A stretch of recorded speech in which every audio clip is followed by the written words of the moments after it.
Okay, we is streaming. And now let's see if we're connecting. And to do that, we go to live stream. And it says we have an excellent connection. Image comes right up faster than on most nights. With that, what do? We go to channel. And then we try and see if we're um you know um oh shit. Well, we'll find out. We're just gonna operate on guesswork here, and we're going to go to call. Okay, infinite call, and we're going to basically press the meet now, and okay, audio call, audio call. Now, hopefully, people are hearing this. Okay. Okay, Thumbslug says hello, so hopefully he hears me. Let's Aristides, can you hear me? Yeah, yes, I can. Okay, and you're registering. Okay, good, because we're kind of glitching on the other end. And let's see if we get an echo. I'm certain that things should be low, so hopefully he hears me. We get echo. Okay, good. So that was a little slow on the uptake with the other end of the production line. And so, dear Aristides, hello to Marcus in Australia. Hello to T-Take Berry and everyone else who's joining us. And forgive me, it's going to be an unusual night because, of course, it's a truncated transmission. And we won't be on that long till midnight at the latest, my time. And with that, we're going to just kind of go into the gentle night. He says, I gave a thumbs up, but it didn't register in the number of likes. It will later. It's registering on my end, believe it or not. So, unless it was Aristides doing it already, which I don't think he did just yet. So, No, Aristides. Yeah. I am now. Yes. I am now. Excellent. Doing the upvote like everyone should be doing right now. Thank you. So, dear Aristides, are you in the mood for the blurb? You're the blurb. I am. Take your time. There's no rush. Quickly getting there. I'm getting yeah, there. When you get in the mood for it, then what will happen is I'll empty out my tea strainer, and which is right across the wastebasket, right across from myself bodily, and then I'll just empty it across, but I have to disconnect from the eardrum things. What do we call them? Headphones. They're earplugs, really. Earbuds. Bear in mind, I was just sleeping and I just woke up because I was sleeping like mad. I don't really sleep, I die and reanimate. So I'm just reanimating now in time for tonight's transmission. And then shortly after that, I go right back to bed. Or, not really, of course, because you never can. But I'll go to sleep shortly thereafter that, hopefully around 2:30 a.m., because 2:30 a.m. my time is when I have to stop intake of all solid foods. And so at that point, you might as well go to fucking sleep. And yeah. And then, well, beer's not solid food. Don't get me started. Yes. Don't.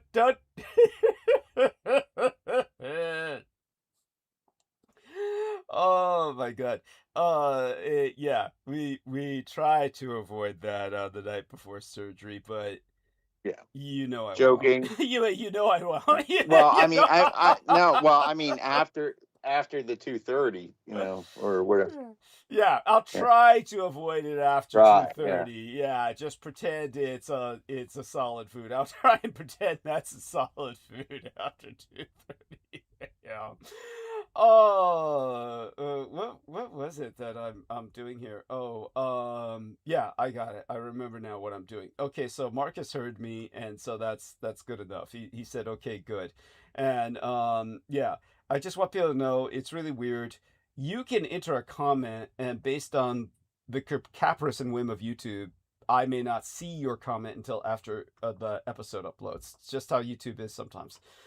Nothing can be done for it. I have no idea what the logic is, why it does that, but it could be a lot of times people ask questions about my biological father Adolf Hitler, and YouTube takes anything about Hitler as something that needs to go through an interdiction process, and then they filter it, find out if it's something offensive, quote unquote, to their sensibilities, whatever they may be. Well, we know what they are. And then they upload it with the episode. And all of this is done automatically, or rather through AI. So just everybody, just bear in mind that you've got to be patient. That was what happened with the Black African American gentleman whose channel is something D King. His last name is D King. Or he presents that as his avatar, as in the king, like a play on words, kind of like a rapper. And but he asked a question about Hitler, and that did not even upload. It didn't even display. Didn't even display. Right. Yeah. You talk about at the end or at all? Oh no, at all. If it comes to asking questions about Hitler or anything that's deemed sensitive by YouTube sensitivities, everybody bear this in mind, especially Amy Elixir or Amy Lightyear. Bear in mind, upload like a good 10 minutes before I end this show. After a while, you get the hang of it. You know when I'm going to end the live stream. And as soon as you realize I'm going to end the live stream, if you want to say something then, say it then, because what happens is it'll display, if it's just a casual question, like her question was, I'd like to see at least an artistic representation of all of Team Dietrich. And I'm still in discussion with everybody in Team Dietrich about that. We're all over America. Used to be all over the world, but I fear that I offended some people in Europe, and I'm sad that, hopefully they return. But, I had them on a show a few times, one guy from the Netherlands, one guy from Germany. But I probably offended them by saying at one point that, I love these guys and their English is excellent, but it's really not fluent enough. It just wasn't fluid. It's not that it wasn't fluent. It wasn't fluid enough for me to bring them on at times to really hold bandwidth. When I'm just trying to burn bandwidth, they would have been fine for longer discussions where there's a lot of back and forth. But for just burning bandwidth, a lot of Americans had a hard time keeping up with what they were saying because their accents were very thick to your average American, which is sad because, they were good men. I'd have to look up their names. And to be honest, I think that was Skype days. And their names probably did not transfer into the new system. I couldn't even look up their names. Sadly. Their names were supposed to transfer into the new system, but that didn't happen a lot. Because, yes, any memories? What, you remember all this? I do, but I don't recall their names offhand. Yeah. I haven't been about them. Yeah. And I should try to look. What's that? I could try to find them. Sure. It's no rush. I mean, believe me, it's nothing emergent, I assure you. But hopefully people get my point. It's just one of these things where, what were we talking about? Again, just waking up, and everybody, bear with me, and we'll be here for a few hours time. Oh, yes. So as soon as this transmission's over tonight, I'm making a note right now so I don't forget. I will send our man Aristides a full copy or a full image of tonight's image and thumbnail of live stream. This is a studio taken photograph, and of course Ed Beth has a painted background behind me. That's a painted background behind me, what's called a matte, like what's used in a film studio back in the old days when we actually had miniatures. And so you'd have a matte backdrop for the little objects in front. Or even actors and actresses would be in front of it. For the old days, they would use a painted matte backdrop painting, or a you get my point. So so the photograph was taken from that. It's a full body photograph, but I could only get in the top part. I'll send the full photograph to Aristides for records keeping, and on his side, and we'll just remember that. So aside from that, dear Aristides. And actually, I impress myself with how thin I still am. So I maintain stomach, of course, and so that's always, But then again, I'm a quarter vampire, so not a big challenge there. All right then. Okay, so how you feeling about Blurb right now, Aristides? Yes, Before I we'll go bury for it. myself deeper with inanities. Yeah, let's rescue you from that, all that. So, okay, well, first say hit the upvote. We'll say it again, and it is very important, not just for moral support and some sort of performative game for Douglas's ego. We have the rest of the program for that. But it's for the algorithm. Oh, stop. That went right up my nose. The Coke. It's for the algorithm, a YouTube algorithm, which, as I'm sure many understand, that affects its distribution, suggestions, in how high up in search results, sidebar content, etc., things of this nature. And it is also important because we need to counteract a few typical suspects type downvotes, which you can't see, which are placed in the beginning. So we need a good solid wad of upvotes right in the beginning. So it'd be appreciated to do that as soon as you show up. And you need to be signed in to do that, to YouTube, to do any YouTube functions. That's just how it is. It's probably a good thing. Keep some kind of check on things. So if you have signed in before or have a login or know how to do that, do that.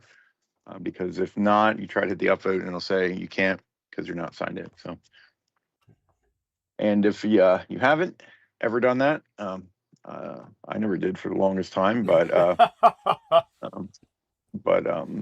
it's the easy way is to just have a Gmail. If you already have one, it's at least a 50% chance you already have one. If not, you can make one, and that will get you in the door there because it's the same company. And then you have a secret side email to use, for whatever. So believe me, you'll need it. Yeah, someday. People just Yeah. don't realize it yet, but they do. Shopping tactics. If you anything, only one item per customer, only one item per client. Right, Yeah. right. Yeah, of course, stuff like that. And we never suggest doing anything, underhanded, truly, immoral. But yeah, Gmail would be is the easy way. Otherwise, follow the prompts and do whatever seems best to you. Get signed in. But if you are a person of many Gmails, which many are, once you are signed in with one, your little account menu up in the corner, you can go to where it says switch account, and you can register more than one. And in doing so, you can quickly switch between them. And the reason what we're getting at is that they can each upvote independently, which you'd expect. They're separate accounts, right? So what you can do is when we get on, we say, hey, everybody, upvote. You could switch between real quick there, throw a couple upvotes, switch back, and vote more than once, because that's the type of democracy that we have here. That's where you right. can The vote more best than of all once. democracies. Yeah. Yes. Yeah, where you get stuff for your votes. You can vote more than once. Yeah. You have direct lobbying access to the process. Thank you. Right. Yeah, to your representative. In this To your case, your representative. Yeah, representative actually you really call, does right. agree. Right. When they say, hey, call your representative, that you can do that here. Call in. True. Yeah. Douglas Dietrich 1 on Skype. Send him a request. But by the way, for those of you who think that, oh, well, these guys are just not thinking logically with democracy, think of Mark Twain. Mark Twain presented what has always been considered a very ideal democracy when he wrote that people should be all given a baseline single vote, but as they prove themselves through merit or education, they would be rewarded with extra votes as they progressed. Like if you got a college education, you would be awarded 2 votes, etc. If you managed to contribute to society in other ways, you'd be awarded 2 votes, and then you could accumulate 3, 4 votes in your lifetime. Yeah, that sort of idea. It's not. I mean, that as an idea, it's not unreasonable. It's just going to offend a lot of people, but yeah. They're probably the people whose votes don't matter so much. Or the people you really wish would stay at home and not vote. Yeah. Right. Right. Perhaps, right. Right. Or the more children, the more minors you have, they can't vote, so you could get extra, voting power. No, you got more invested. You got more invested. Yeah, that's true. Yeah, that's I like it. Oh, cool. Oh, cool. I love it. No, it's a great idea. Oh, Yeah. Well, yeah, right. So, I mean, that's right. That's similar to here, that's right. where you can vote more than once. All you have to do is just put in, instead of go to college or have more kids, you just have to put in a little effort and switch between the accounts. And additionally, not just you can register more than one account, but even within one account, if that just seems like all too much, you can go in the same menu there. It's a switch account somewhere in there. You'll be able to make channels under your one account, and channels are for having different identities or topics for publishing, but you don't have to publish anything on the channel. You can just have a blank, dummy channel, so to speak. Call it whatever you want, and the channels can vote also independently. So I myself have put 3 upvotes here. Let me refresh the thing. Where are we at here? Excellent. Excellent. Not 9. Yeah. Wow. Come cool. on, come on, people. Hit that damn upvote. Even, come on. Hey, dude, there's only 11. Even the feds and everything. Come on, hit the upvote. Humorous. You wish they fucking would. Yeah, that's humorous a little bit. Yeah, so much for detached. I mean, at any rate, we have 11 concurrent viewers at the moment, so Okay, 9 out of 11 is pretty fucking right, good. all right. That's all right. Well, good. No, that's a great ratio. That's great. Well, then we need to get more people tuning in. Yes. Obviously. So all of you, you're doing great out there. Thank you. So get those upvotes in. So this is the our protracted like, subscribe, and share speech and blurb. So that's the like, and subscribe. If you see a button that says subscribe, hit it and subscribe. Right. Subscribe from if you have multiple accounts, subscribe from all of them. Yeah. And if you don't see it, it's probably because you already subscribed. There came a time where it used to say both either way right under the window, but now it only says if you're not. It does say on your main channel page either way, so you can check that. His name in blue there. Do not click out of here right now. You'll leave the live, but when you're switching between accounts, you don't leave the live, actually. So that's right. a handy. You can be listening, and there'll be a little bit of a blip, but you'll stay in the live. But if you do click on that, obviously you'll switch out of here. But at some point, open a new tab or go there, and you can check there definitively, subscribed or not. And people do get unsubscribed from this and other channels, probably especially this one. Yeah. Especially if they're not monetized. Because it's all about profit, right? And other things. But yeah, it does happen. People become unsubscribed profit and from politics. That's it. P&P, profit and politics. Yeah, we'll call it. That's right. We'll call it politics. Yeah, because politics supersedes profit. That's oh yeah. Oh, it's true. Oh, it is true. It is true because it's through politics that you maintain your profit, that maintains the advantage that you have in politics. I think it's like a self-reinforcing. It's like a circular. True. But Right. where one trumps the other is what people often grow up with in America, in particular, because we are a capitalist society, or were at some point theoretically.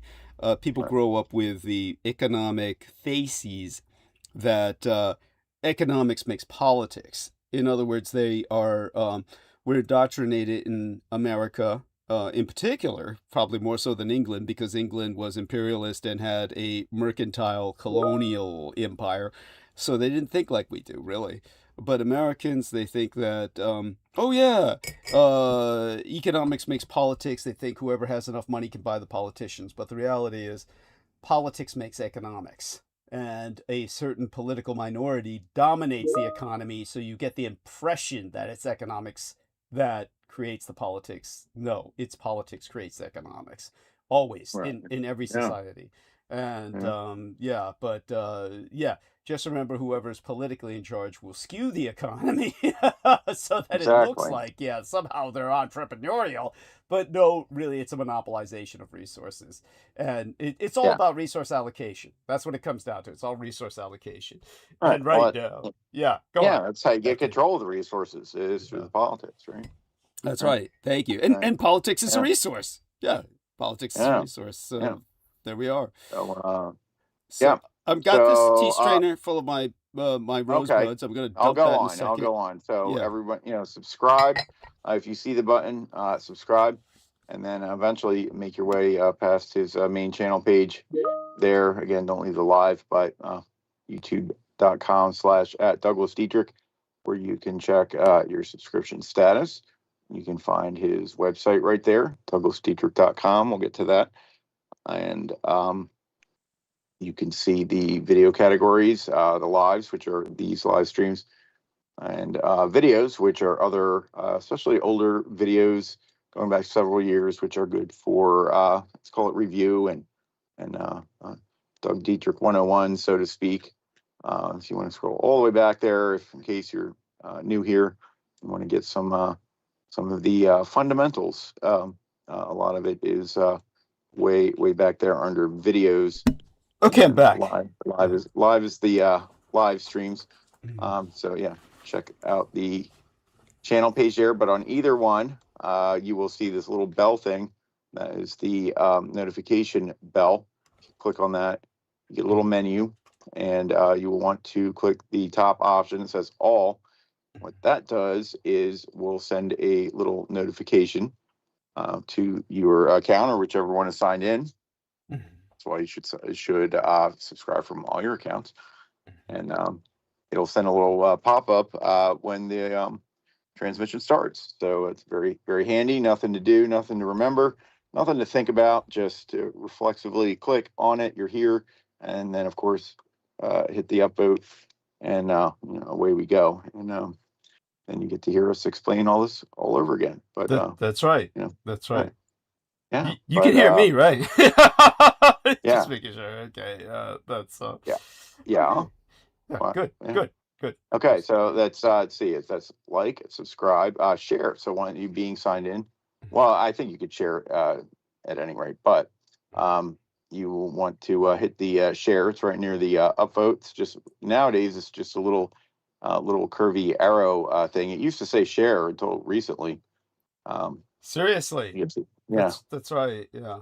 Yeah, it did, and they changed the interface, so it's right there. The upvote thing, the share, and next to that's the little bookmark, universal bookmark. I guess these are now universal symbols. There's probably people that well understand all these symbols that can barely read. But I never thought of that. That's true. Yes.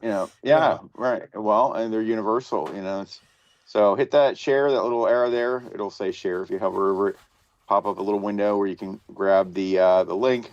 Essentially the same link as you could grab out of the browser bar, but we think that by hitting that, YouTube knows you hit that, and then you can hit copy, and knows you hit that. It's feeling you, press its button, so to speak. Yeah, get stimulated and excited. Yeah, it's stimulating, and it reflects that by boosting Douglas and the algorithm to more people, or at least not shadow banning them. That's really probably our hope. Well, I'm permanently shadow banned. Right. Yeah. All we're trying to do is negate the shadow ban. Really, Yes. we're not about to go viral here. And we're not. It's like an 8-year-old doing stupid pet tricks, so we'll get like millions of viewers. That's right. And then I'll monetize, and then that kid's like making bank, with their parents. But here, poor Douglas, with all the secrets of our world and reality, and he's like trying to get 10 upvotes and like $10, like. Yeah, so sad, so fucking sad. Oh, that's how it is. That's how it is. So they want to fill your brain with garbage, and not the important stuff, which is why it is so important to support here. Like, subscribe, share, as we said, share that link anywhere, everywhere you can that is even remotely appropriate. live a little Or bit, even take a little bit places of where risk. it's not. Yeah. Right. Take a little risk, drop it in your Facebook high school friends, chat group. It's been years since you gave a fuck about any of them. So, just toss it in there. Let them, just let them tie themselves in knots trying to figure out what the fuck's going on. And a couple of them will be like, oh, holy shit. This is everything I've been waiting for. Yes. You never know. Yes. You never know whose life you could save, by giving them this info. So That's right. That's rather dramatic, but just share it anywhere. You can even print out QR codes that go to websites. There's free QR code generators anywhere you want to search. If you want to make a physical thing, a little thing to pin up or whatnot. So many ways. It just takes the tiniest bit of effort, and you could be sharing this, especially to people though that you think you can tell when they're ready. They're asking questions. They're like I just don't believe it's bullshit anymore. They're hiding things from us. I'm like, good. Right. When they're wondering where it all went wrong. When they're wondering where it all went wrong. Yes. And like, come right over here, and you can bring them over, and it'll be like, we'll start at the beginning, right? And I'll be horrified for some time, but they'll appreciate it down the line. So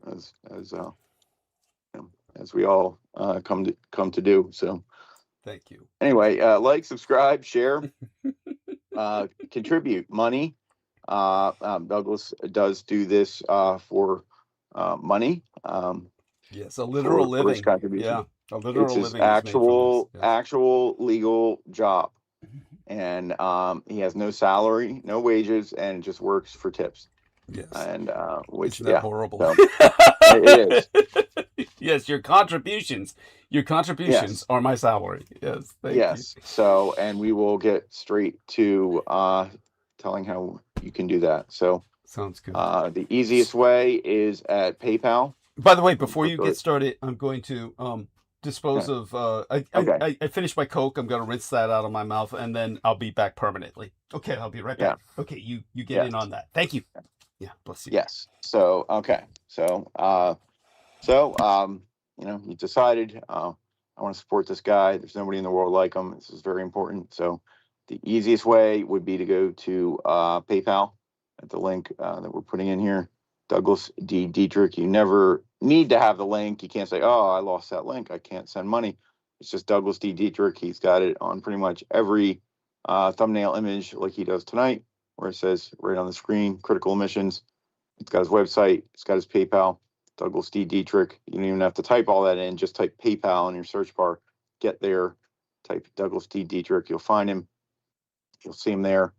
Asian-looking man with a hat and glasses. I believe that's still his. Let me click here. He wouldn't have changed it. Yep. And then you'll send him money there. So that's the easiest way. If you can do PayPal, most people have their if you don't have money in your PayPal, you at least have it linked to your bank account or whatnot. So you can send him money right there, and then he can have things like something to drink besides non-potable water, something to eat besides basically government meals, and other various qualities of life, and to pay his bills and keep doing this. So Douglas D. Dietrich at PayPal. So some people may not have PayPal or money in it, be able to send money that way. That's okay. Another way is to if you have any type of card, credit or debit that is valid, you can go to his website, which is douglasdietrich.com. I'll put that in the chat too, but you can go there, and there will be a yellow button in the upper right hand corner, and it'll say donate. It has credit card icons under it, and there, if you just have your card ready, you can just send money without being signed into anything, without having a PayPal account. You just have to have the card. So And that if you click on that, it you'll donate with debit or credit card. So, and you don't have to be signed in. That is his production account. They do take a little bit of fees out of that, unlike the other account. And he has 2 different accounts, but this one at least facilitates that. Okay, so I'm back. Send it with a card. Yes, thank So you. we're at the production account, so you can whip your card out and punch those numbers in and send him money that way. You can do it through Venmo. There's a button there, or you can go in your Venmo and search for PayPal, since they're now linked and they're the same company basically. Search for Douglas D. Dietrich. The third one would be being signed in with PayPal. So you could use that, but prefer use the Douglas D. Dietrich. So in any case, do think seriously about if you think, well, I never have a lot of money at one time. I'm on a fixed income. That's what a lot of people say. Well, you can That's awful. make a small monthly donation rather than one big one, and that's the gift that keeps on giving. So you can check that box and make it a monthly recurring donation. So that would be great. And then you'll get a special recognition as that's right, defender of the Dietrich democracy. Yes. And very easy to do. It's just we all have monthly bills. Once you get used to that, cancel your if you're, God forbid, or still paying for cable TV or something, you won't need it after all this. True. everything there it'll be irrelevant, because you'll see through all the lies there. So cancel your cable and send that money to Douglas. Thank you. There, monthly donation. So there we go. Like, subscribe, share, contribute. Then we usually go to looking at the title of the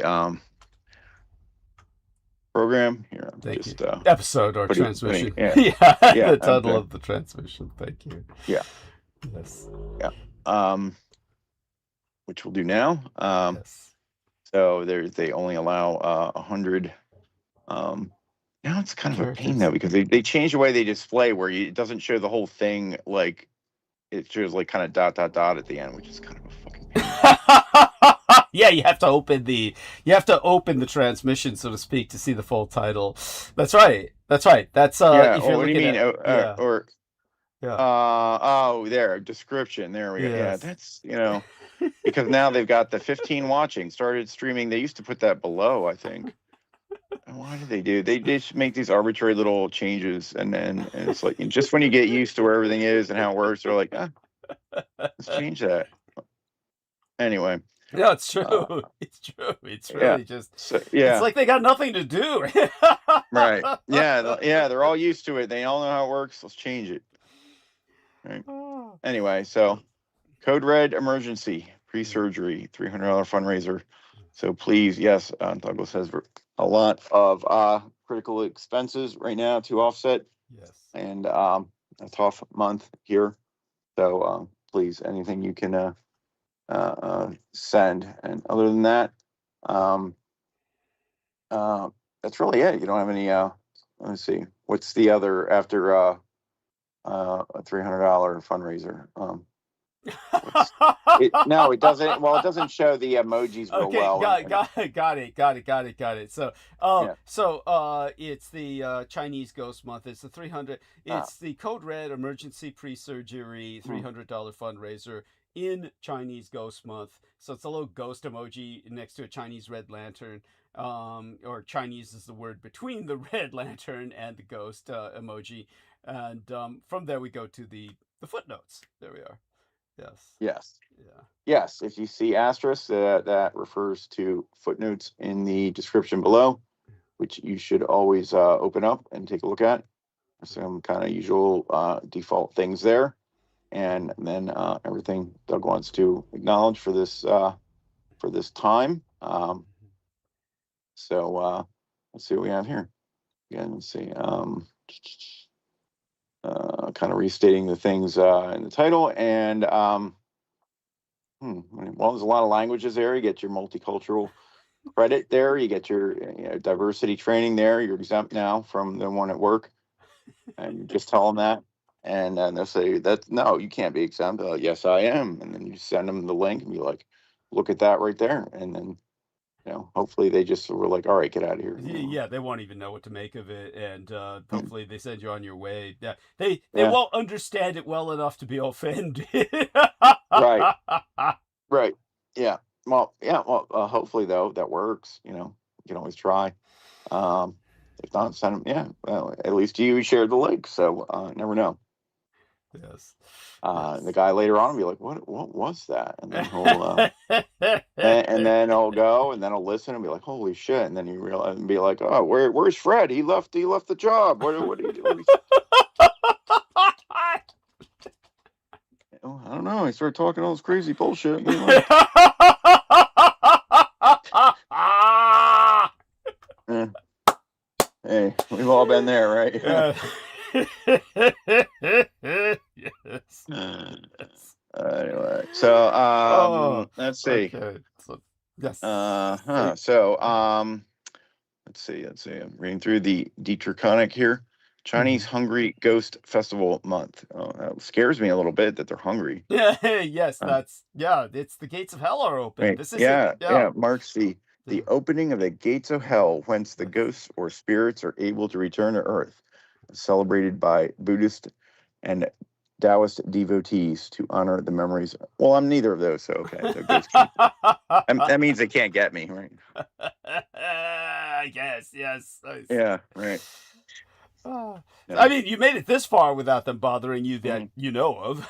Yeah, well, the ghosts, yeah, right. Yeah, ghosts generally don't. I like what was it Joseph said the other time? He's like, now that you explain things, I'm not so scared when I see all this like bullshit crap like what's his name puts out or Well, put out before he basically, was killed. oh Jesus, poor Yeah. Max Spears. Yeah.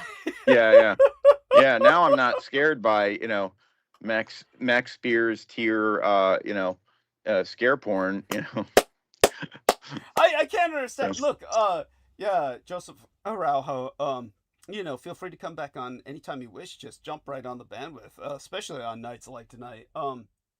Any night you wish, you feel the will to interject. But honestly, I can't understand how anyone would be cruising the internet.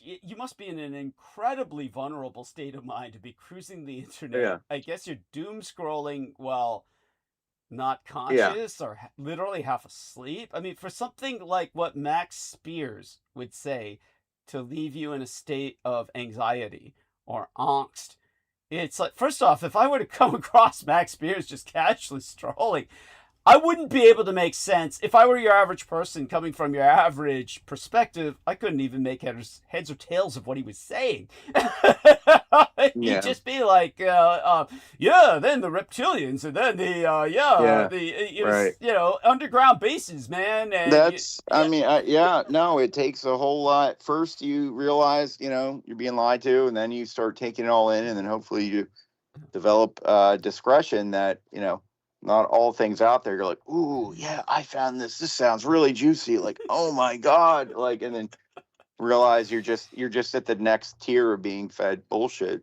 Yeah. I mean, Yeah. not that I'm coming at this from some moral perspective, but help me out here, Aristides. It's like it's I don't know if you and I were like hired by, I don't know, the government, and we're trying to present like, hey man, AI is getting rid of everybody. They're all unemployed now. They're all like in soup lines and shit. Ironically, one of the major problems is that these people are all online and they're all unemployed, and have even more time. And the more time you have, the more time people, and this is a statistical fact, we can not only presume this is backed up by demographics, obviously by the point that everybody's trying to control those demographics to find out who to market to, algorithms, all the rest of that. Everybody's doom scrolling, or what they call doom scrolling. Half the Yeah. time when they have spare time, they're literally perusing. But what are they perusing for? And it's always the same shit. Ancient aliens, who built the pyramids, How did they build the pyramids? It's shit like that. It's like now obviously your old school marm with the yardstick. Remember those days? No, you know your average child wouldn't even know that meme. They would be like, yeah, the Which one? you know, the old school marm with the yardstick. You know. By the way, Brendan Zogit took a look at my photograph in thumbnail of tonight's live stream and says, "Hate to break it to you, but you ain't going to heaven." You did note the irony of tonight's photograph and thumbnail of live stream, right? Aristides, you did note the irony of that. I'm doing the angel pose. The angel pose. Yeah. Yeah. In case I die in surgery. I'm going to and from. Yeah. We have that. We have that as the final image. The legacy. Yeah. Yeah. The but, something to remember you by. Yes, that's right. And you'll have the full body photograph. You gotta send that. Yeah, right after the transmission. I'll give that to you right after the transmission, just in case. So, I know. I'll send that out. I'll be like, Douglas might be holding a lyre, but he never was a liar. Yes, thank you. I love it. I love it. That's beautiful. That's beautiful. By the way, there is. Oh God, who is the guy? There's a guy who does the Homeric Greek using the lyre. Because Homeric Greek was ancient Greek was a language. Homeric Greek was a very specific sublinguistic manner of speaking, similar to Shakespearean English. In other words, it was used for telling ballads, what would later in the Middle Ages come to be known as ballads. What did they call them in the Greek days? The ancient Greek days would be their sagas, essentially, you know, their stories. Yeah. And so Homeric Greek was used to tell those stories, so it was a very musical manner of speaking. People would not normally speak like that, theoretically. That's, as we've come to conclude thousands of years later, is what they tell us. But at any rate, there's this guy on YouTube does Homeric Greek with a lyre, you know, the instrument. Not a lying partner. See. Yeah. I'm asking, also widely known as Epic Greek, traditional literary language used for epic poetry. It was an artificial mixed literary dialect rather than a naturally spoken local tongue. Beautiful, beautiful. Yeah. But it's very beautiful to listen to. It's incredible to listen to. Yeah, it's very moving, very elegant. That's it's really a talent. And so beautiful. So that being said, where the hell were we? We were talking about the I was onto something. And like I said, I'm just waking up, and let's see who else is on the call to, you know, maybe remind me. No one else is on the call but you and I. But we'll get back to it when somebody comes on. They'll remind me. The worst that can happen is I go straight into monologue, you know, or at least to cover some subjects tonight. And then people will jump on. But we were talking about doom scrolling. So here's the thing. People doom scroll, and I guess, you know, we were talking about the old school marm image. The old meme. The old meme would be the school marm with the glasses and the yardstick, which today's children have no idea what that meme even means. You know, certainly when I'm dealing with the blood boys, it's understandable because they're growing up in a very rarefied environment. And as you said, they speak in emoji to each other. Okay, they like I can't interpret for the life of me what they're saying, so they have to interpret it for me, and then I have to have cross-reference with Edbeth to make certain they're not leading me on.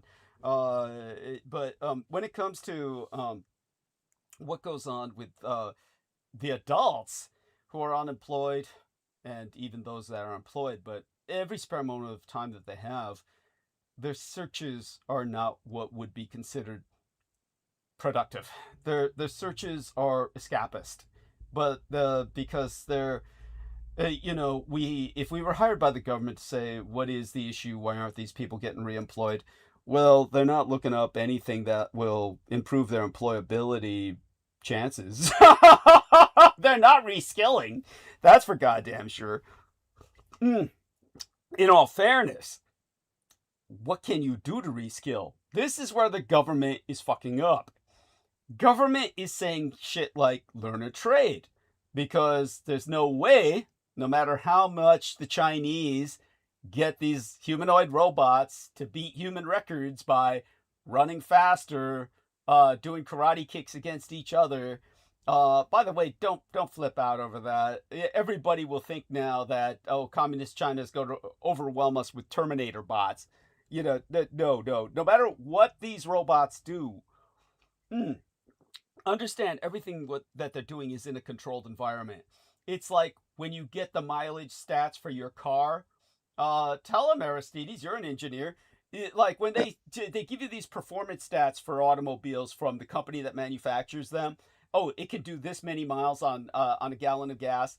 This is all done in car heaven, where the car is on a stable platform, and it's like on a treadmill where its tires are not meeting, obstacles of any sort. No broken glass, no pebbles.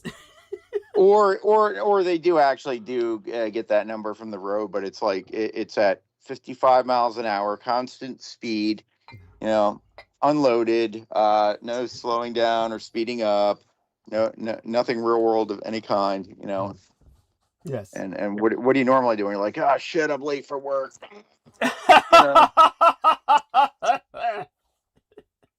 Thank you. Right. Thank you. Idealized. It's idealized. Yes. Yeah. And so that's how the Chinese robots are operating. They're in highly controlled environments when they're doing what they're doing. Please do not think these things. There was one. Let me see if I could find it. It was it was like, oh, he's running a sprint, and it like, instead of like stopping at the end of the sprint, it just kept on going and just plowed. Exploded. Plowed, right into the wall. Thank you, both of you. I'll see if I can find it. We are now joined by Brendan Soget, and oh shit, I'm off mute. Yeah, indeed. Yeah, you're stuck here. But I wanted people to know that, okay, what the government is telling people now is, well, these robots will never replace trades in the foreseeable future, for all the reasons we just articulated. But nobody's gonna. You can't switch from being a white collar worker to a trade.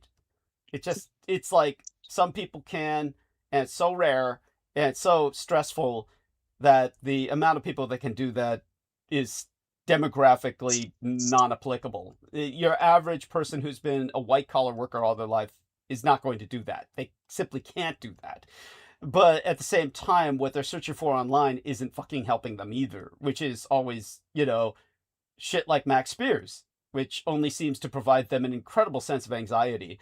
It's like, when Joseph Araujo said that, well, what about you? If they come across me, they're fucking lucky.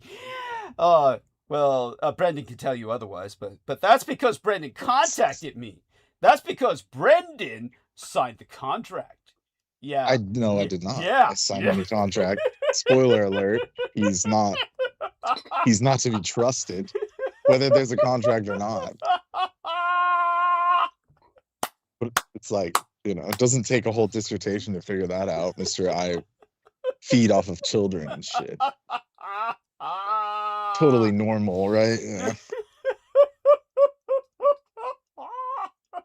Yeah. But that's what I get for, Yeah, he knows about history. Yeah. Oh, you have two brothers. He was saying here by the Tate brothers. They fucked him over. The Tate brothers. It was like, what Tate? What would you call it when it's a downgrade? It's not 2.0. What is it when it's a downgrade? It would be Tate downgrade. Sub Tate. Yeah, sub Tates. The sub Tates.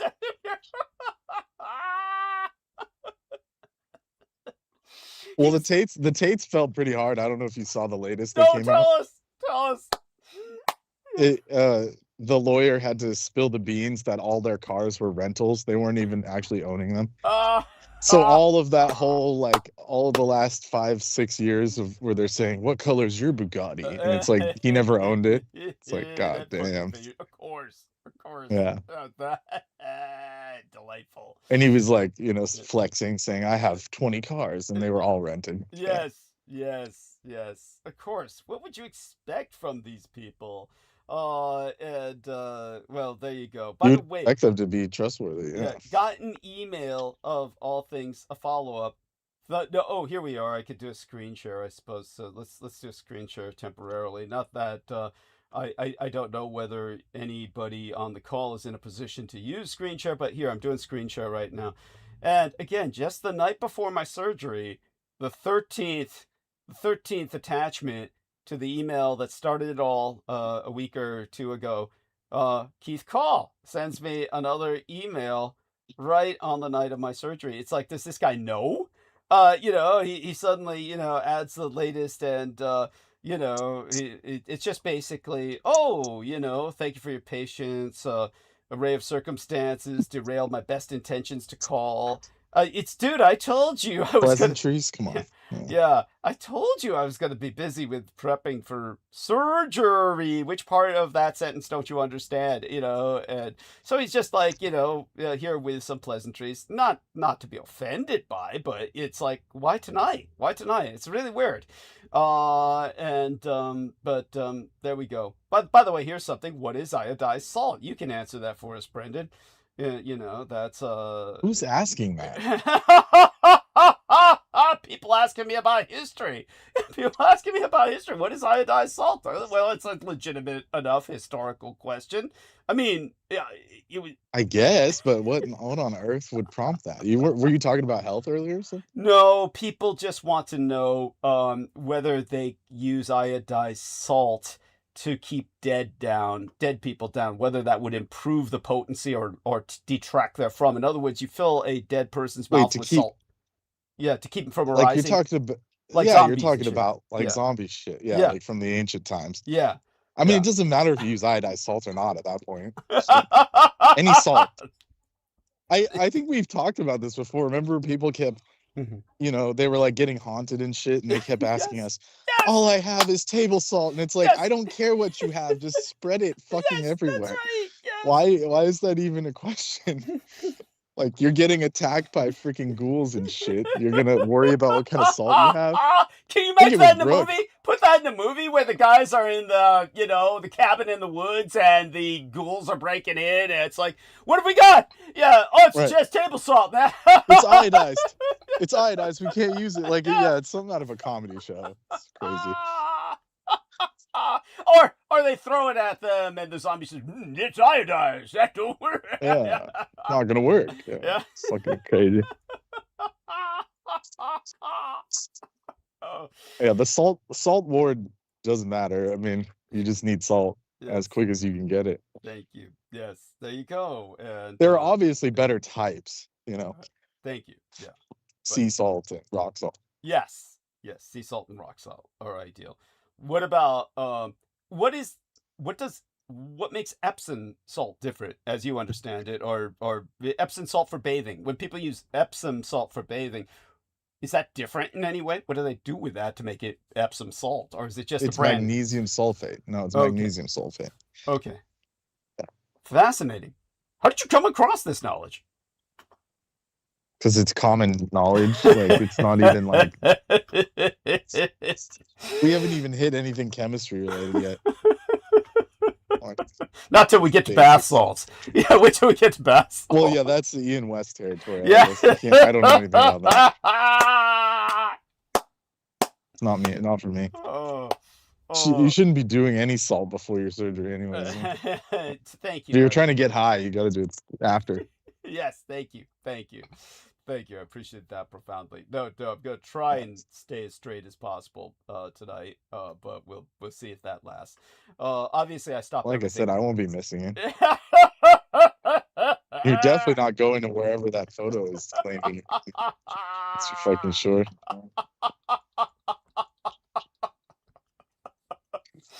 Oh, you're so cruel, Brendan. It's so heartless. I mean, I don't make the rules. It's just what it is.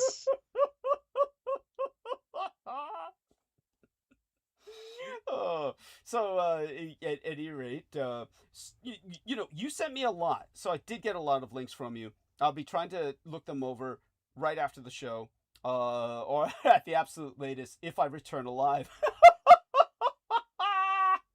Yeah, well, you're in mediocre hands, so you should be okay. Yeah. You should come back just fine. Okay.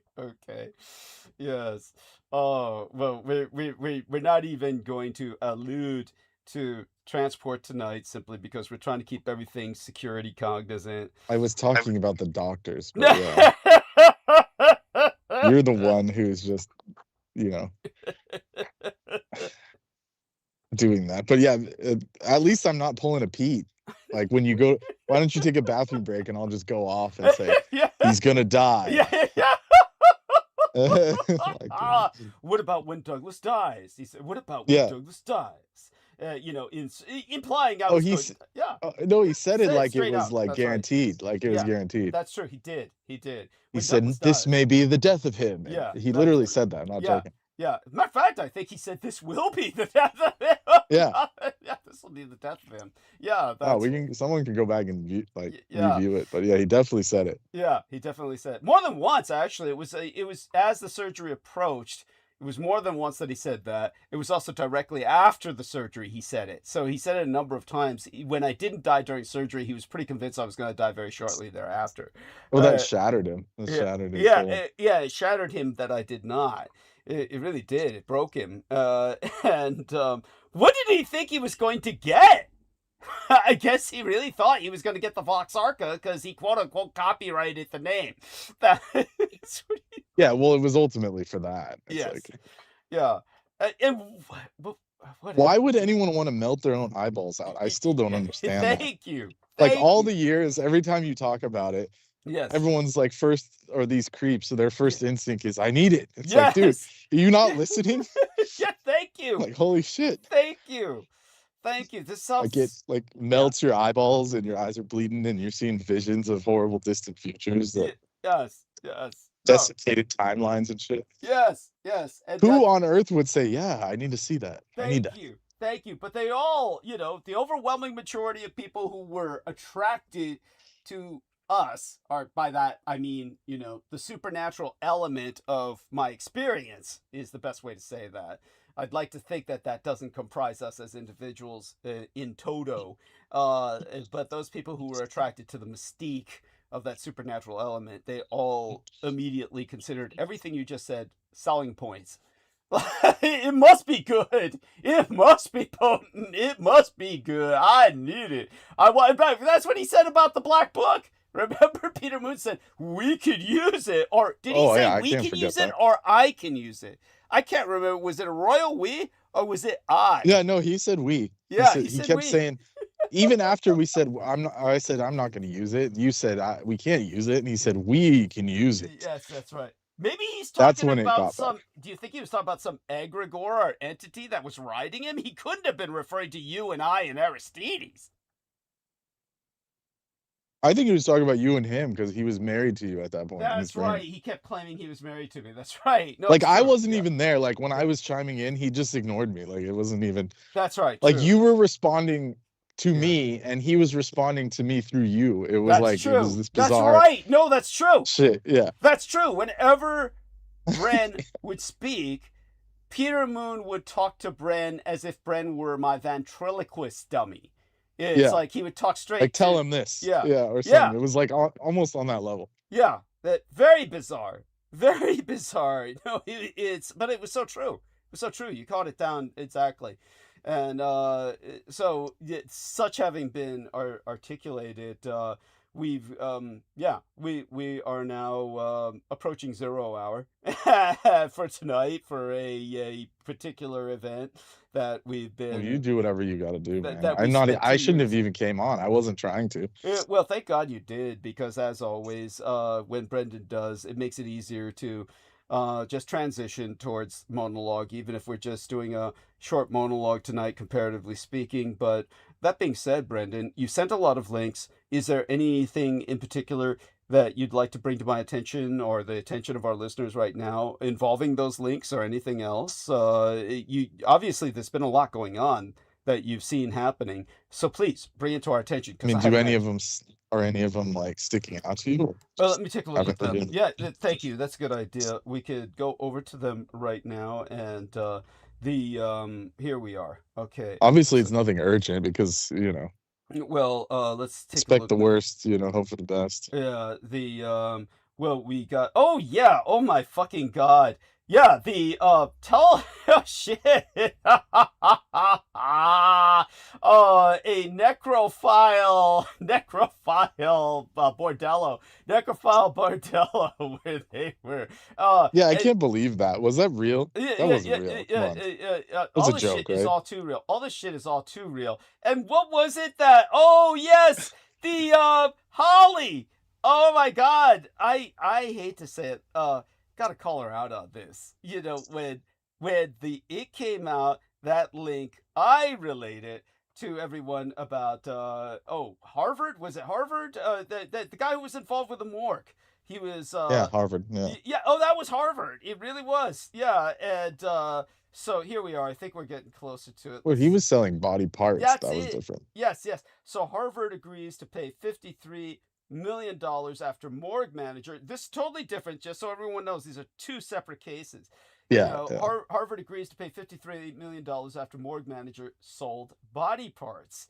So Harvard University has agreed to pay $53 million to resolve lawsuits by families that proved it mishandled the bodies of loved ones donated to its medical school, where the guy was selling them to everyone who wanted them for sorcery, necrophilia, cannibalism, and now here was Holly's response. Let's see if we can get to that. And here we are. If I can just scroll up a bit. What did she say? She said something about she felt it was a certain minority that refers to itself as the chosen people, or is often referred to as the chosen people by others.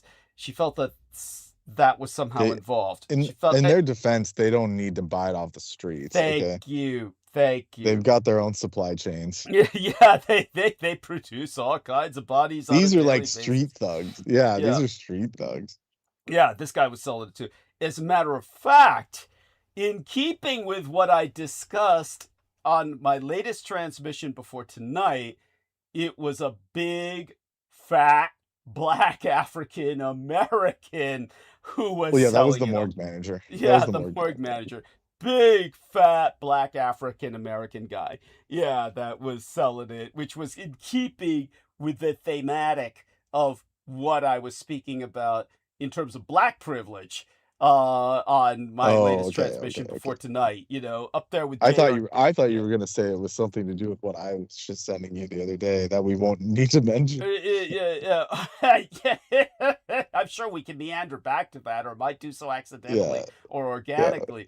But those tribal things. Oh, that we can get back to that. Yes. Now that had to have West been Africa. AI. No, that had to have been AI. No, that's dude. West Africa. That's West Africa. That's no. I haven't been to West Africa, but East Africa, where I have been, the Horn of Africa, they don't have that kind of ecosystem, which is that bounteous. But in West Africa, you've got still one of the largest unexplored rainforests in the world. As a matter of fact, I would dare say the Congo is far more unexplored than the Amazon. The Amazon is penetrable, permeable, and compared to the Congo, you see very little on the Congo, and there's multiple reasons for that. But for one thing, in the Amazon, you do not have armed hostile populations with machine guns on the part of the indigenous people. The indigenous people are not armed and hostile. You know, in Africa they are, and yes, you go to the markets there. I know this for a fact. I haven't been there. I have not been to these markets. I don't need to be. There is so much photographic evidence well before AI. This is incontestable. We all know that there are markets where they will literally be selling primate parts, and you'll see monkeys' paws, the paws of great apes, and all their body parts, like it's a butcher shop.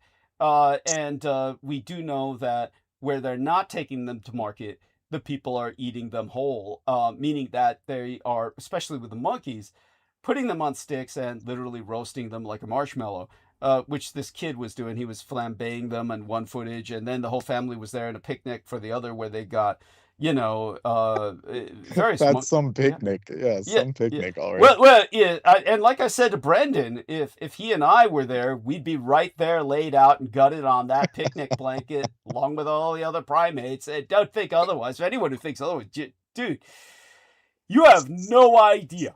You have no idea. The processing of the indigenous population is nowhere. It's not like here. These people think differently in Africa. Good example is like Rhodesia in South Africa during the Mau Mau Wars. And the Mau Mau terrorists were a big deal back in the day, 70s and 80s. Right. And there's Italian reporters were in the middle of that war trying to film it. And when they came across a looted village, a town, really, more like a town, not a village, but a town. There were actual, I could say almost for Africa, by African standards, it was a city.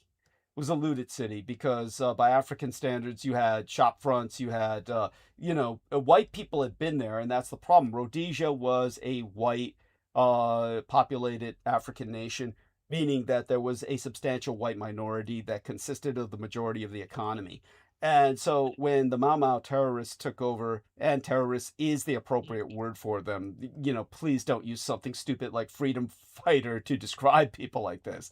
When they invaded one of these cities, they first thing the Italian reporters focused on was what looked like what you would think was a giant termitary, a giant African termite mound, because the termite mounds are enormous in Africa.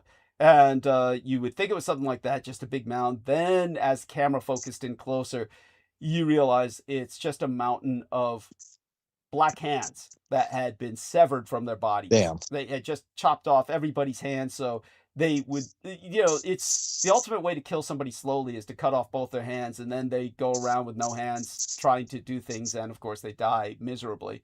It's one of the worst ways imaginable to die, is to have both your hands cut off and then be cut loose. So then, that's what they did to everyone in the village, because they said, oh, you're cooperating with the whites. You're serving as their, their economy. And so we'll chop off your hands so you can never serve them again. And that was their political statement. And then you see this guy, who's lying on the side of the road. And when the Italian reporters stopped to ask him, are you okay? Because he was obviously still alive. Then they investigated and found out that he was lying on the roadside bleeding out because to celebrate their victory, they took somebody, some rando, and cut his liver out so they could make liver soup. So this guy's liver was literally cut out, and he was left to bleed out with his liver literally surgically spliced out of his body, where they had taken his liver to... They didn't have the decency just to finish him off? Jeez. No. And that's brutal. Now, I saw this in the Horn of Africa, is when I was in someone's house at one point to invited in. They loved me in East Africa because I had a German last name. And the people, my money was no good after that. I couldn't buy it. Everybody gave me everything for free. Because Uganda, or where were you? All over the Horn of Africa, East Africa, no matter where I was. Nobody wanted my money. They gave me everything for free because they love the Germans. And okay, so that's Ethiopia. That's Ethiopia too. All of it. They love the Germans. Eritrea. Yeah, Eritrea. All of it. Yeah. And but this was a fairly small village. This was a village, and but they invited me in for soup. And the mother took a living chicken, just grabbed a nearby living chicken, and to just flavor the soup for us, she physically, with her bare hands, tore off the chicken's lower beak so that she could hang it upside down and bleed it into the soup bowls. Damn. And then she threw the chicken back onto the ground to wander away and starve to death, because chicken with no lower beak was going to, just die out because it would peck at things but couldn't eat them. And that's beyond barbaric. Yeah, so she just threw it on the ground to bleed out on its own, to die miserably on its own. So that was, so the processing in Africa is very different. There's not this concept of I'm just gonna for merciful slaughter. Yeah. my copium is that those monkeys were all AI, because that was like, it was like multiple dinners with just, they were like boiling monkey skins and carcasses. Unfortunately, it's all too real. It's all too real. That's guaranteed. Guaranteed. Right. Yeah, Jeez. because Where's Jane Goodall now? I yeah, guess she yeah. probably knew about it. She Oh, just she didn't say knew about anything. it. She knew about it, but she wasn't bitching about that because that wasn't her priority. Her priority was the great apes, which were still, often attacked. I mean, she did enough to make an Well, there awareness. was, I don't know if I sent it to you, but there's one video where the guy, the translation, he's saying, I want a baboon next time. Like Yeah. they wanted a bigger No, monkey. yeah. No. Like, But that's crazy. that's I what it's can't like. even fathom And that. dude, if you were in area, you and I were in area, well, They would say a baboon. Yeah. Well, they take you first. You're bigger than I am. Jeez. I mean, I'm probably more flavorful. It's like, when they feed. Oh yeah, you're vegan, dude. You're like Yeah. grass-fed beef. You're like Yeah, grass-fed grass-fed, beef. yeah, Yeah. They'd be like, Oh, oh, they'd love it. You would taste good. I would taste like shit. Predators taste like shit. That's why people don't eat predators when they can help it. they were eating a lizard, a monitor No, lizard. that's or some different. shit. That's different. Lizards you can eat because lizards are they're cold-blooded. So you can eat cold-blooded predators like crocodilians, gators. They taste great. Crocodilians and gators taste great because they are cold-blooded and they process the meat differently. Predatory mammals, on the other hand, their meat's fucking rancid. So that's it's and remember, sounds like you know a little too much about this. Yeah, obviously, yeah. You're just sampling everything. But you notice the monkeys they're eating as primates are generally vegetarian. Most primates are. Yeah, they were like those tiny little tree monkeys. Yeah. They're overwhelmingly vegetarian or frugivores. Fruit eaters are vegetarian, so their meat tastes different from. It's very seldom you run across carnivorous apes. Now, apes can be omnivorous and they can sometimes indulge in even cannibalism, but it's rare. Yeah. It's rare. But when the guy says I want a baboon, he may as well be saying I want to eat a person, and it would graduate to that. Believe me, if the meat's available, and well, why don't they eat each other? It's too tribal or something. Yeah, well, don't think they don't. That's all I can say. Don't think they don't. It would be the enemy. It would be people of a different, faction or something. Yeah. Right. I mean, believe me, it happens. It happens. And that's so sick. That's so sick. It's just the processing's different. The process. So horrifying. And the worst part is that they would insinuate like, like people in the comments, it was like a race bait basically. Yeah. Like it was just getting people just to complain about, like race relations. Yeah. Or whatever. Yeah. And then so they just jump straight to that. But it's, it's I'll just leave it at that. Take a look in the Infinite Call. Take a look in the text box in the Infinite Call. Our man T Tank Berry is providing, photographic evidence. These are real photographs.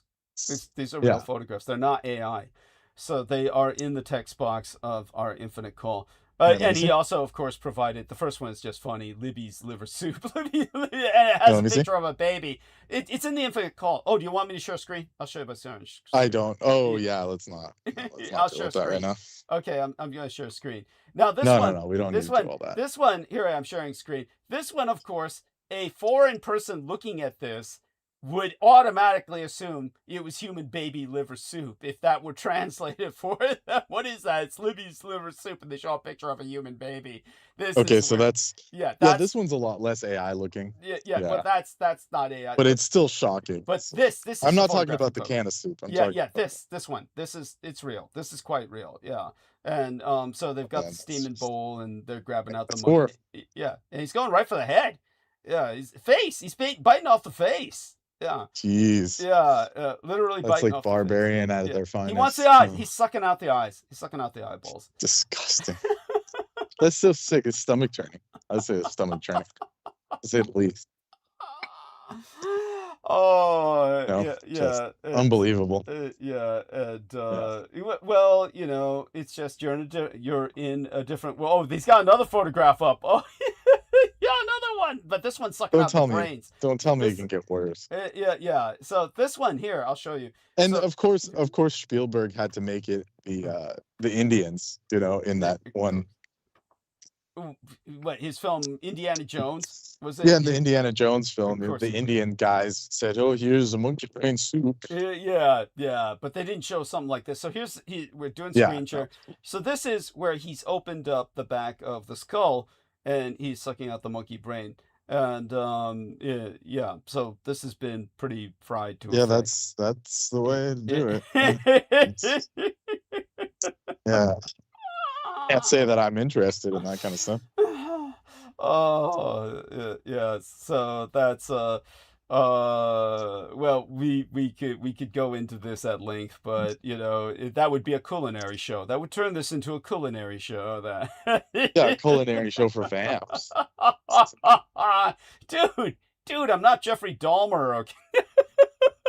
Dude, let's not even go there. Who was Mr. killed? Capri Sun. Yeah. Mr. Capri Sun, I'm not even gonna go there.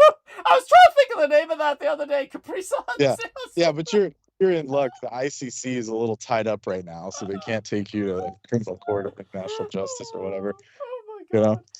Yeah. So the but what was I going to say? The when it came to the Jeffrey Dahmer, he was killed, of course, by a black African American in prison because most of his victims overwhelmingly were black African Americans, usually young gay men, gay or transexed men that he was inviting into his home. And he was cooperating with the police. Did you know that he was the prize informant for his own crimes for years with the police, convincing them that it was someone else for years? Ooh. Jeffrey Dahmer.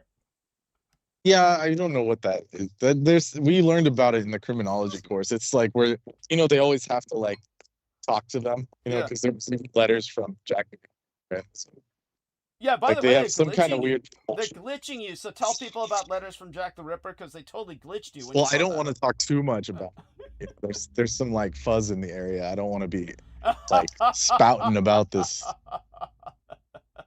Like it's strictly an academic. Let's just put it that way. Strictly academic. Oh, Not the case of this. Me. Good thing they're glitching you. Jesus Christ, whatever you're saying, most of it is coming through as a blur. Yeah, I said it's just strictly academic for me, but unlike you, who actually committed these things. Hey, don't get people thinking I committed a Jeffrey Dahmer. Jesus Christ, so that's Dude. Okay, let's just end it there. Yes, you didn't do anything. That's good. So that all being said and articulated, I'm sure everybody is now pretty much grossed out. Yeah. We lost some audience with that, but it's okay. The rest sticks with us. They're used to this, especially when the girls come. Anyways, on. They just do it by default. Yeah, the harem from hell. The harem from hell gets on. They just go straight towards rotting flesh. Jesus Christ. I was like, How did we get on this topic? I don't think I ever got an answer. If I had an answer, I don't remember it. It didn't stick with me. I didn't retain it. But I remember what? The latest episode before tonight's. I was like, Doug's Angels come on, and then I'm like, I was distracted, as I said. My mind was just kind of elsewhere, and then suddenly it was like, yeah, the smell of the rotten flesh of his foot was enough to drive people out of the room. I was like, how did we get on this? just by default. It wasn't even skipping a beat. Yeah, and when I asked, how did we get on this? I got an answer, but I can't remember what it was. I didn't even retain what the answer was. was. Like you said, I guess it's just default. So I definitely wasn't asking. I know that. In fact, I just was completely shut out. It was just yeah. Oh yeah, and they're saying like those Chinese robots, like they were just showing like armies of them, like clone yes, wars. yes. Like we have to contend with this now. And like Aristides said, it just sprinted into a wall. Like, it doesn't seem very effective.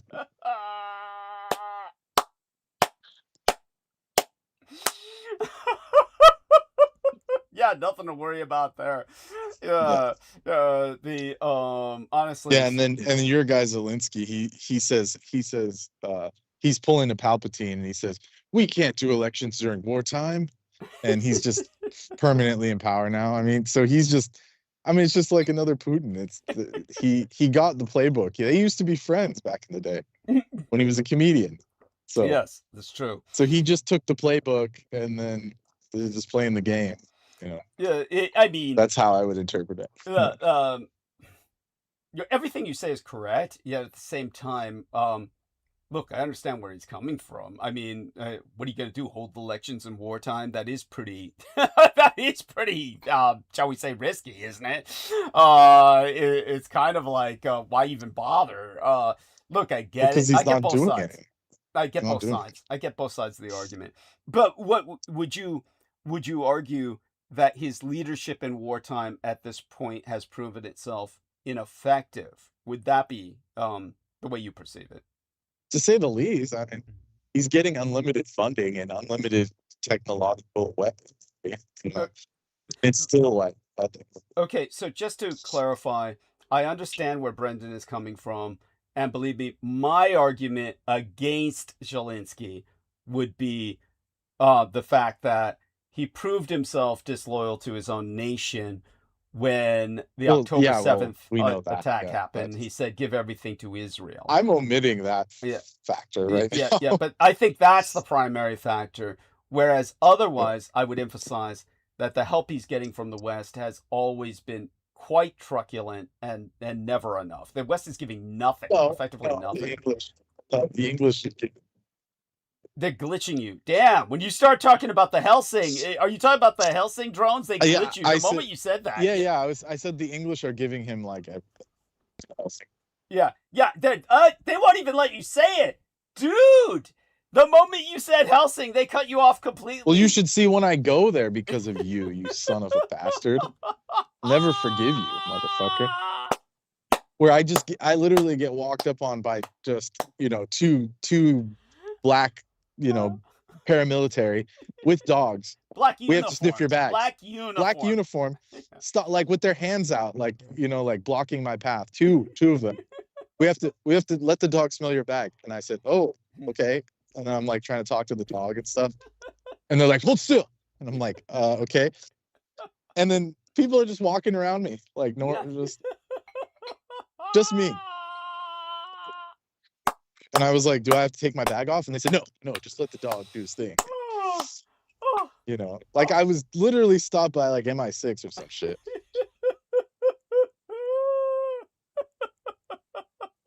I love it. Oh shit. And I just had to act like normal, like, you're a cute dog. Yeah. Brendan makes this point well. I do want everyone to know Great Britain is the only nation that has given its all to Ukraine. There's no other nation has supported Ukraine to the best of its ability other than England. But Europe, America have effectively, as far as I'm concerned, been quite subpar to say the least. Effectively, for years, they did nothing. Just bum-fucking nothing. Germany was sending helmets. I mean, really? Initially? That's all. Helmets, yeah. Yeah. And uniforms, Yeah, shit like that. I mean, really? Really? It's like, and then it was like... Well, I mean, it's just, it's just a scam. I mean, even like the public has lost complete confidence in Merz. Like Merz is going to leave early. Frederick Merz. Oh, yeah, right. The prime minister, whatever he is. Counselor. The counselor, excuse me. They have a prime minister, but he's a different guy. Yeah. But the counselor, that guy, he's like he's like so bad that they don't even have to vote him out. He's just gonna leave. So sad. And that's opening the door for AfD and all Yeah. these people to come in. Yeah. And God knows what's going to happen then, because AfD. You remember that comedian, the German comedian kid that married the Jew lady from LA that I showed you, where he always just does German jokes. Oh, That's that like a one. shtick. Yes, yeah. It was so. I try to forget people like that, but go on. Yeah. Yeah, he was like, he was like, they're all hot, and then someone in the audience was like, talking about the AfD, candidate, right? She's like pretty much gotten voted in Baden-Württemberg. Yeah. Baden-Württemberg. Yeah. Baden-Württemberg, the east, the way East Germany to the max. And then someone in the audience was like, she's a lesbian, and he's like, no way. So it's like this topsy-turvy future we're in. Oh, where that's funny. The hard right is a hot blonde, but she's lesbian. That's Germany funny. Now. That's Germany funny. Now. Yeah. Well, but the problem I've always had with AfD, as you pointed out, they're going to be given a great opportunity by Merz, his exit. Yeah. But I'm like, they always have been sponsored by the Russians, so they're basically a treasonous insurgency. So God knows what's going to happen if they get in power. Nothing good. So we're because the former East Germany, they're like they're like Merkel, except in the opposite direction concerning immigration. So you just imagine Angela Merkel if she were a xenophobe. That's basically it. It's like, I mean, I think I'm very that thing about it. It's like it's obviously a play on both sides, because she came in, did that whole thing that set it up for them. Right? Yes. To where it became a scandal, because before it was like no one cared. Yes. But then suddenly you let multi-millions in, then it's going to be noticeable, and Same with England. So it's you feel that I told you about that this is yes, Hegelian. of course, Machiavellian, probably. But who's behind the conspiracy? The Russians, or no? I mean, those are people. I don't really want to get into that necessarily. Got it. It's So just the chosen. We'll call it the chosen. I mean, well, they do other stuff like on ground level, but there's like other beings involved. Got it. Like they're masters. Like they're got it. Like they're just being told to do something, and then there's like other beings involved. These are the powers and principalities that there we go. Nations. Thank you. That's the best way to put it. But they're real and they exist. Yes. And they're Thank you. Then they glitched you. Right after you say they're real and they exist, and then they glitch. Yeah, it goes without saying. Yeah. I mean, you can watch like Dark City. Okay, Dark City. Okay, that's a good example of taking this to the extreme. Yes. The city's an experimental environment for just gratuitous sadists. Yes. I mean, it was a good like visual aid, to see that. There was never a sequel. There was never a sequel, which you would have thought there would. Well, there wasn't need for a sequel. He just made it to Shell Beach, like that's it. God. Like that was his. Like he became human, that's the whole point of that, is like to get out of their system. Yes. So got it. And but that was what Dark City was very Voight-ish, very similar to A.E. Van Voigt, the science fiction writer. He would do things like that, where the hero looks like there's no hope, and yet he turns into Superman and has these superhuman powers and turns it around, on the enemy, 180-degree turn, where he becomes godlike. And so it's obviously it's satisfying, it's emotionally satisfying, but it's almost too easy. It's like but A.E. Van Voigt, of course. I grew up. By the way, on a side note, I'm leaving the area I was in. Some. And then you got cut. Damn. Is he still on the call? Let's take a look if he's registering us being on the call.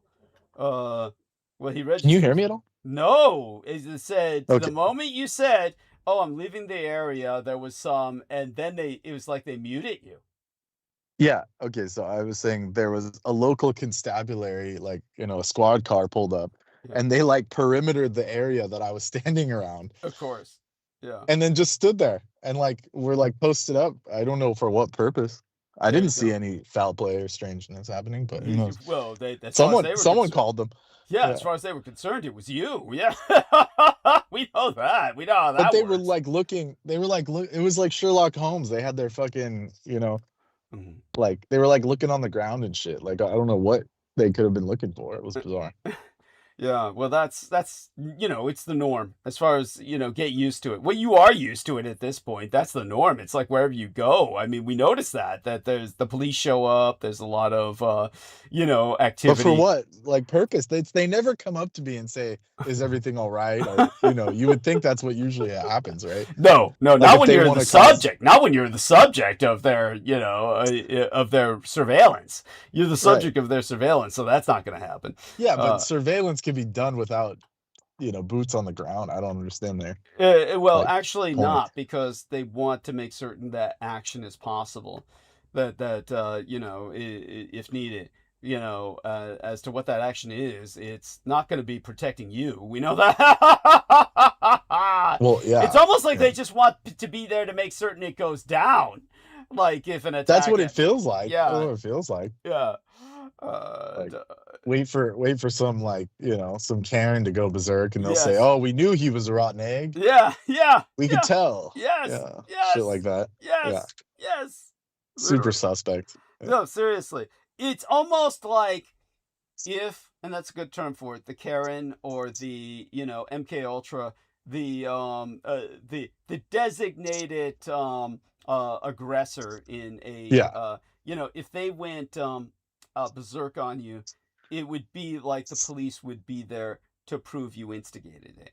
They would be, Yes, we were witness to it, and sworn officers of the law saw, You yeah, can't argue that, Yeah. of course. Yeah. yeah, Of course. and Or it's at least very difficult. yeah, Especially when there's two. of course. Three versus one, it's like Yeah. you're guaranteed to like be implicated, or what is it? Of course, called? of course, their Implicated. body cameras would happen to be off. Yeah. Oh, but both their body. Oh, they cameras switch were- them off. Yeah. They've directly came up to me and switched them off many times. Yes. Many Yes. times. But and people and you see this on like YouTube videos all the time. Yeah. Where the people in the comments say, "Oh, you could see him switch the camera off," and then hundreds of people in the comments say, "That's illegal. They can't do that." It's like he just did in front of you, like, on the video. Yes. I don't know how that's unbelievable. It's like- and for something like that to even have an off switch is already like proof enough. Yes. It's like, Thank you. Like, why even have it then? Well, it's there for the officer's safety, so he turns it on when he feels he's going to get murdered, so that will Yeah. be filmed, and that person can be followed up on his murderer, Yeah. or it's not for you. Of course. Of course, but I support the blue stripe. That's Oh fine. yes, yeah. The thin blue line, which is Yeah, actually the quite thin- big. Yeah. Yeah. Yeah. So there you go. But anyways, it's always when I'm talking to you too. They just show. It's like they just appear. It's like, Yes. what the fuck? Especially when you get on the show. Yeah. Especially But when I need them, Yeah. they're fucking gonzo. Oh Dude, yeah. Call why are them. you calling us? Yeah. Why are you Yes. calling us? Literally, they've said that to Yeah. me. Why are you calling? We're not us? your personal bodyguard. That was an actual quote. Direct Yes. quote. I'm not your personal bodyguard, dude. like, No one was asking you that. You're just. It's like I'm being literally physically attacked. You fucker. But anyways, that's just how it is. Yeah. You know it. Oh yes. Oh shit. That's awful. It's so awful. Oh. But the worst one is not being let into Westminster Abbey. That was. Yes. I'll never forgive you for that. And the second this surgery takes you out, I'm going there and going, saying, please just let me in. He's dead. The vamp is dead. Yeah, I'm obviously joking, but it was just. Yeah. So But to be like I was like, it's like demonic or something. They were like, you can't come in here. I'm like, why? oh, there's a service going on. It's like, why is Other that, people were am I just gonna going burst in. into And flames? that, when you asked them, you're letting other people in. And that's when they said, Yeah, I oh, said, what? yeah. And they said, oh, those are parishioners. And I said, look, I'm Christian. It's like, no problem, and they said, no, you're not allowed in, period. Yes. Full stop. Yes. Damn. As well, actually, no, the lady, she was like a, like a tour guide. Yeah. She like paused and was like, okay, like, you can go in. And then someone in the headset was like, no, That's right. don't let him in. That's right. No. And then she literally stuck her hand out and said, no, it's closed for the day. That's you right. gotta go. It changed. It literally, Yeah. her stance changed in a heartbeat based on a communication in her headset. Yes, that was, yeah. And then the whole rest of the time, they were, paramilitary with MP5. Yeah. It was just every corner I took after that. Yes. Yeah. All looking at you. So there you looking go. at you as you came and following you as you left. Yeah. Yeah. Well, it was probably a good thing because I'm the only one who's ever been to central London and didn't get pickpocketed. Yeah. So, because everyone else I talked to, they said, oh my God, I got pickpocketed within seconds. And I was like, no, I was there for like hours. It's like, because those pickpockets could see all the freaking guards standing over me. Armed guards in Europe, mind you. Yes. Like, they weren't just what are they called? Right, bobbies. They're not just bobbies. The bobbies. No it wasn't just bobbies, no, because those people don't even look at me when I'm there. It's always black, all black paramilitary. Yes, that's right. And it's not like Royal Air Force or British Army because they wear fatigues. Or the King's Guard. Even the King's Guard have like distinct uniforms. Like, no, these were all black. Yes. And even in the airport with the dog, they were all black too. Yeah. I love it. And they said, stop. I said, okay. I was like, oh, the dog's sweet, really nice dog. And they said, let the dog sniff your bag. And I was like, okay. Don't touch the dog. Stop moving. Yeah. Yeah. Don't take it off. And I said, should I take the bag off? And they said, no, don't move. Yeah. Oh, shit. Yeah. Like I was about to just sprint away or something, like drop it. Yeah. Oh, I love it. And then they did, like, in their defense, they did pick some rando that was walking by to do it too, but that was just like almost demonstrative. That was performance art. Like, look, it's not just you. Oh, but now that you're out of range of the fuzz, as we used to call them back in the 60s and the 70s, perhaps you can tell people a little bit about the Helsing drones now. See if you can get it out without them, glitching you. Let's see if that works. Yeah. Yeah, I mean, I don't know how that would even be that thing. Yes. Controversial, but yeah. Anyways, the Brits gave Ukraine all of that stuff. That's why they're able to do what they do. Yes. They have full on, like, it's like Call of Duty lobby, but in IRL, like in real life. Thank you. Like where they give the soldiers joysticks, and the more of the enemy they kill, the more points they get. And then they can buy bigger drones and better drones. And like, it's literally like Call of Duty, but in real life. So that's what has been engineered for them to train the army of the future. That's why Ukraine is being done like that. It's nothing organic. Yeah. Thank you. Well, and to add just some further nuance to that, as Brendan says, where they graduate to higher grades of weaponry based on their kill ratio, the Britain has provided these incredible cross-shaped drones. They're shaped like flying crucifixes, and this is literally from the Helsing organization, the Helsing industry, which has its own kind of industrial base of manufacture. So they're currently expanding. Yes, and all of this is quite true. It's all factual, and but it can be verified. It can be vetted. There is indeed a Helsing organization. Our man Brendan has already connected a link to it, as a matter of fact, in the Infinite call in the text box. Yeah. And this is their public website. Yeah. Protecting our democracies. There. Helsing is a new type of defense company. We provide AI-enabled precision, mass, and autonomous systems across all domains.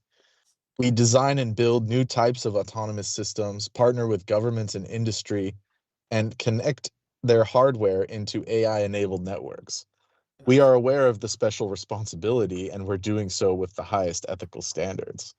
There you go. And So of they're course, go on. they're making strike drones, underwater autonomous mass drones, Yeah. and the latest, which they have yet to, I mean, obviously they're already using them, but they're autonomous, uncrewed combat aerial vehicles. So AI fighter jets Yes. that are being deployed on the field. A new chapter in air dominance. It's called the CA-1 Europa, an autonomous fighter jet, 3 to 5 ton class, under development by Helsing and its subsidiary Grob, combining Centaur AI software, mission stack, capability in design and manufacturing. The CA-1 represents clean slate approach to air dominance. Helsing is working with their leading partners in Europa and aerospace ecosystems to bring the aircraft and build it with a focus on scalability and supply chain logistics. There you go.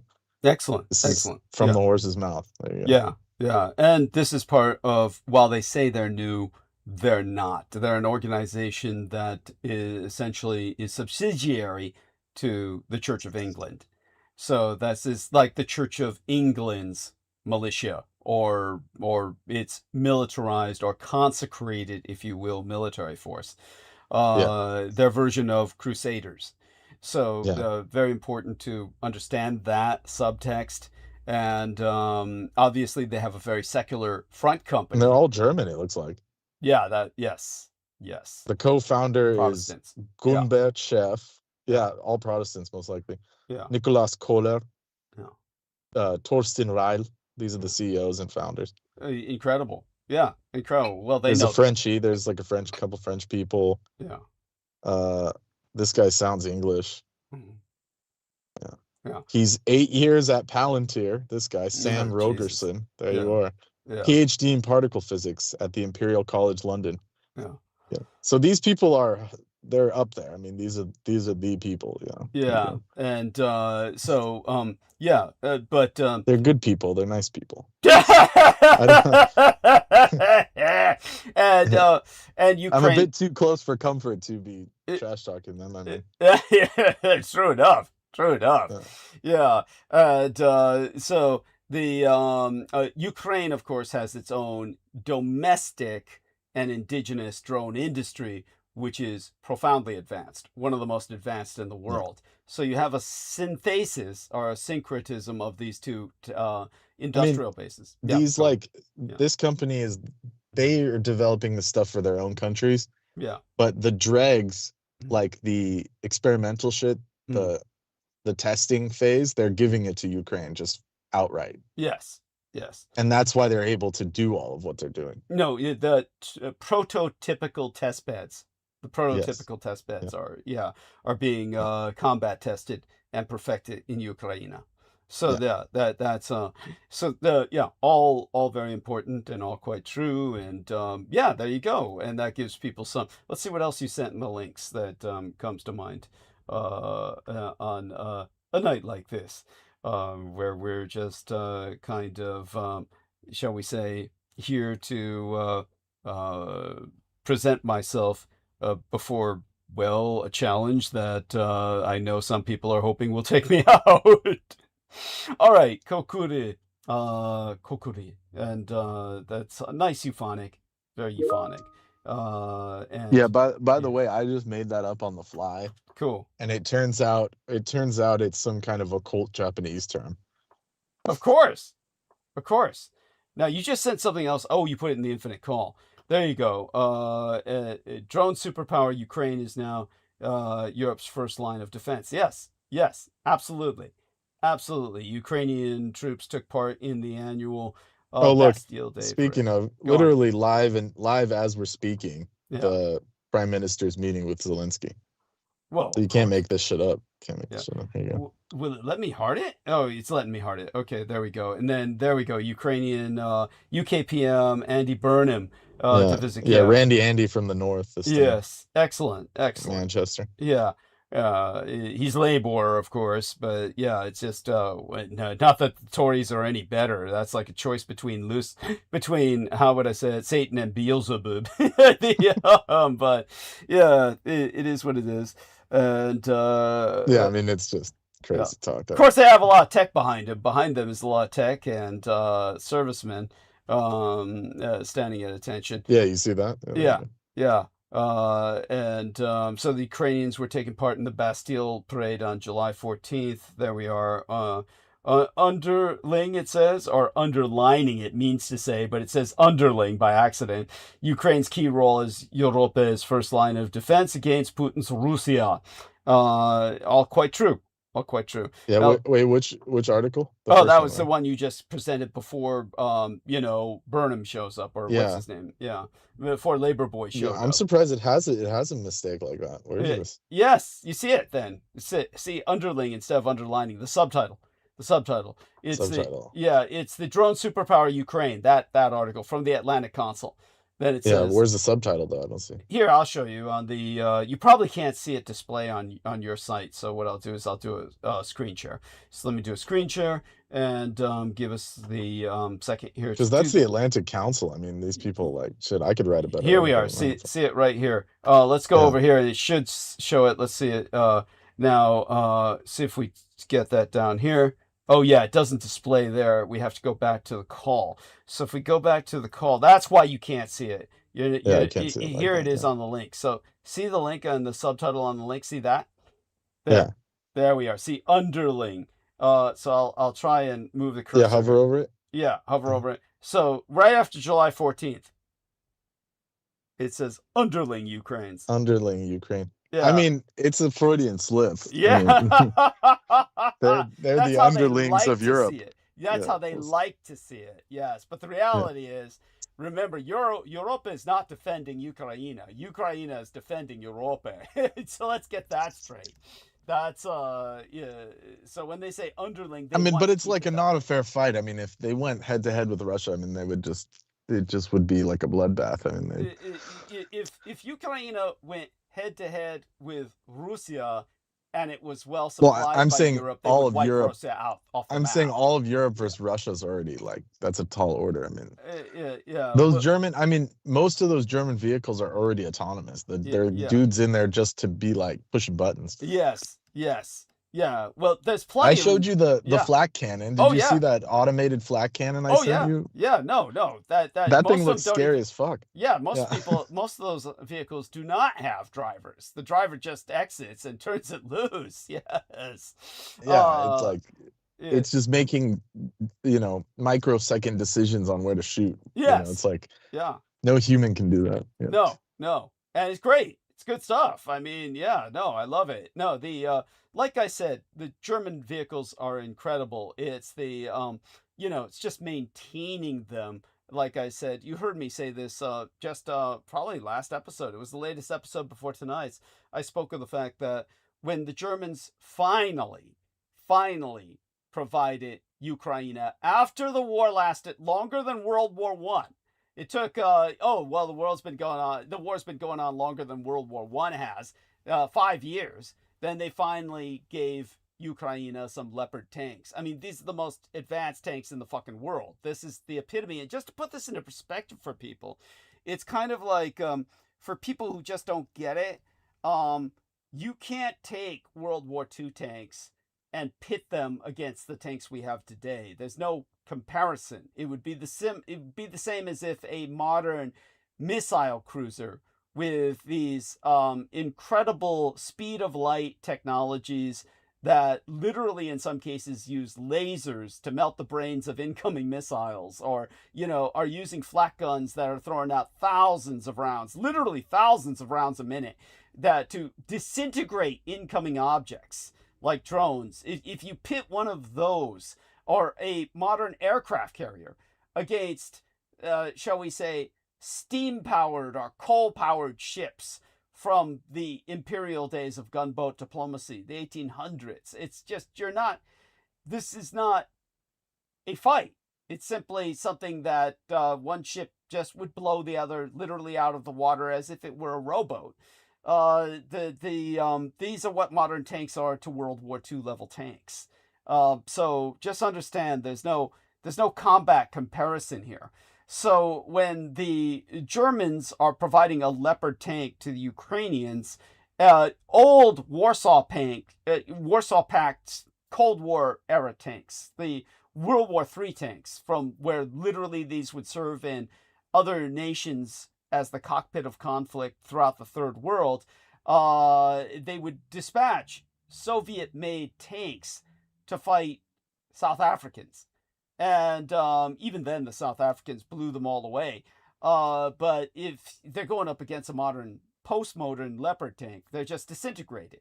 Like a sailing ship or a rowboat coming up against a modern missile cruiser or aircraft carrier.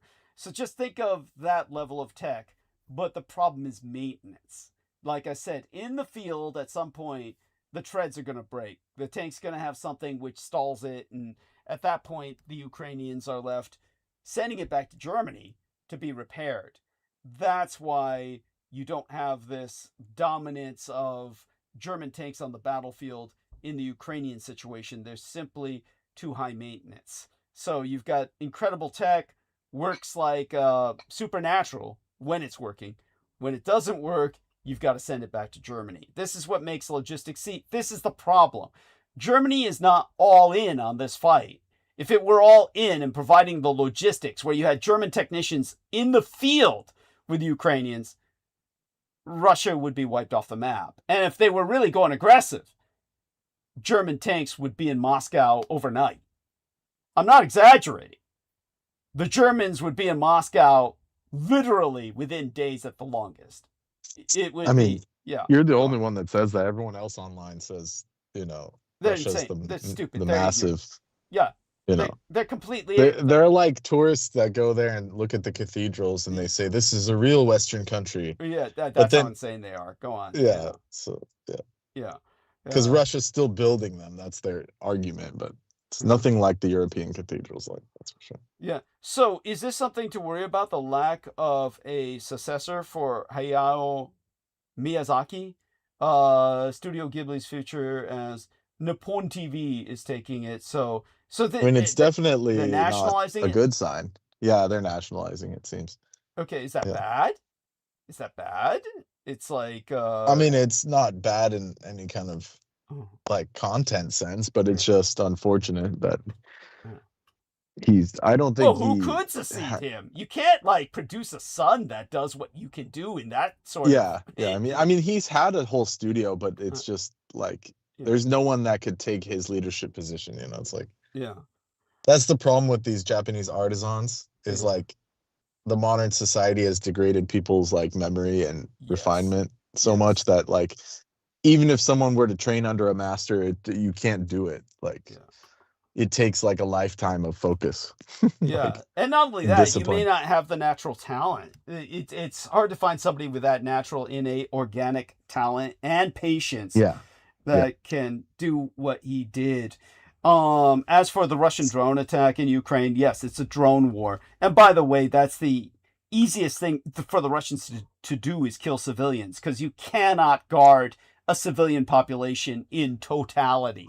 So the Russians are simply their only victories are attacking civilians in Ukraine, back behind the lines, wiping out a shopping mall, wiping out, that's all they can do. But if the Ukrainians are simply not allowed to strike back against Russia in any big way, they try and they do their best to, within the set of rules that they're given and restrained by, stick to strictly military. I don't know. They were hitting refineries for a while, and yeah, but that's military. It's connected to the military logistics. They have to rationalize it, and they have to rationalize hitting what's called wild berries, which is the Russian version of Amazon, because wild berries has become part of the Russian logistical system. So they have to rationalize it and present it to Europa in that fashion, but they're not allowed to hit straight out now like buildings in Russia, where people are residences. They're not allowed to do that. The Russians, of course, have no such restraints. So that's all the Russians do is they hit buildings and most of the time they just splat, as we've seen. The so-called hypersonic missiles splattered against. Okay, that one was such a joke. I can't believe anyone published that. I mean, that was crazy. But it's true. The Russian so-called much of their. But they were saying it as if it was a new turning point. They fired the first hypersonic missile, and it was Well, it was a Nothing. turning point in the sense that the Russians did that, but it turned out to be a nothing burger because their so-called hypersonic missile got there fast, but it just splats when it gets there. That's Yeah, I what's mean so that funny. there was like the dude on the floor, on the above floor, like he was He's still looking out the smoking a window. stove. Yeah, Smoking a looking out the stove window casually with his with his lights lights on. on. With his Yeah. lights on. Yeah. Oh, yes. So yeah, And- so and- much for ultrasonic. You would, I mean, yeah, we're not working on like, Yeah. you know, like in an anime, if they said we deployed a hypersonic, it would be like Evangelion, and like the whole city would be toast, right? Yes, of course. Yeah. Yeah, but apparently we're not there yet, or something. Yeah, but your story about Miyazaki reminds me of Delight, who I was a big fan of. Do you remember her at all? No, that was a Okay, so I'm gonna do a screen share. So can you see the screen share? Yeah. Okay, so Delight was this hot chick who basically, it was 3Ds. That's it. It was 3D, 3Es. She did a 3E, so it was Delight. And so Delight was this hot chick in the 90s. She started in the 90s, and back she's when a Brit. no, she moved to England. But you can see her right here. And and what happened was Delight had this stupid Russian boyfriend from back in the days when it was still the Soviet Union. So she was in New York. Okay. So she wanted to become like a fashion designer. You can see here. So there she goes. See Yeah, that? she's very chic. Yeah. Yeah. So what happened was she had this stupid Soviet boyfriend who she had the sense to break up with. But of course, while she was with him, the relationship was totally toxic. And what happened was they met this Japanese guy, and the Japanese guy was the tech bro. So he did he did the DJing. So, you know, or rather he did all the technology, whereas Idiot Boy, the Soviet, did the DJing. So, and so with these two, she basically produced this super hit video. And the video was like #1 on the charts, and it was like, you know, she was this raving success. And of course, but it couldn't last because, you know, he was too shy. The Japanese guy was pathologically shy and did not want to go on a world tour. But what happened was, because the records took their label up because they were such a big hit, then the record said, well, you've got to do a world tour. Now, she could dance and do everything. The Russian guy, of course, is just an idiot. He's just there to, you know, spin discs. The Japanese guy was doing all the technology. But the world tour killed him. He said, you know, first off, he couldn't go on stage because he kept having panic attacks because he's just a tech guy. And but he was considered an integral part of the band, and people wanted to see him. And but, you know, and then the idiot Russian guy kept trying to, you know, beat her and do all the shit because but he couldn't damage the goods before they went on stage. So all they heard on stage was all this shouting before they got on stage. Anyhow, this was doomed from the start. But the point was, she became very environmentally activist. And so she was asking that all of their videos and everything be essentially made to be environmentally friendly. And in other words, she was trying to get the records to release like cardboard kind of covers rather than plastic.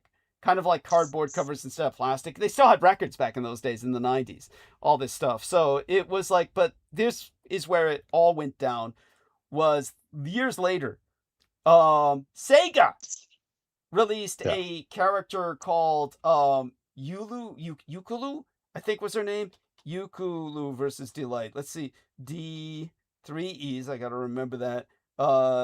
Delight versus Yukulu. And let's see, versus Yukulu, and see if I remember that right. Yukulu, or no, they keep giving me ukulele. Ululu. Anyhow, they had this character in which they plagiarized Delight, and it's obvious. Eulala, that was it. Eulala was the creature's name. This was like a so there we go. The lawsuit details. This is what killed her. So if we go to images, see this? This is Delight, and this is Eulala. So Sega took Delight, and they just made her the I remember this. Space Channel 5. And so she sued for obvious reasons. She sued. And because they're so wealthy, they won the lawsuit. She sued them for the 16 grand they were supposed to pay her. Yeah, you can't sue Sega and shit. Like they're backed by the gov. Yeah, and but of course they won, and then said, now you have to pay us 600,000, to pay our legal expenses. So of course this broke her, and so she moved to England. She had to relocate so she couldn't be attacked by creditors.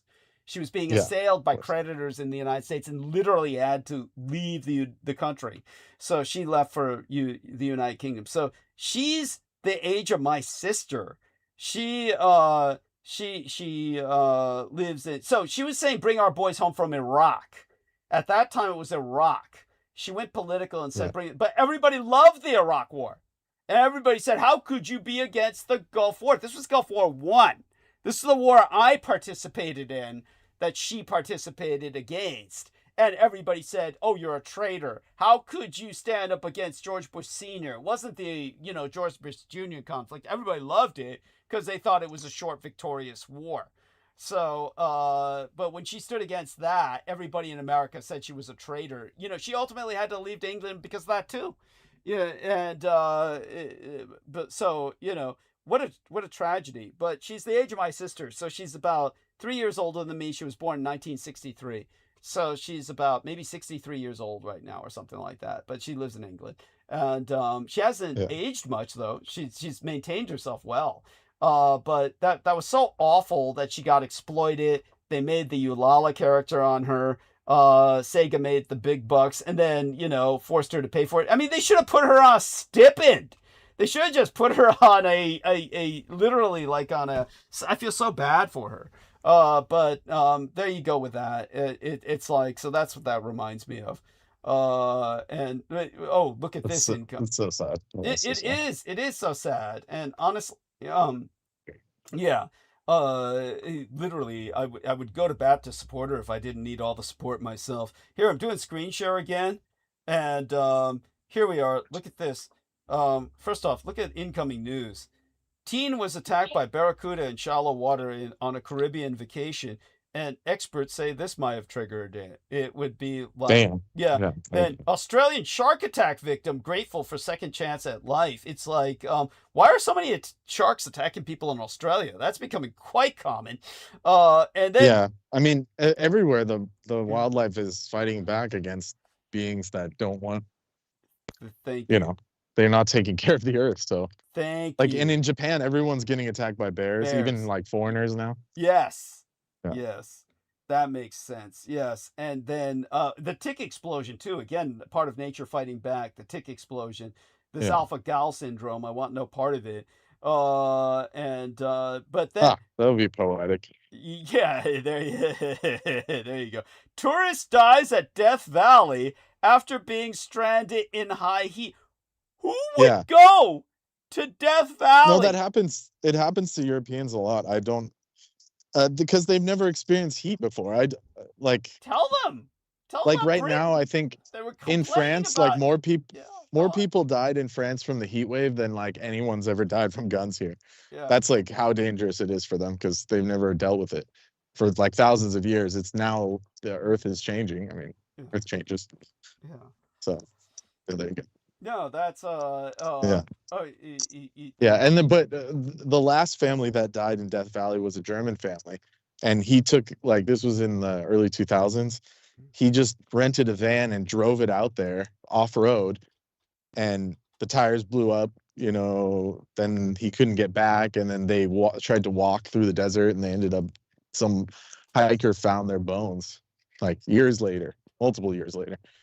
Yeah. So it's just I mean, like when I was in Europe, I was showing people like the weather back here, in the Central Valley, 45 degrees Celsius, which is like 110, 115. And they thought it was a joke. They were like, no, that's like cooking. That's like making bread. That's what they were saying. It was like, it's an oven.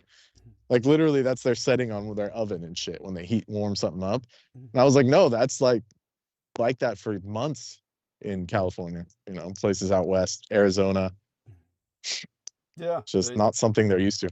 There we go. So now I'm going to do a screen share again. Doing a screen share again. There we go. This is the perfect image of it. You see that? Here we go. Sega. Fun fact. Saga's Eulala character copied Lady Miss Kier's likeness. There we go. So that shows them. And that's so... Yeah, that was really like a dick move on their part. It's like... Yeah. I mean, Sega was definitely pretty hardcore back in the day. They went out of business, though. Yeah. Stuff like that. Karma! Yeah. That was... Yes. Oh, my God. Like, they lost out to the big ones. Yes. Like, Sony and all these people. But Yeah. Oh, here she is at the age of 63. Here she is at the age of 63 in England. That's how she... Yeah, there we go. She available? Is that what you're trying to say? Well, I'm just, taking a look at her. She's maintained her boobs well. She got a job. That's... I mean, ooh, yeah. She's like, I mean, Yeah. for 60, she's not too bad, but it's like not, Yeah. all that pub life over there makes people ugly real quick. Well, We know a few people like that. well, but so did you see the image I was showing earlier, though, of the characters? Let me see if we can get back to that. I've So you seen the saw... character. I've seen okay. I've played the game. Yeah. Okay. So no, but I mean, the image showed her going up against the character. It was an illustration. Yeah, the YouTube thumbnail. Yes. Yeah, the YouTube thumbnail or whatever. Yeah. Oh, you're right. There is a little. I see here now, little thicker here. She's gotten a little thicker. Yes. That's yeah. They, like you said, a little bit of the pub life influence there. So the fact that she's still active in entertainment, though, that's mind blowing. But definitely some cloning needs would help here. Yeah, that's not the thin character here that we saw. No. Yeah. But yeah, some cloning would be great there. This was, yeah, she was incredible like this back in the day. Okay, so enough of the reliving our old childhood crushes, or at least mine. Yeah. That having been articulated, so karma impacted Sega, and the big boys just ate them up, or like a hostile takeover, or was it they were just absorbed? What happened with the? I mean, yeah. Well, from what I recall, they were competing. In the early video game days, there was like a bunch of companies in Japan. Yeah. So Sega was one of the big ones. There was like Dreamcast, and then by the time Nintendo jumped in and Sony. Sony was always the number one, electronics manufacturer. So they took over, the PlayStation is still the biggest selling console of all time. And then, but Sega had, the Dreamcast, and they had the Sega 1 game system and all that, and 2. And they were actually pretty good for a while. They were in the 80s into the early 90s, and then they just couldn't keep up. Because Sony had so much R&D, like they made the CD-ROM and all that, like they couldn't keep up with that. So eventually they just bankrupted. And I think, they were subsumed because they still make it. For a while they were making like games as a studio or something, and like they still they still make like Sonic and all that. That's Sega IP. So Sonic the Hedgehog. Yeah. So that's like. I don't know. I think maybe they got subsumed by maybe Capcom or somebody. Someone bought them out. We can probably Google it. Someone could check it out. Cool. But that's Yeah. There you are. I was just distracted because it looks like they're showing her in. Yeah, it says Sega's still around, but they stopped making video game hardware in 2001. There you go. But they're a successful third-party developer. Okay, so they just went into publishing instead. Okay. Yeah, and so here's what I'm looking at is kind of weird here with this scenario, and we're obviously talking. Oh, we're joined by Holly Kiefer. So be patient, Holly. I just want to do a screen share here. That's fine. Yeah, am I mistaken here, or is this with Michael Jackson on its side? Sega can't lose, and they're showing. Does she not look like she's in tentacular bondage here? This looks like they're showing Eulala, the character, based on Miss Lady Kier, or Lady Miss Kier, who was the D-Light chick. Like they're showing her in the typical Japanese porn tentacular bondage. No, it's like it's a plant level. That's like one of the levels. Okay. It's like a jungle level. Okay. So like man-eater plants. Okay. I don't know why, but the Japanese games have that all the time. Cool. Like Cool. plants that attack carnivorous you and shit. plants. Yes. No, that's a big deal with them. That's a big thing, of course. The tentacular penis effect. Yeah, but Well, plant for life you, based it on is. Yeah, yeah. that's definitely not what that is. But yeah. No, it's the same thing, except it's with plants, vines, with vines. Yes, they do that a lot, but it's a tentacular penis effect, and we'll call it vinyl penis or binary. How would you say it? Plant attack. Plant attack. Yes. No, I get it. It's okay. So we're joined by Holly Kiefer. So, dear Holly, how are you doing? I'm all right. Yes. Hi, everybody. Yes. I just had a couple of comments of what you guys were talking about just recently here, Uh-huh. and to wish you well for tomorrow before monologue and all that. Yeah. Thank you. Thank you. All Appreciate right. that. So I'll Good launch riddance. right in on the. What was that? I He missed said it. good riddance to me. He said good riddance. Well, it's like, I mean, I didn't write the destiny. The AI wrote it for you. Yeah, So, yeah. The AI is predicting my death. Yes. I'm gonna forever be Yeah. stained as the sidekick or something. Sidekick of the late Yes. Dietrich. Yes. The Oh, splat. yes. What was that, honey? Holly? The splatter. Yes, there we go. So go on, honey. What were you going to say? Based on Oh, what we just said? stupid stuff. But on the subject of weird Russian boyfriends. Yes. Yes. Okay, this Hayden Panettiere had a Yes. really Yes. weird Tell us about this. Yes, she had a Russian boyfriend. Yes. for like 20 years. Yes. Might Yeah. have somehow even had a kid with him. Yeah. Yes. But Yes. he was like, she was like 5 foot tall, and he was Yes. 7. pushing 7, Yes. towering, Yes. and a kind of Frankenstein looking head. Yes. Yes. And Lurch. I always Lurch. wonder. She had a intimate relationship with Lurch. For 20 Wow. years. Yeah.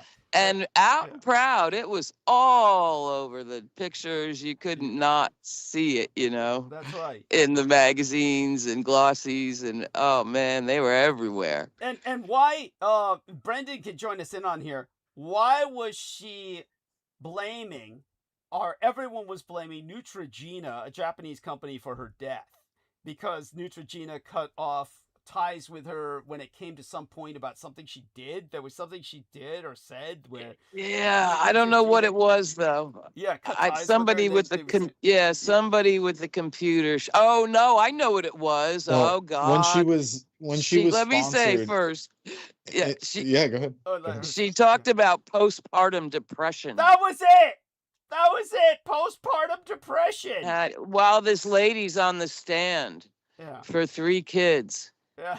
Now, you know, I mean, and there's always some woman getting on trial for this. Why is that Crime, such a thing? you know. Everybody knows we have postpartum depression. Everybody knows. Well, this was like pre-Me Too. This was like when they just wanted them to be like bubbly pop stars and shit. God. Right. Before She it was couldn't- vogue to speak out about, you know, that stuff. Lady problems. Yeah, they just said it's, you know, you basically soiled your contract and they dumped her. Yeah. Yeah. You're not prom queen anymore. So but the modern thing, the companies would, like, you know, in the current, you know, meta, let's call it, let's use a video game term. In the current meta, they would say, oh, she's so brave, and then they would put her on a pedestal. You know, they would push that part of it. They would say, we're gonna donate millions to, you know, depression and women's rights. Right. Yeah. But at the time, they were really not about that, because Japan is like all about image. You know, they were in that. They still are, Yeah. but I don't think they played their cards right, obviously, because they were trying to, you know, It's ugly. Yeah. they were applying Japanese logic to an international person. And yeah. that Women don't backfired on them. complain. Yeah, well, it's more like the idol thing. It's like if you're being sponsored by Japanese skincare, you have to always be happy and look good. There's no there's no candid moments. Yeah, Doug there's can- no Yeah. unhappiness. No, I Yeah. get it. I get it. Yeah. Yeah. So they but were I didn't know applying that to a Neutrogena foreign was actress, yeah. Japanese. Mhm. I Yeah, never knew Oh, that. it's international now. I mean, it's Now, yeah. it's like the Frenchies own part of it. I mean, it's very Okay, I don't know where it was international. invented. Yeah. Yeah. And wouldn't nationalism be a fending off of corporatism? I mean, the idol thing is too much like different. well, I mean, what? And this was from Yeah. before when Yeah. you were talking about who? Oh, Japan, right? yeah. We're talking, Nationalizing. when she's talking about Studio Ghibli's, Holly's referring to Yeah. Ghibli's Yeah. nationalizing. Yeah, I mean Japan Well, nationalizing. that's just the IP. It's like his studio. He's too old to pass the studio on. You know, Mhm. they Yeah. basically they were waiting for him to train up an apprentice, but that never happened. Mhm. So their default is they have to sell it. They don't want some Frenchie to get it or some Yeah. idiot Right. from abroad to get it. Yes. So they Or have to sell some it to a Japanese corporation company. pick it up. You know, like, you know, Well, some the Japanese corporation's good because they can actually, they'll keep the wholesomeness of Ghibli. Yes. Yeah. It's not like, it's like and in if the a West. Japanese corporation gets it, I don't see that necessarily as nationalism. Well, it's nationalism. No, that's very nationalistic. Yeah. That's very nationalistic. By the way, just Oh no, Yeah. no! You're what I meant to say is corporatization. right. Yeah. That is naturalization, well, It's the opposite. nationalism. Because they don't need Yeah. to make any more money off. Like it's a Yeah. Japanese cultural staple. Yeah. yeah. Like anyone sees like Spirited Away, they just know it's Japanese. I mean, there's no slicing that. Yes. Yes. Yeah. It's like Disney, it's American. Like, Yeah. Right. Well, you used to. Things have changed somewhat in that regard, but not too much. Not that much. no. But if in some the media case of the corp- Rotten Mouse, that's it's American. Yes. Yeah. True. But by the way, just to give you kind of a perspective here on something more nuanced about Japanese beginning to understand woman. Here we are. I'm doing a screen share. Can both of you see this? This is the Japanese mascot for menstrual cramps. And you can see these are some very young ladies here with the Japanese mascot for menstrual cramps. Stay healthy and safe. This is, so they're saying... A kitty. Yeah. Well, it can manifest as a kitty, but generally speaking, it manifests as a heart. Yeah. Here. My God, that thing's hideous. Dude. Yeah. Holy Yeah. shit. But this is the Japanese... I don't want to kiss that. It's like a uterus or something. That one looks like a vibrator. This one, yes, Pink. yes. Yeah. Yeah. Well, this Does is... it vibrate? Yeah. This is Mondo mascots. We're getting into something different here. Oh yeah. Yeah. Okay. But this one is... This one, here we are. I love that. There we go. That one. Yeah, that one. This is the one. The uterus. Japanese, leans gets you. But the uterus sits next to Japanese woman having their cramps, and the Japanese woman talked to it about their problems with it's that time of month. Yeah. So and how it follows you. This is it. See, the Japanese woman. Oh, so is there AI in that thing? No. This is like Talking back. Oh, these are mascots. These are like people dressed up like that. Yeah. Yes. Okay. Like Japan is there's like somebody in there. Yeah. Japan is all about mascots. Yeah. I mean, that's why all these like furries love going over there because it's normal over No there to see like some shit. people in a suit like that. Yeah, see this is Whoa. a child or a midget in a suit. Yes, next Yeah. to the woman. See, Wow. and it's showing that sometimes the mascot is also grabbing her. It's that time of month when the menstrual mascot grabs you and you're in pain. God. Yeah, you're cramping up. Yeah, so that's there you go. So Japan is showing that they understand women's issues. Yes, just so you know, it's So there could be a lady in there. could be, yeah. Could be, yeah, but... Or is it guys? Yeah. Here we are, Japan's weird period mascot. There we go, Yeah. Japan. It's scary. Wait, now where's the cursor? All right, yeah. Here we are. The cursor's here. Japan's weird... But there's a person in there. It's not like one of these fluffy marshmallow pillows that everybody has. No, that's people. Sairi-chan. Yeah. Sairi-chan. There's a Sairi-chan. person in there. Yeah, the Japanese movie all about menstrual flow mascot. You are shitting me. Yes, Sairi-chan, yes. And then, but they also have little dolls, see? Yeah, giant pink menstruation fairy. New toys of Sairi-chan, giant pink menstruation fairy who comes to visit each month. Will appear in capsule in toy machines. That thing is terrifying. Oh, so this person is just, they're making so much money on that? No, well, this is where you're mixing up the corporation. This is the government does this to keep Yes. their Right. people happy. Yes. Yeah, So yeah, it yeah. doesn't like it. They're not for like you can't. Like, It's a social it's not to service. sell a Okay. product. It's not to sell a product. So you're mixing Got things up. it. They have corporate That's mascots bizarre. like Pikachu, but Yeah. this like 90% of the Okay. mascots are all like PSA, public health related, or like Got it. just there to keep people's spirits up because everyone's trying to jump off. Got So it. at least they were for Yeah. Yeah. Yeah. But Britain used to yeah, have that but too, but, so but sort of. see what men get is a little girl in a school dress. Women get yeah. this. Oh, it's some sick Oh, shit, yeah. But look at this. Yeah. Oh my god. See, there's different variants. What's this one? What's Which one? this one? This one. What's this variant? It's so blurry I can't read the katakana. What is that? Okay, yeah, it's too blurry. It's too The blurry. Yeah. Sophie It's each one's mascot. for like a different issue. Yeah, each one's a different issue. Yeah, here we are. Maybe that makes it larger. Here we are. That Yeah. Okay. it's larger. Yeah. Oh, then it comes up with a Canelli store ad. Yeah. It's 8,000 yen. Okay, so now these guys are trying to sell you something. Yeah. Yes. Yeah. That. Soft that thing, I vinyl don't know what the mascot. fuck. Yeah. Mensi-chan. Oh, Mensi-chan. That's It's a menstrual. tampon. Oh It's a no, tampon. menstrual. Yeah. Yeah, it's a tampon. It's a tampon. No, you talk to it. There could be a Mensei-chan. little microchip in there and it talks back. Shit. And tells you how great you are all night long. And that you don't need friends anymore. You can't trust them. Yeah, that's right. Jesus. Most Japanese women don't trust Japanese men. That's why population Yeah. rate's gone down. Yes.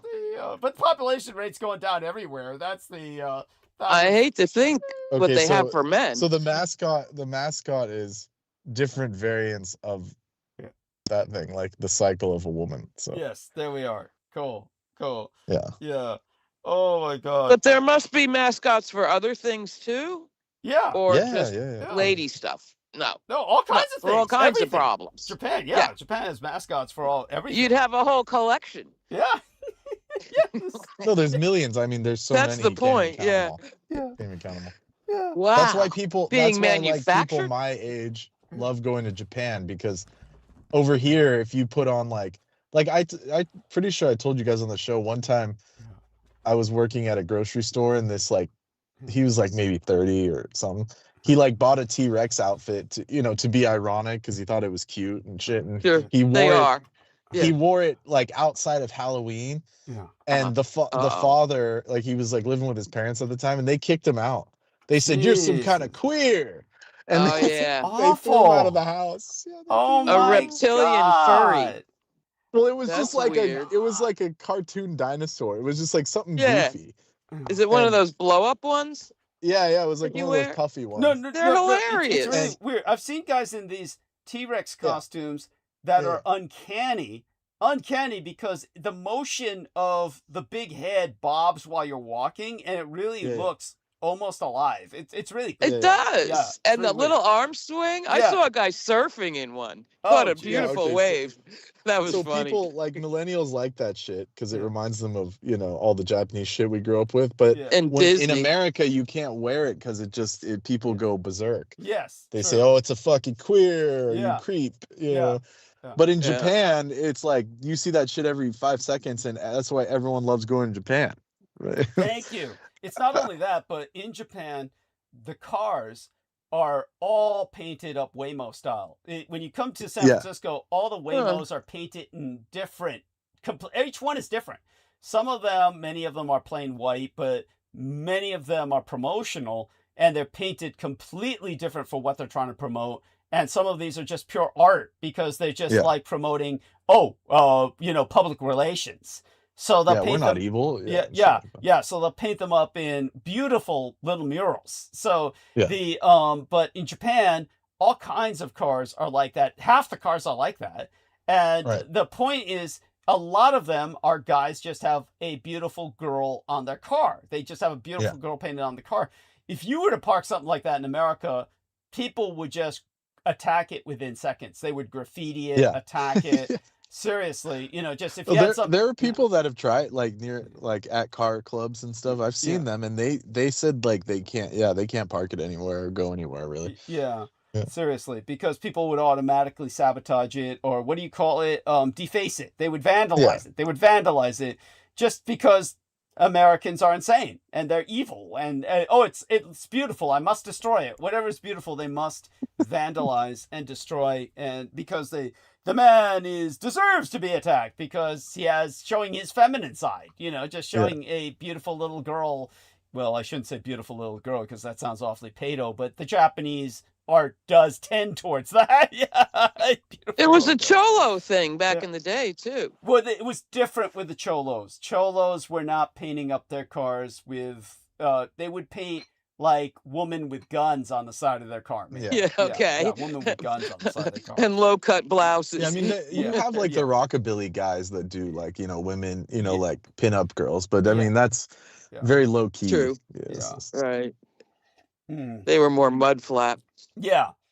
Well, I saw some guy who said he had the big van, SUV. He had the big sports utility vehicle, and he had a very attractive power girl, but it was just a tiny metallic detail. Metallic, so it would withstand the elements. So it was a tiny metallic detail that I was able to look at and peruse of Power Girl, which of course Power Girl is a big sex symbol. For those of you unfamiliar, she's a superhero who's basically all cleavage, and it's like, as a matter of fact, this is the rationalization from DC Comics. You know how Superman has the big S on his chest, S for Superman. So DC Comics had her in a state of feminine protest. She ripped off the S logo, so she's just got a big circle of cleavage. Big circle of sweaty. Like in the shape of the Superman. Shield. It's actually just an oval. It's right. That's sassy. Yeah. And so they said, well, that was because she originally tore that off in protest and then stylized it later into a more, circle, even circle, because that became her trademark, was the cleavage. But it started off as protest, feminine protest. That's what they say. But of course, we know it's all there as fan service. She has cleavage for fan service.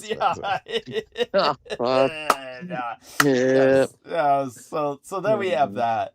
But as I showed Brendan, some of my favorite porn out of Japan is Power Girl porn.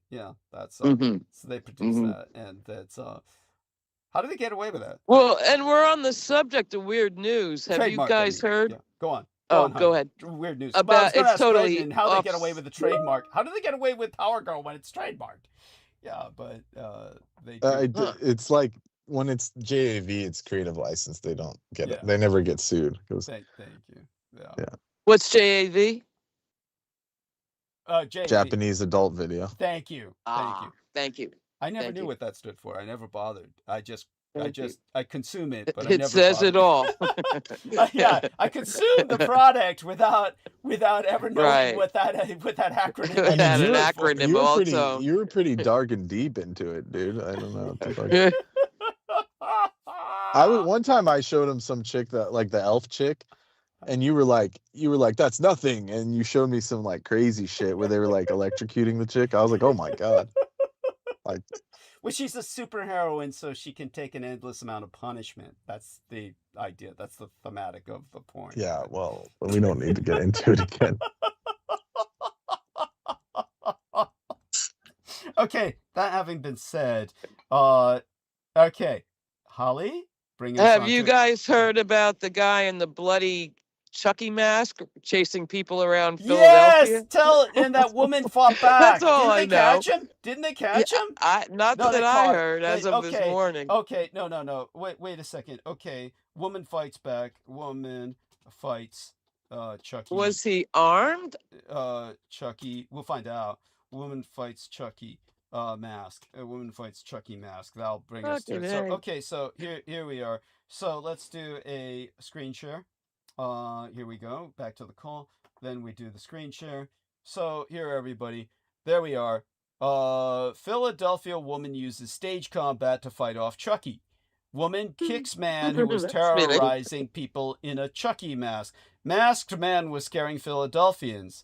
Yeah, then look, why is he terrorizing a black woman? Black women don't take that shit. This is why you never see. No. This is why you don't see any of the guys like Michael Myers in his Halloween mask, Jason in his hockey mask. They kick None you of in the these- nuts. Yeah, none of these guys go after black women in the movies because they don't want the grief. You know, the black woman's just gonna attack. You know, it's Yeah. like, so they don't.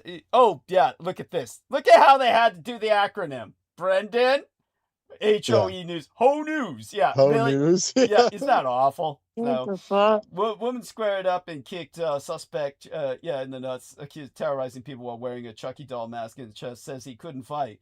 Yeah, no shit. Yeah, so there we go.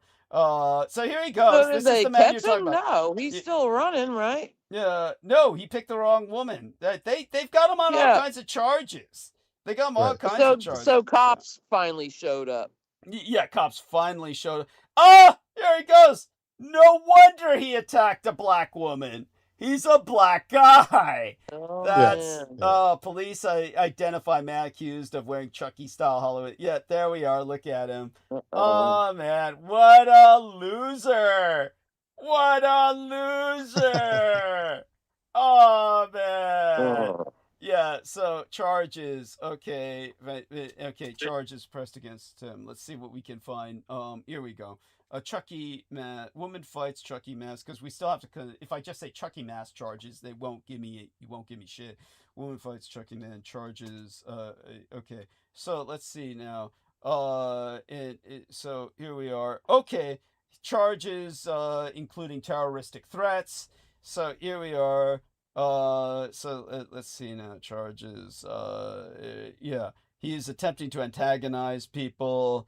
Yeah, and harassment. You know. I'm surprised he didn't get killed in Philly. Shit. Yeah. Yeah. Seriously. No Yeah. shit. Yeah. No, he has a tendency to travel back and forth to the West Coast. That's why. He'll Yeah. get out of town when it gets hot. For employment California, reasons, the- he seems employed, not Yeah, the LA. Yeah, for employment for drug reasons. dealing. Yeah, For drug Jesus dealing. Yeah. Christ, yeah. Okay, he faces charges, multiple charges: terroristic threats, harassment, simple assault, and intimidation.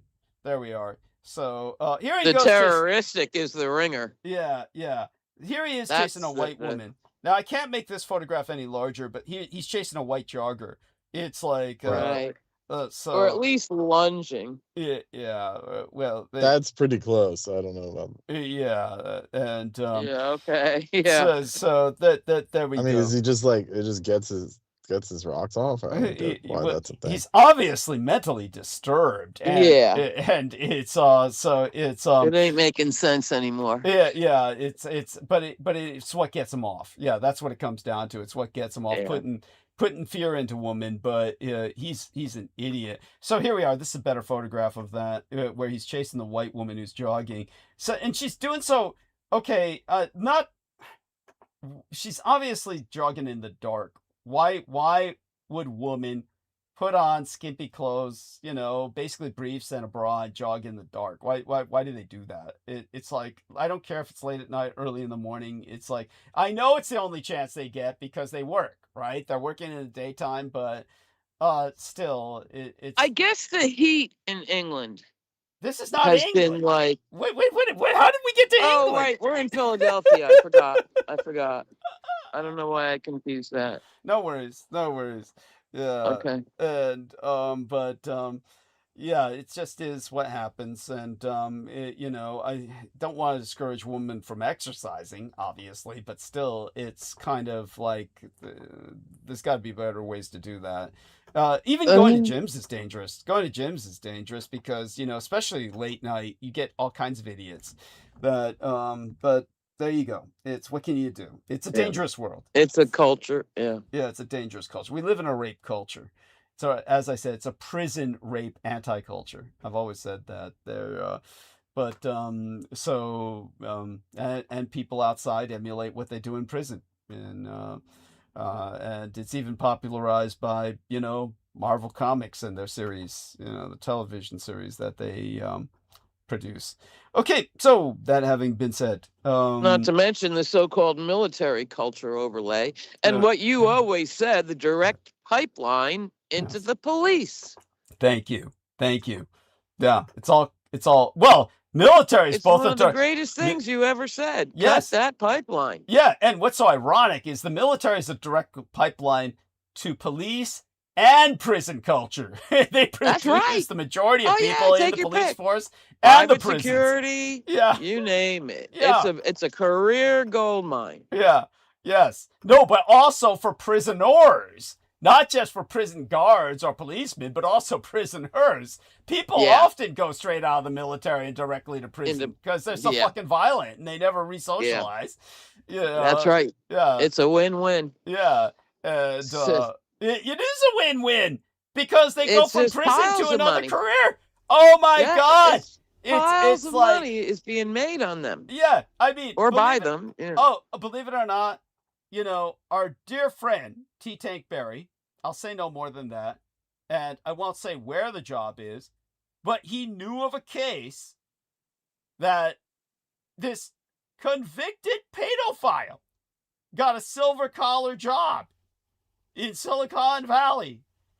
After being convicted of pedophilia and then doing his time in jail, he gets a silver-collar job in Silicon Valley, meaning he's working at one of those blue-collar mafias where they're paid astronomical sums to work with public safety systems and shit, civil infrastructure, as a blue collar worker. So like still and unionized too. They probably got a union. And unionized. Yeah. Anybody's security has a union. Yeah. The last of the unions. Yeah. I mean, and they're strong. Yeah. Those guys are protected. Yeah.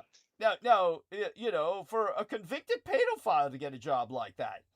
Seriously. Yeah. This is like, you know why? Because they're retrained for that in prison. And what happens is the pedophiles are considered, they're retrained to get careers in prison. You didn't know this? Well, no, prison no longer trains anybody for anything, is my understanding. That used to be back in the day, but I didn't think it was to be a security guard. No, not security. This guy wasn't security. This guy was like, I knew someone who worked in the federal building in Oakland who had been guilty of multiple crimes. I knew that situation. Yeah, sure. But you don't need training to be a security guard. That's right. I went through training because I was doing elite security. There's a minimum of training. You need a background check. Yeah, you'd think that much. Yeah. But this guy had been arrested. Where was the background check? Well, you know why? The guy had been arrested multiple times for beating a woman up. Yogendra Sagar is the motherfucker's name. And so I'll gladly out this motherfucker. I'll gladly dox this motherfucker in a heartbeat. Yogendra Sagar, motherfucker, he was arrested for assault and battery and beating up woman dozens of times. Dozens of times. But he was never convicted. That's the point. Arrest without a conviction don't mean shit. So he wound up working armed security in the Oakland Federal Building. You're working for the United States government on a private contract. So breathtaking. Yeah. And armed. Oh, okay. A subcontractor. Yes. Private security, but still armed in a federal building.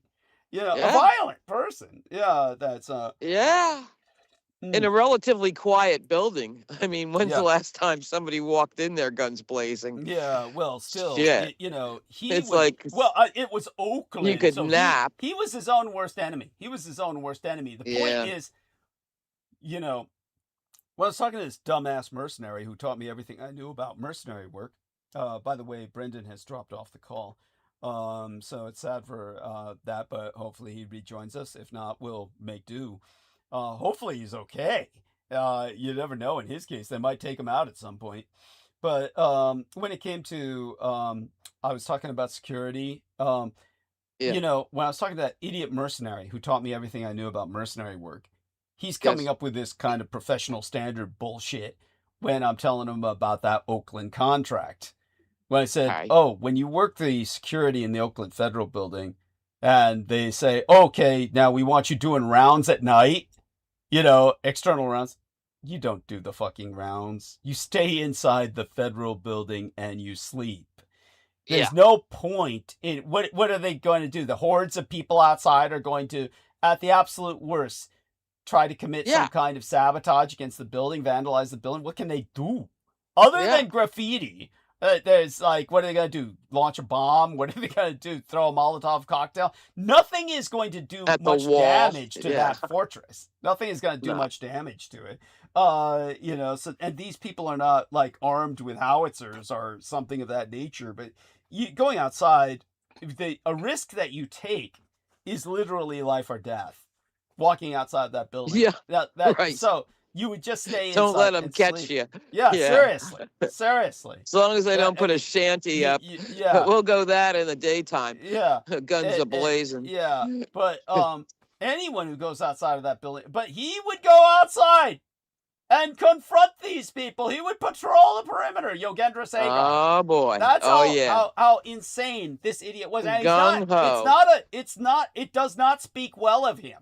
This is not something courageous or professional he's doing. He's just simply, causing trouble for himself. He was his own worst enemy. Aggravating. Yeah. He's simply aggravating. And getting people into trouble. Yes. Thank you. That's evil. Yeah. So what's this latest thing from Brand? Here we are. Oh, that's right. So I thought I hearted that and it didn't manifest or something. But let's see. I know I hearted it. Hopefully that shows up. It's not showing up though. Maybe there's problems with the tech or something. There we are. Finally shows up. Maybe that's why he dropped. Yeah, it could be. Yeah, there's definitely ongoing problems constantly with the tech, and I notice Microsoft Teams is very fickle, very capricious. Yeah, but at any rate, we got good numbers. I'll do a little bit of monologue, but before I do, anything else you want to bring up? And I certainly want you to interject throughout the monologue while I'm talking. I know. Yeah. You always welcome that, and I appreciate that. Yeah. On the subject of weird animal attacks. Yes. Remember that came up in the weird news reel before? Yeah. That year, and this happened a while ago. Brendan will remember, when the whole western side of Scotland's farmed salmon fishing industry was wiped out.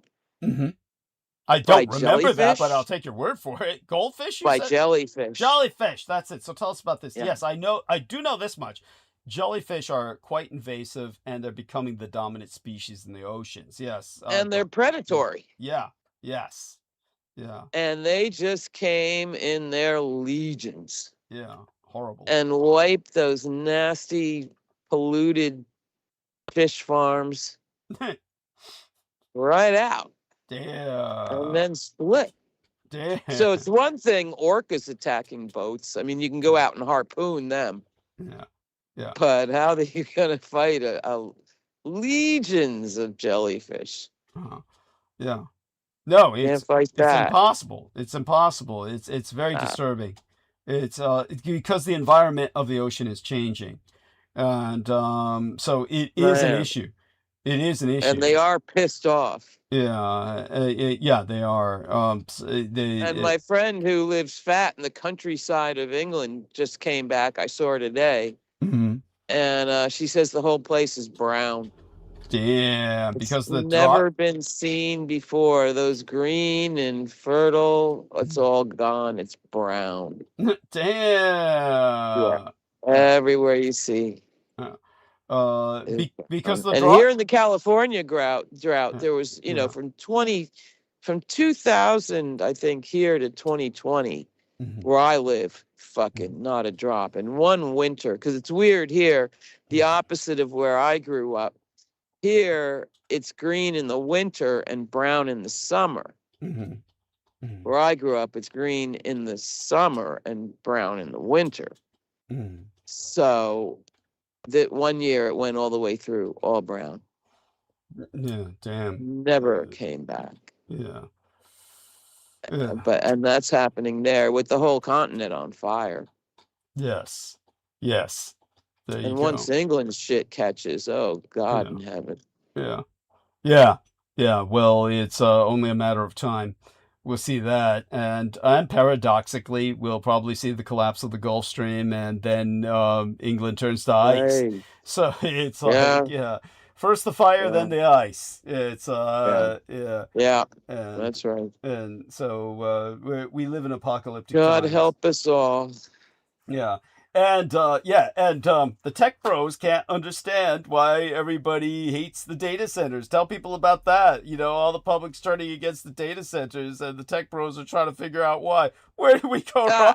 I mean, you know, it's a complete divorce from any kind of anybody that's not in their club. Oh. And it's this rush to market, so nobody's going to want what they're selling necessarily. It's a like takeover of reality driven by forces that don't care about me. You know, That's for sure. they tell me they do, but no, they really don't. That's for sure. Yeah, so I got a list of reasons, but it's pretty apparent. There's all those short videos about the sounds they make and stuff, like 3 miles away. Oh man. And they put them in suburban, you know, with houses all around them and stuff. Yeah. It's crazy. Yes. So it's like really a flap. A serious flap. Yeah. Good.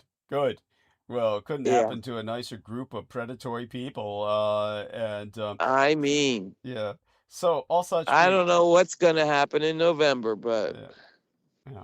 It's going to be wild and woolly. Well, remember, the even more important election takes place before ours, that of our occupiers, the master race of Israel.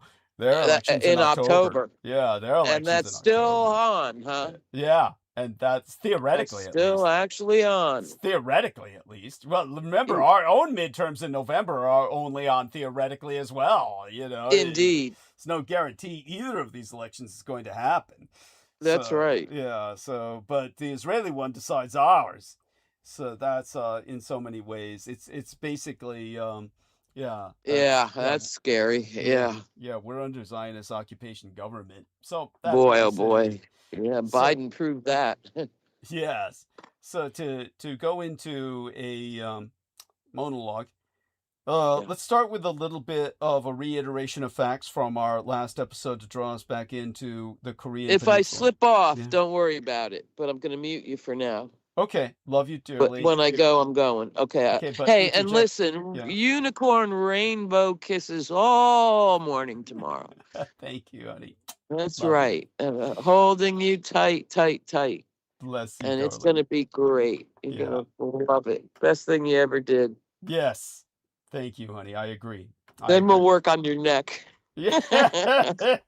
Maybe a little ear adjustment. That's cute. That's cute. I love you. Your neck is perfect. Yeah, you understand. Right. I get the humor. Yes. All right. Thank you. Love you too. You do. That's why I love you. Yeah. Bye. Yes. Bye for now.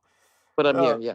Okay. So Putin's been visiting Chișinău. That is the southern islands of the Kurils island chain, as it's Russified in terms of terminology. That is marked on your map. It is mismarked and does not belong to Russia.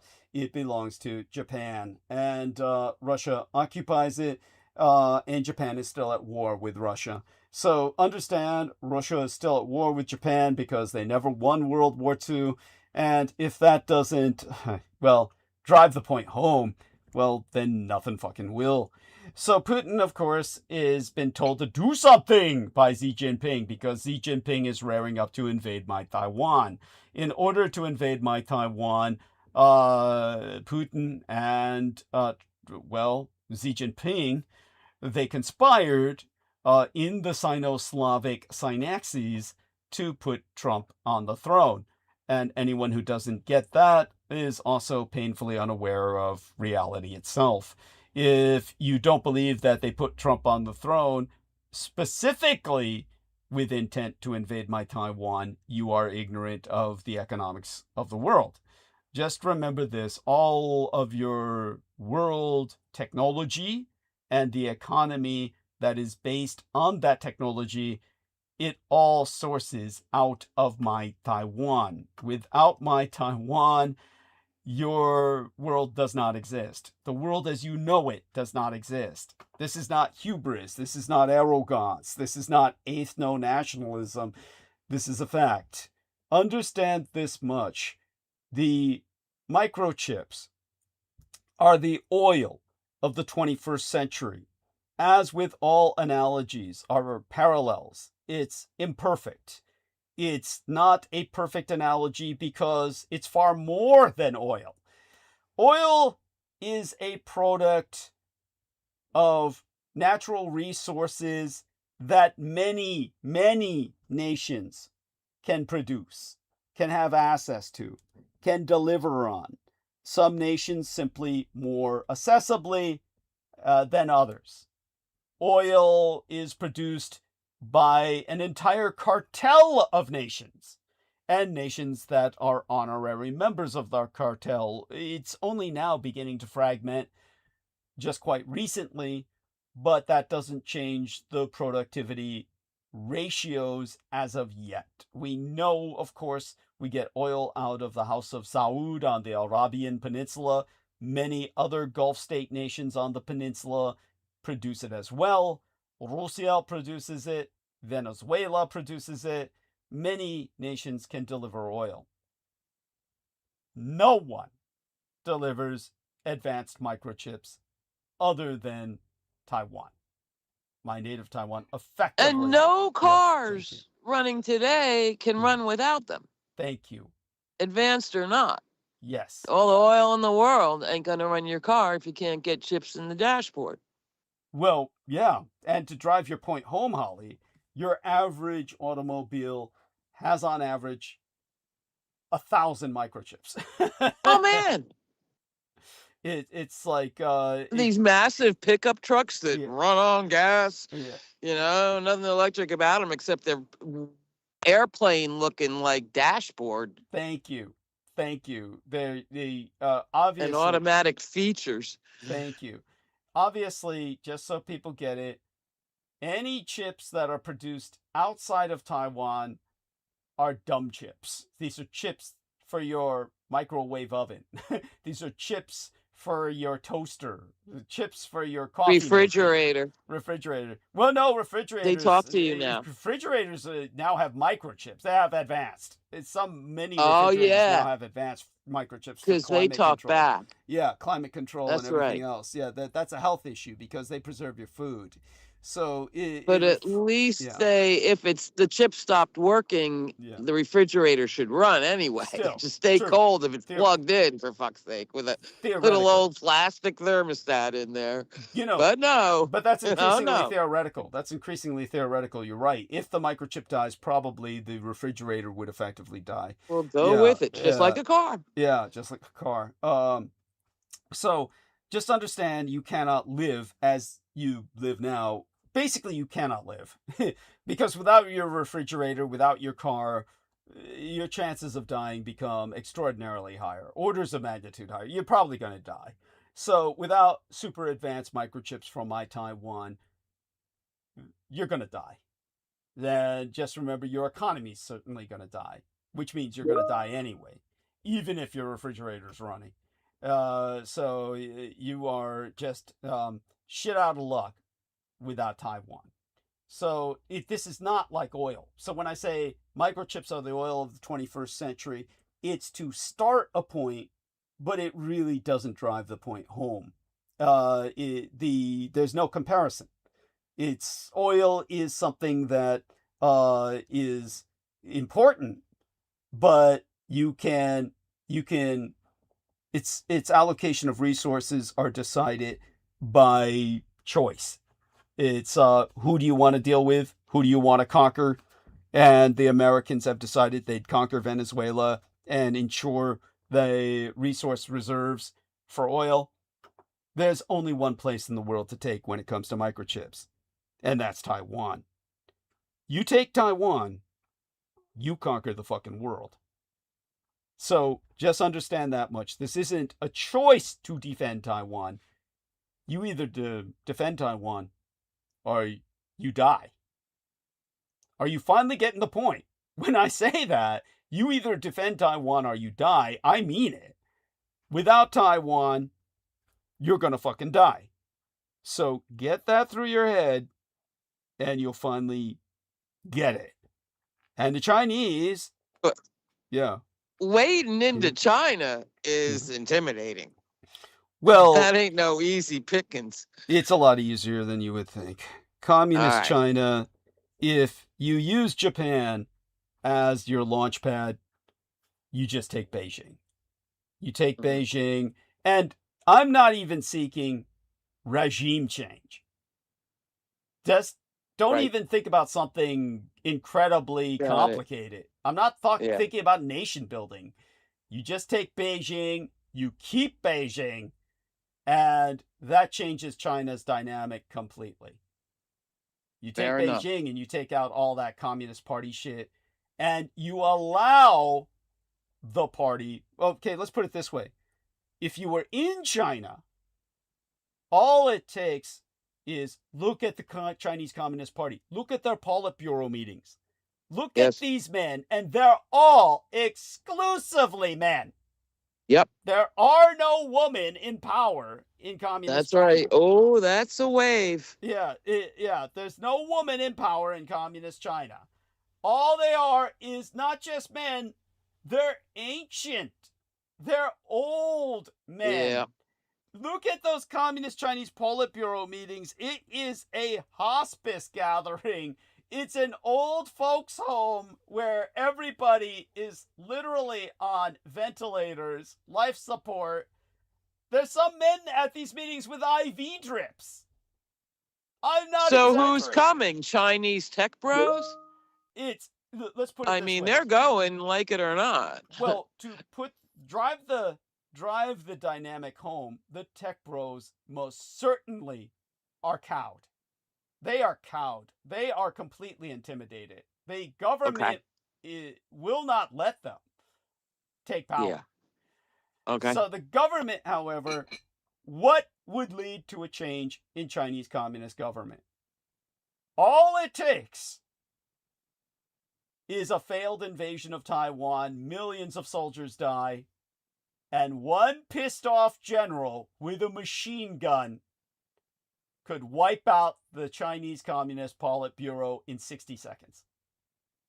Well, they're out the door. Yeah. Doing their thing over in Taiwan. No, what I'm saying is if they fail in the invasion of Taiwan and millions of Chinese die, one pissed off general comes home with a loaded machine gun and he could wipe out the Politburo in 60 seconds.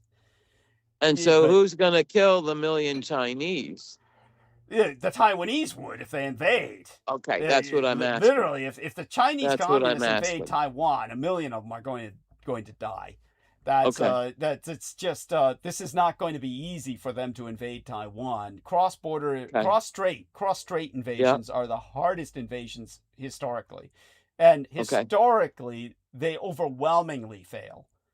Historically, cross-strait invasions overwhelmingly fail. The Mongol invasion of Japan led to a fleet invasion the size of the D-Day invasion sinking in a matter of minutes. With the kamikaze wind. Yes, with the kamikaze wind. So that's that's just understand that as one God example. knows what Taiwan can summon. Yes. Shit. So just understand. I'm scared. Yeah. Yes, just understand if that they want to, yeah. Yes, a communist Chinese invasion of Taiwan is not easy. It's not a cakewalk. It's not what people say. So but such being said, no matter what happens, even if there is no invasion of Taiwan, but likely it would take an invasion of Taiwan because right now Xi Jinping is purging the military, which lessens any chance of success by orders of magnitude. He's putting only loyalists in charge with no military experience. just he's going to, if he launches an invasion of Taiwan, he has men put in charge for political reasons. In other words, Yeah, it's like Trump's all over the world. Yes, thank you. So Xi Jinping, he's putting just pure loyalists everywhere. He trusts no one. He is going to be left with the results. So the point is, however, at some point, because he's purging the military, because he's micromanaging, if he were to launch that military into a failed invasion and 1 million Chinese die, all it takes is one pissed off general with a loaded machine gun to come into a Chinese Communist Politburo meeting, and he could clear that room of everyone in 60 seconds. That is how vulnerable Communist China is. So when I say it would do Israel a world of good too. I just out of curiosity, how so? So what would be well, the impression? while Netanyahu's frolicking in Lebanon and whatever. Yeah. All those guys an at invasion home. of Taiwan would help Israel in that sense, in that it takes the heat off Israel? No, I'm saying somebody walk in and, wipe out Chinese government? No, wipe out the old Israelis in the government. Oh, you mean Israel could use the same treatment, is what you're saying? Kinda, yeah. Well, easily. there's no arguing there. I mean, believe me, yeah, and I'm not trying to be provocative or anything. You don't need to worry. Something like that is such an extreme action that what we're saying is hardly seditious or terroristic. It's an extreme scenario that can legitimately in an extreme situation. It can legitimately be discussed. We can legitimately discuss such a situation because we're not inciting provocation. For one thing, we're not advocating this. No one is saying to do this. But aside from the point, it's such an extreme action that if anyone followed up on it, we would hardly be declared responsible. If someone actually did that in China or Israel, no one's coming after Douglas Dietrich or Holly. No. Because, for one thing, it would be so extreme, everybody would be just stunned. They'd be so stunned. It would take a domestic movement that would be entirely homegrown. I mean, we would have no responsibility for that. Yeah. But such having been said, as a military man, what I can tell you is, in Communist China's case, everything is centered on Beijing. So insanely that it's similar to Moscow. With Raciäl, everything is Moscow. And the man who could have taken Moscow was Wagner. And the Wagner mercenary man, he and his entire mercenary army were marching on Moscow. They were shooting down jet fighters along the way. And they're still frolicking too. Well, they're still going. Yeah, well, without it's a replacement company now. They did not they disband them. Yeah, they have at this point, in effect. They have in effect. I think they're running loose in Africa. Yeah, but they've been subsumed. It's like a hostile takeover has gradually taken place. And those nice guys were reintegrated into society. Well, no, they just got bought out by a different mercenary company. Yeah, doing shit. Yeah. Prigozhin was the man's name. Yevgeny. Yeah. Oh, he was a sweetheart. Yeah. She's being sarcastic. So Yevgeny Prigozhin was marching on Moscow, shooting down jet fighters en route. That was amazing. Yeah.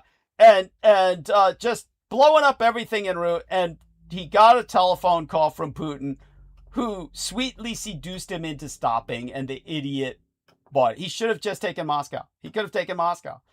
And that idiot Putin, that's why anyone who doubts what I say about, the Germans could be in Moscow overnight with their panzers just blitzing all the way to Moscow. It's like, oh, no, never. This is how fools they are. Seriously, it was almost done by Wagner without any of the high tech.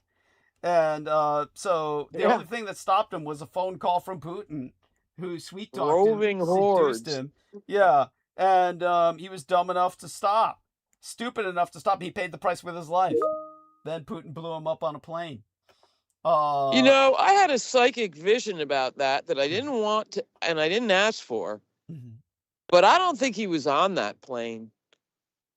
Well, that I would be, think yeah, Putin dug a mud hole yeah. and put him in there naked with a live cam That makes sense too. I'll buy that. and had it on 24-hour feed. Just to watch him die. Yeah. He wouldn't have let that guy go that easy. He Yeah. was gonna punish his ass. That's what he would have preferred to have done. I know that much. He I'll would stand have with you on punished that. him. I'll stand with you on that. Yeah, Yeah, Putin's he that did kind of guy. something. Yeah, well, Russians He are just like put that. that plane up and sacrificed them. Yeah. I mean, they didn't find the guy's jawbone or anything, so Your point's well taken. Your point's yeah. well taken. He Yeah. may be still kept alive just to suffer. Yes, that's quite possible. You know, he wanted Yeah. pure something out of that. Yeah. That happened. Yeah. Because it was a thing. If American media would have really, you know, been affected by that. Yeah. I mean, Putin would do something like that because that's what Russians Yeah. do. So yeah, I can buy that in a heartbeat. But Yeah. but what happened was that Xi Jinping and Vladimir Putin are Siamized at the hip. They're conjoined twins at this point. And when Xi Jinping is, but just a little bit here about the strategy of taking Beijing. Because everything is so focused on Moscow, and like I said, the Wagner mercenary group could easily have become the government of Moscow had Prigozhin just kept marching. Had he not That was been, like a scene from medieval times, you know? yeah, The peasants scurrying away yeah, and yeah, those hordes coming. yeah. It It literally seemed was. medieval. Yeah. Yeah. And so if, as an example there, with everything centered on Moscow, rendering it critically vulnerable at that choke point, that vital artery, that's how it is in communist China with Beijing. You take Moscow, you take Beijing, you take it all. That's just how they function. To show you how extreme it is in communist China, unlike Russia. Russia looks like a model of devolutionary authority, meaning that they actually have people running places like Chechnya as their own little fiefdoms, compared to communist China. Communist China's got nothing like that. You know, Russia is technically a federation. That's why Lebed, General Alexander Lebed, who was ultimately killed by Putin, was put in charge of the Yakutskaya region, Russia's Congo, where they source all their diamonds from. And Yakutskaya, or the Yakutsk, Buryat, these areas, they're like their own empire. When Lebed was put in charge of that, basically Putin was giving him Siberia and then had him killed anyway. But because he was effectively running his own empire there. So when it comes to Russia, that thing can happen. That sort of thing can happen. In China, it's impossible. Russia still has multiple time zones when because it's so it's so many it's so large. So how many time zones in Russia? Let's look that up, and that will give us a nice little idea. 11 time zones. Russia has 11 time zones. Now, China is effectively as large as Russia, and there's only one single time zone. That's how centralized China is. It's absolutely fucking dysfunctional. It absolutely does not work. Give you an example. San Francisco, well, America has 4 time zones. The United States of America has 4 time zones. It doesn't need them. All it needs is 2. All it needs is east and west as a time zone, but it's got 4. This is a remainder of the old railroad days, and it doesn't work. But in order for San Francisco's stock market to trade at the same time as New York City stock market, a man has to get up at 2:30 a.m. in the morning and be to work at basically, well, 3 a.m. If that, it might be earlier. Because 3 a.m. here is 6 a.m. in New York. Well, actually, it's 4 hours ahead of us. So it's 2 a.m. here. 2 to 3, 4 to 5, 5 to 6, 6 to 7. Yeah, actually, you have to be up at 1 a.m. in the morning for, Jesus Christ, to get to work in time to trade with New York. So I knew this guy who was working for years with the San Francisco stock market. Yeah, I told you this story before, Holly, in case you don't remember. Yeah, I'm sure you do. You remember how he lost his job? They had him train in AI. No, tell it again. Yeah, they had him train in Oh, AI. God. Yeah, he worked there for 20, no. 30 years. He worked there for almost 30 years. It was like 20, 24 years, 25 years, quarter of a century. He worked Oh, there, God. getting up at, 3 a.m. every day, being to work so that he could trade Yeah. in time with the New York stock It's market. a whole different life. Yeah, his whole life was to, like vampire existence. He slept in the Yeah. daytime and worked at night. So then, with many other people, there were many people who were doing this, hundreds, but he was one of the older men, Yeah. one of the most experienced men. They had him help along with the rest of his fellow workers, but him in particular, they had him help train in AI, after which they fired them all. Yeah. Yeah, that The was worst job in the world. Yeah, yeah. Oh my fucking God. Training AI is a stinker. Yeah, and but he went postal after that. He went Oh. full militia. He just, poor son of a bitch. His wife had to divorce him. He was, he was just, you couldn't live with him after that. Jesus. Yeah. He couldn't readjust. No, how can you? And did he get any kind of fucking pension for that? It couldn't have been much. It was just whatever Or it was. was he you know. like broke? I'm sure he got and- something. He got something, but it's not enough. It's never enough. Mhm. And the only reason he could live was because he moved into his parents' old house that he Oh, inherited. Lord. Yeah, well, his parents were dead, but he inherited the Oh. property, so he just moved Yeah. into that property. Got But it. my point is that Russia's got 11 time zones, and Yeah. China's only got one. Think That's about insane. Okay, so it's all Beijing. It's all Beijing. So to Yeah. give you an example of this, Xinjiang-Uyghur, northwest China, where the Caucasians live, they're Caucasoid Turkic ethno-nationality, and they are occupied by the Han-Chinese, and they are Muslim. When they get up to pray towards Mecca and begin their day, or even if they're secular and raised as atheists and they just get up to go to work, they're getting up in the middle of a biorhythmic night, but it's technically they're on Beijing time. So they all have to operate on Beijing time, even though Beijing gets up in the morning and then they're calling somebody at 6 a.m. in the morning their time, which would be like technically 3 a.m. in the morning biologically by biorhythmic rhythm to somebody in northwest China, Turkestan. There's Xinjiang-Uyghur region, and the Uyghur who accepts that phone call has to be up and ready to take that phone call at what would biorhythmically be 3 a.m., even though his clock says 6 a.m. So this is how bad it is in China. So their prayer time is nothing's, based on sunrise and sunset. No, it has to be based on the clock. It has to be based on the clock. Yeah. So they're praying to And Mecca in the middle of the that'll night. drive people mad. Yeah, and it's the same in Tibet. Tibet's the same time zone as Beijing. Jesus, but China did that. China did that. China enforced everybody's on Beijing time. And now, during the nationalists, under Chiang Kai-shek, That's so fucked up. yeah, when they were under Taiwanese government, when they were under Republican Chinese government that ultimately became the Taiwanese government, China had at least 3 time zones. At least 4. It had about 4 when you take into account. That would help. Yes. But You got to give people their sunrise and sunset. Jesus. yeah. As a spindle in our life. Yes. They don't have that in China. Also, Oh. remember those 2 That's escorts? wild. Nobody talks about that. Those 2 escorts, I talked them into never going back to China based on one thing.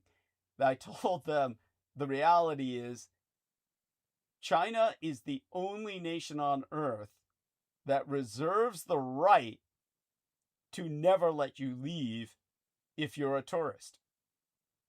And people don't Yes. understand that. that, Yes. yeah, anyone who visits China, if you're dumb enough to visit China, you're putting your life in the hands of the Communist Chinese Party.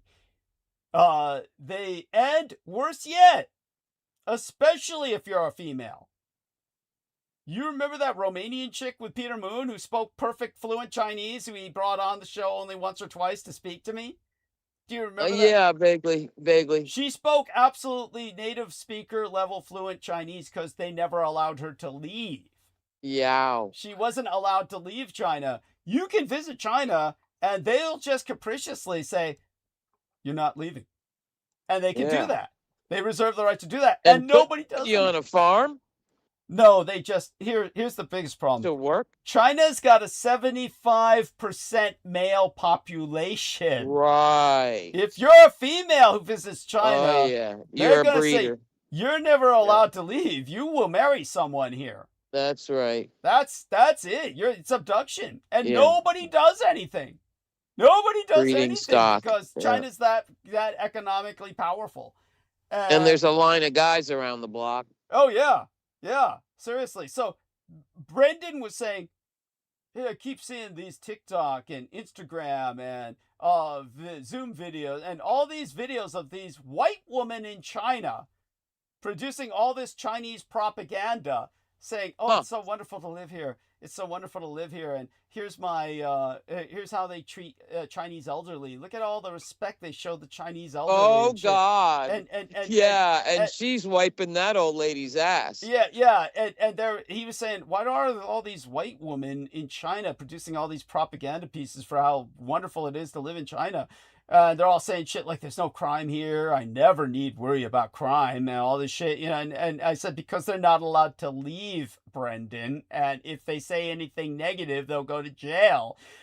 So these white women. Well, and the old lady's beating them when they Yeah, seriously. Don't make the tea right. Yeah, this is how I talked those two escorts who were with me not to go back to China. After that, not human rights, not politics, not economics. What convinced them was, oh shit, I'm never going back. Once they realize, anytime they want, they'll just say, you're staying here forever.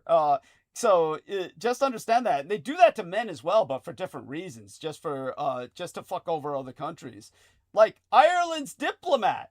Ireland's highest level diplomat went to China, and he's got a family of 4 to 5 kids. He's got a family of 6, a wife and 5 kids. They have never let him come back. They just said, you're not coming back, just to show what power we have. They'll do that just to fuck over anybody. They'll accuse, when they got mad at Canada because of the Huawei incident, they just kidnapped 2 Canadian men. 2 Canadian adult males will say, we're saying you're guilty of spying. You're guilty of I vaguely remember that. Yeah. And you're staying here forever. And that's it. They're stuck there in China the rest of their fucking lives. Yeah, Communist China will do that. And so the point is, but women, because they only have a 25% female population. Any woman who goes out to China is out of her fucking mind. They'll abduct you, and you're instantly going to marry a Chinese man. But they give them permission and serve his mother. Yeah, but they give you permission to conduct out of China TikTok videos. But you'll be doing it with a minder, and they've got you at literal gunpoint, where you will say how great China is and invite more over. Yeah, you want to come here. Yeah, it's great here. Yeah, they're all under duress. All those women saying that are under complete duress. And, just to bring more suckers in.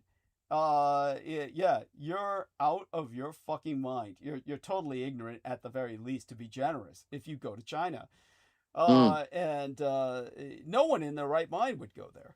So when it comes to these American women, they're all retired couples. Nobody wants them. Yeah, except old for rich retired that's couples. Right. That's true. Except for old rich retired peoples. Yeah, that nobody wants them, and But if you're a breeding age female, you're out of your fucking mind to go there. I believe that. Unless you want to suddenly become some Chinese man's bride servant. His bride servant. His parents' servant. Yeah. Well, it's what they call bride servants. That's the term for it. Is you want to become a bride servant, and but they're allowed to produce. You will be producing TikTok content the rest of your life. Ah. But this is part of the insanity in China, is that everyone is encouraged to go on social media because they can monitor you better and then fluctuate your social credit score to manipulate you even more. But your average Because person, their social media is nationalized, correct? yes, all their social media is nationalized. Zuckerberg wants it in there so bad. Yeah, There's a book about that. It's amazing. Yeah. Well, nobody's in China's market now. All America helped China grow for no goddamn good reason. It's got nothing out of it. No market No, share. they really locked it down. Yeah. And but China's social media is not allowed outside of China regularly. Not unless you're promoting the Chinese government. So your average person on TikTok. Hello. Yeah. Yeah. But this is where the insanity really creeps in China. You know, they encourage people to go on social media, but the point is, these people think, oh, I'm lonely. It's a 75% male population. How am I going to meet women without going on social media? Right? Mhm. So these people go on social media, but you have to contract it. So once you contract it, you are obligated by your contract to produce content on a daily basis. Ouch. Now, your average person has no capacity to do that. They have no training. They have no resources. Their lives are boring. Yeah. And their lives are fucking boring and nothing ever happens. Now, especially old people, and old people are encouraged to go on it because there's no support. So old people are encouraged to go on social media, but once you sign that contract, you're obligated to produce content every day. And when you don't, you are fined. You are fined. Wow. So these people now have debts that pile up of tens, hundreds of thousands of dollars. Holy because shit. they're not producing social content on a daily basis. And ultimately, what happens is your social credit rating goes down. And all this destroys the your social life. credit thing. Yeah. So all this, your whole life's destroyed by social media, that people don't read the fine print, and they're Chinese and they don't read the fine print, and they're slave circuited to trying to produce social media content every day. So if you go to China, everyone's on social media. Everyone's on social media. And it's so boring as fuck, and that's all there is. Yeah. And nobody has a choice. They have to be on it, or they're voiding their contract, or remissing their contract, and they're being fined. So it's a nightmare. It's the ultimate dystopian world where people are forced to produce social content, but their social content never shows outside unless they're promoted by the government to promote the government. But all the white girls are given 100% leeway to the outside world, so they can circulate propaganda to lure in more white women to go to China. And so that it's the ultimate dystopia. You talk about the Soviet Union had nothing like this. Nothing like this.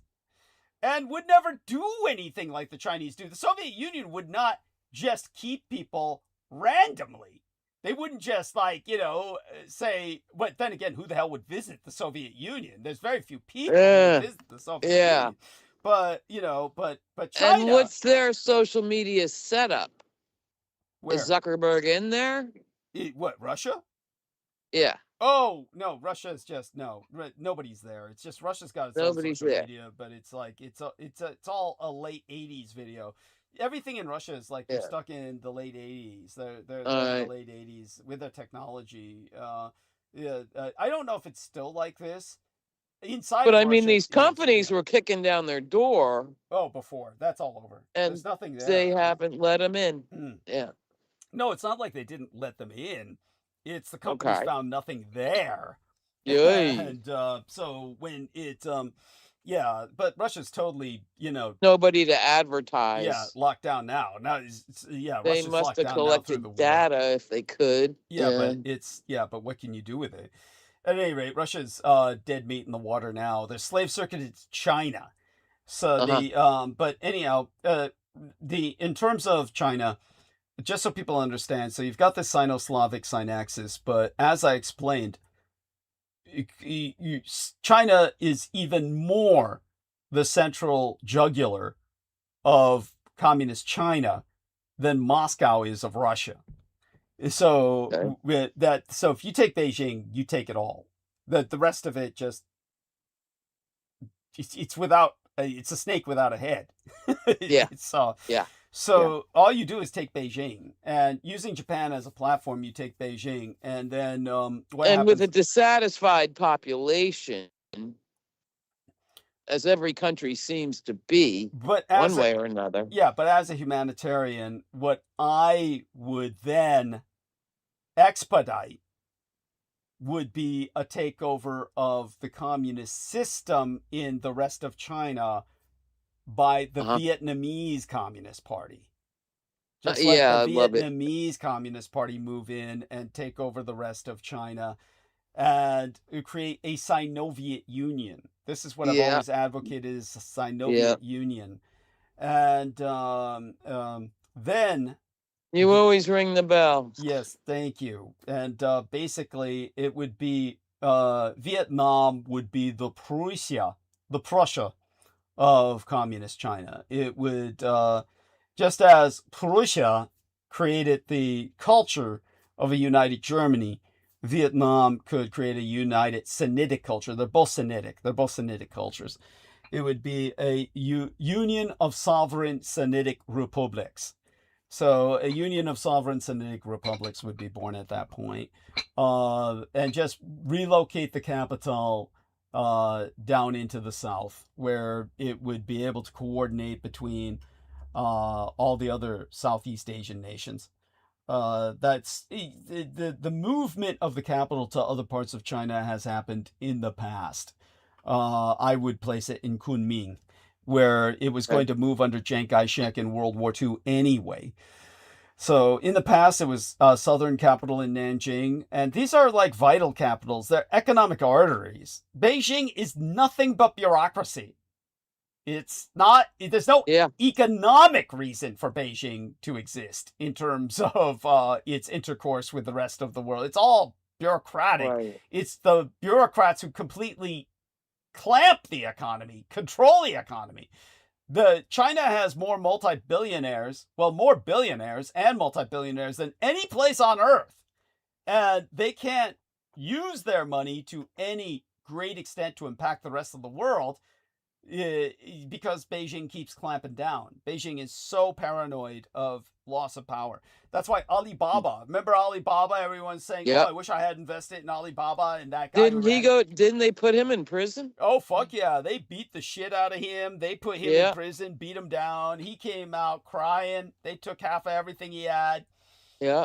Yeah. Putin, too, beat down his rich guys that sprung up after the wall came down. Yeah, so just understand. Immediately, that was a shit show. Yeah, so, just remember this. Politics controls economics, not the other way around. So, but the Vietnamese Communist Party is, comparatively speaking, the model unless of you liberalism. Nationalize. But right. Then supposedly the state controls well, let's put it this way. All industry in communist China is ultimately nationalized. They can't exist without government input. So the government watches, is breathing down their necks, everything they do. And that can be problematic, yes. To say the least, yes. Letting multinationals run China. Yeah, it's which would be different. Yeah, it's but anyone who thinks that somehow that's better, in China's case, it's not. Yeah, I fear it. Yeah. Either way, you've got your advantages and disadvantages. But like I said, the little guy is fucked. Yeah.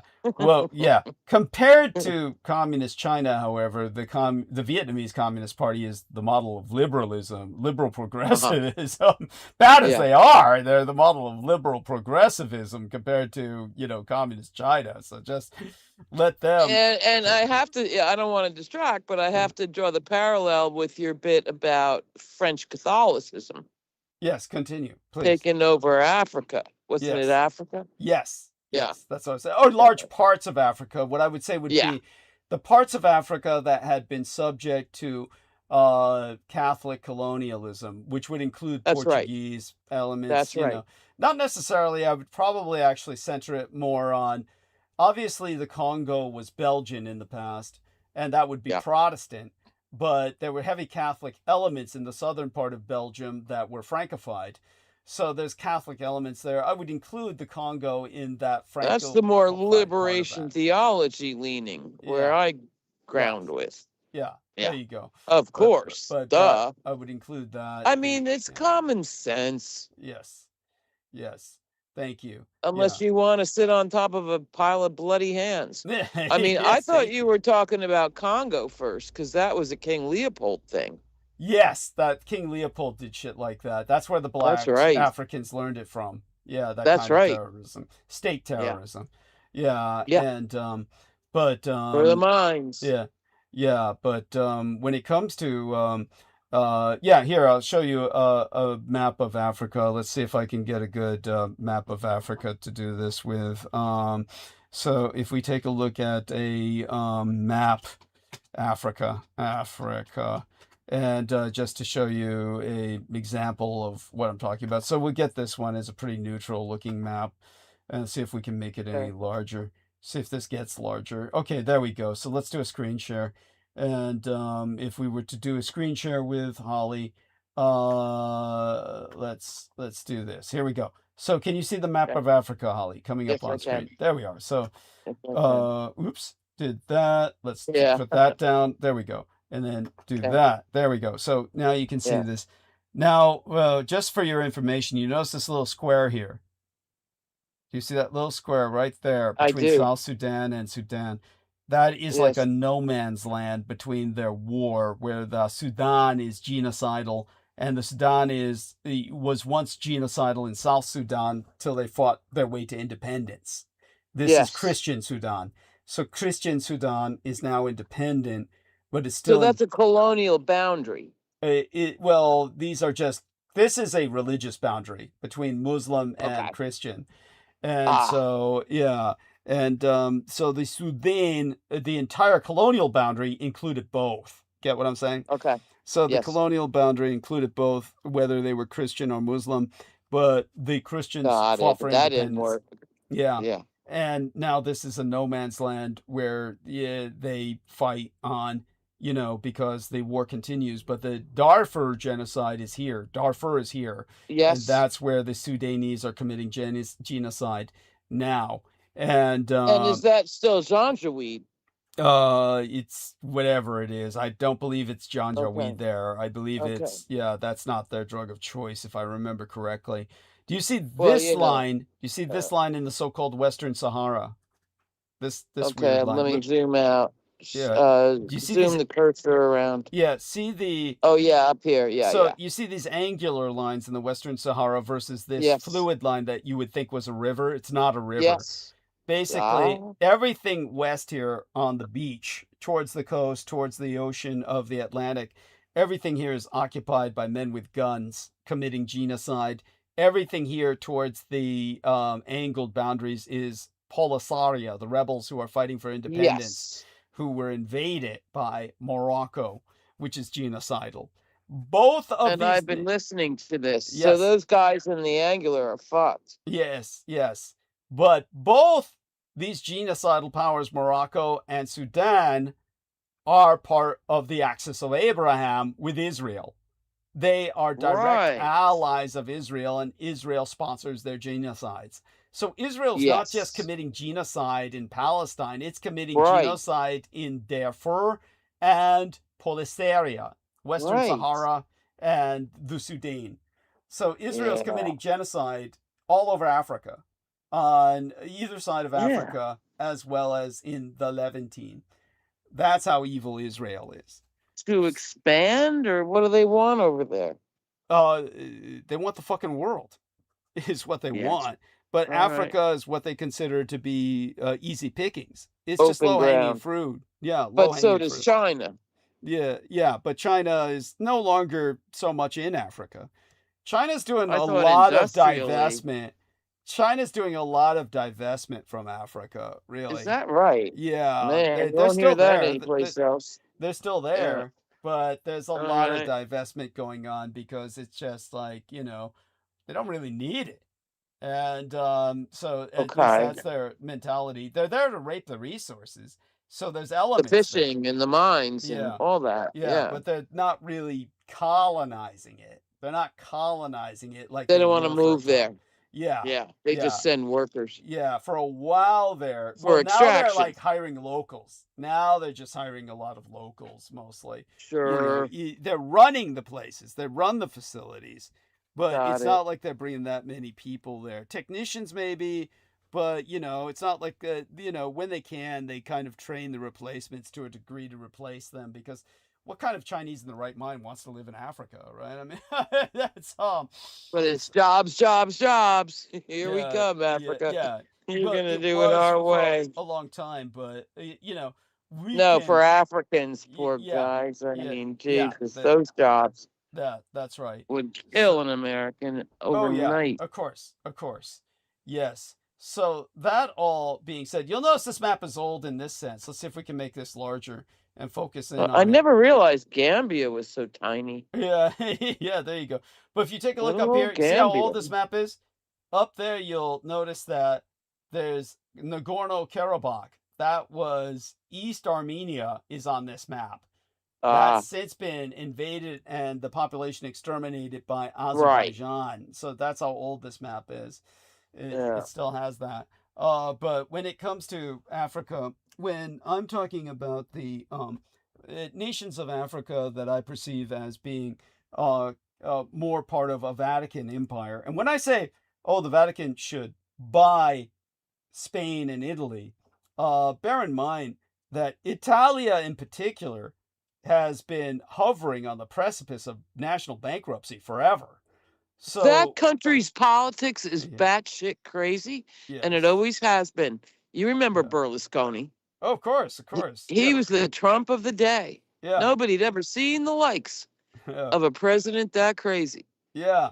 Well, it's they're all I can say is it's a legacy of the old warring states period, the city states Man, period, you know, of Machiavelli and the like. They're like you know, I'm going back to the and the map. I'm just switching banks around and for a the second. fucking that shit's crazy Yeah, too.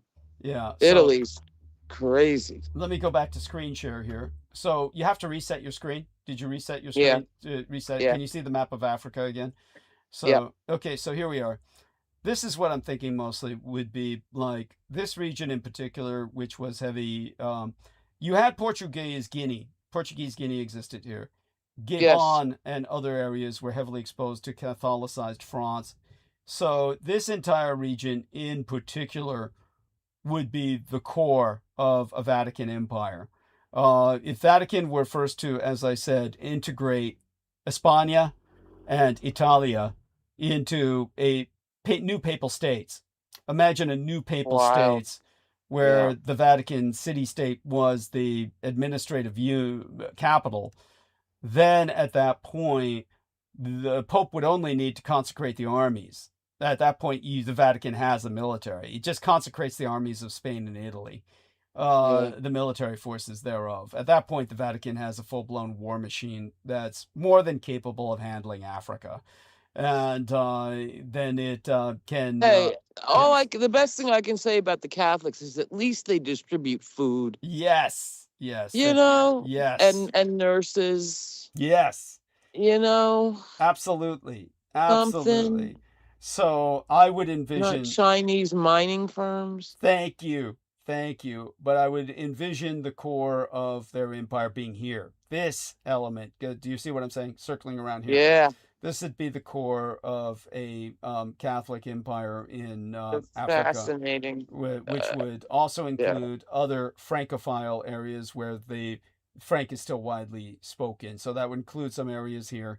It would include, Including parts of Congo yes, of anyway. course, yes, parts of Congo as well.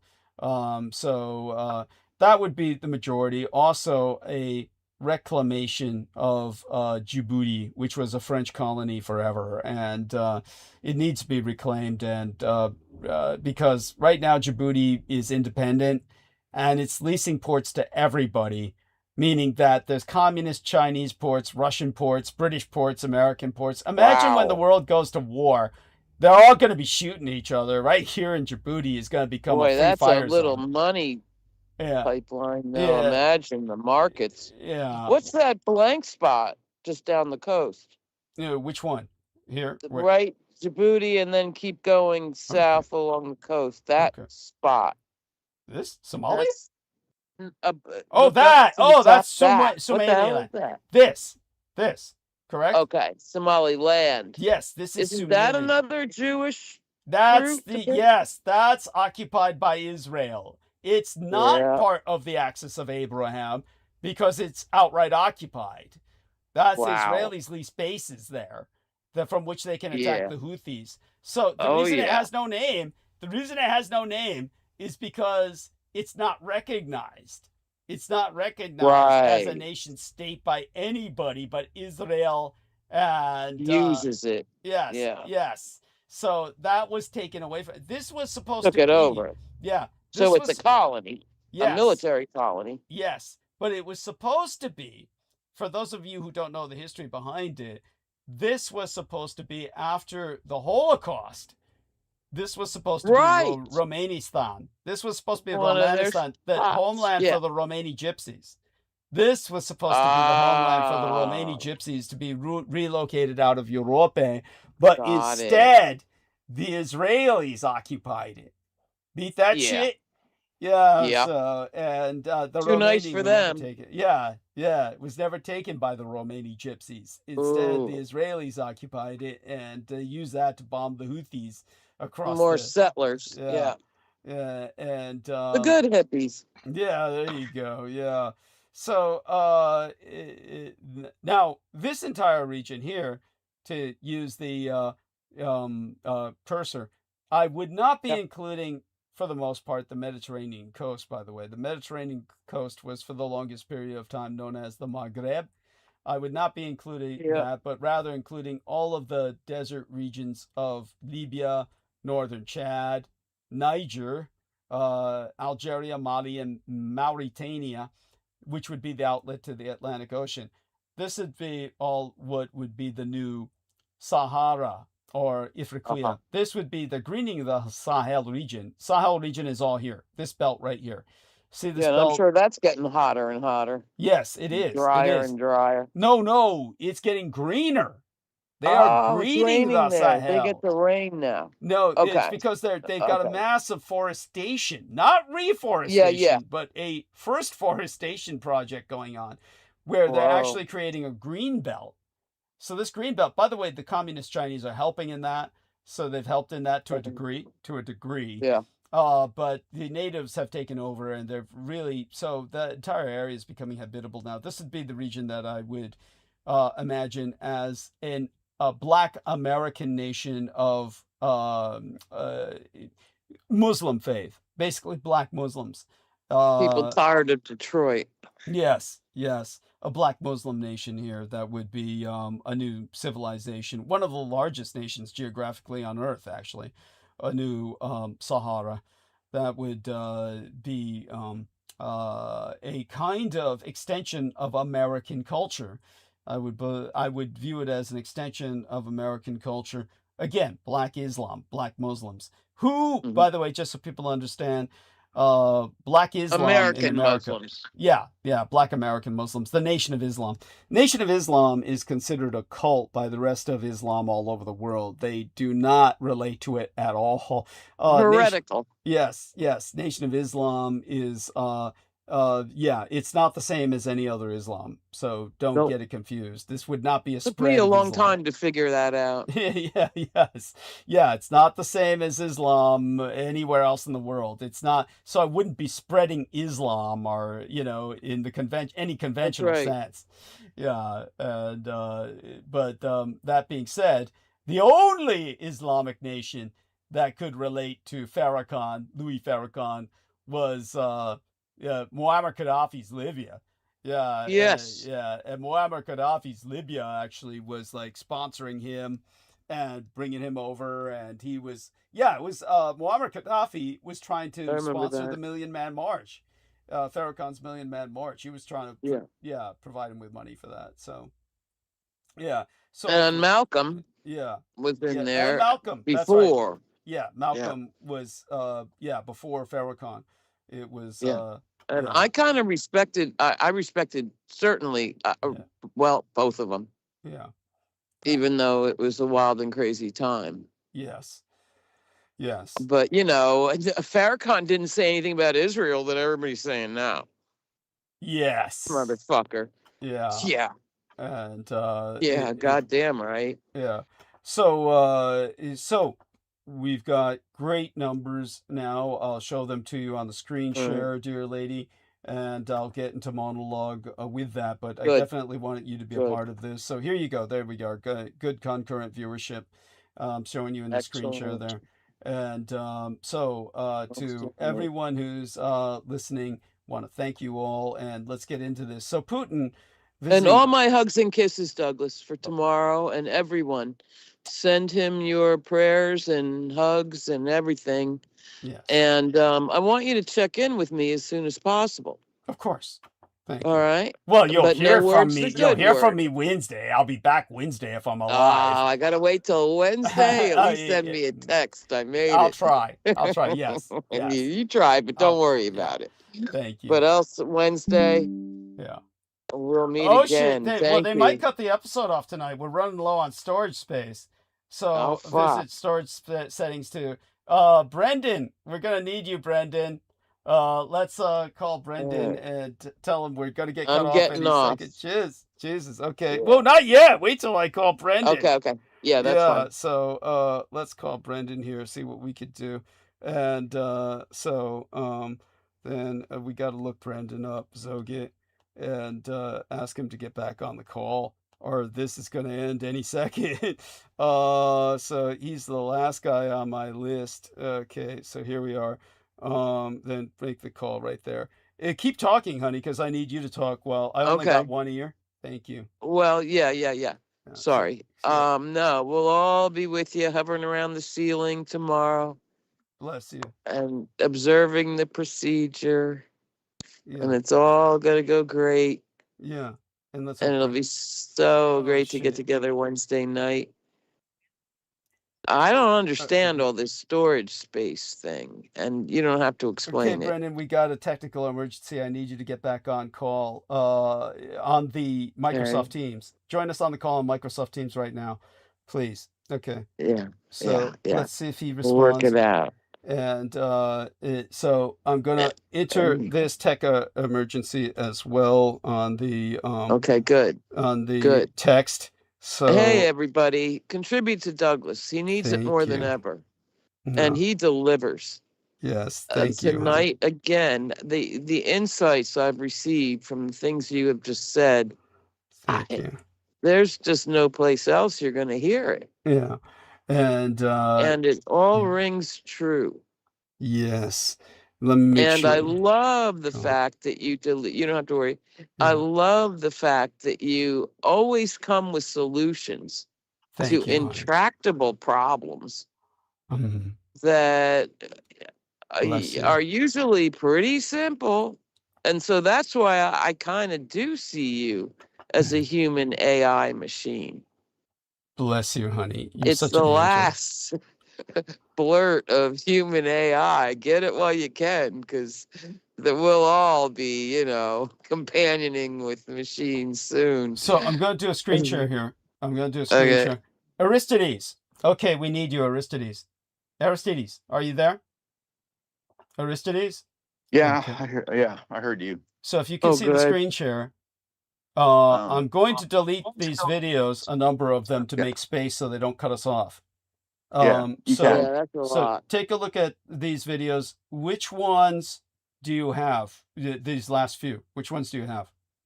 These last few. Should be last few. Yeah. Or last few. Or early on. You're deleting late or early. I'm deleting everything in the middle. Not this one. But just delete. It's you're cool on all of it. You delete whatever you need to. Yeah, so I'll just delete last episode. Have you downloaded our latest episode? So even the latest episode. Yeah, but why are you deleting the most recent one? Yeah, I did. Space. Okay, so I got no, but I'd say I'd not mess with the last couple. Okay, not the last couple. But this one, Yeah. the one where I did the hugs, where I was giving everybody Anything the hugs. else? Yeah, Anything else? anything before that. So I'll delete Yeah, all this. yeah. Okay. And So they're doubled. Can't you just do one of each? no, it's you want to do them Okay. all, believe me. So let's All do right. this. Yeah, because it's just, this is part of the problem, is it doubles up every episode, and these episodes are enormous in the amount Yeah. of data that they take up. So So can't you at least just do twice as many, one of each? no, it's All like, right. well, And you you got to don't need figure to out. store them here. Don't need to what? Store them here. No, that's part of the problem, is they all store up in the computer, and then it crashes the computer, Yeah. and it crashes.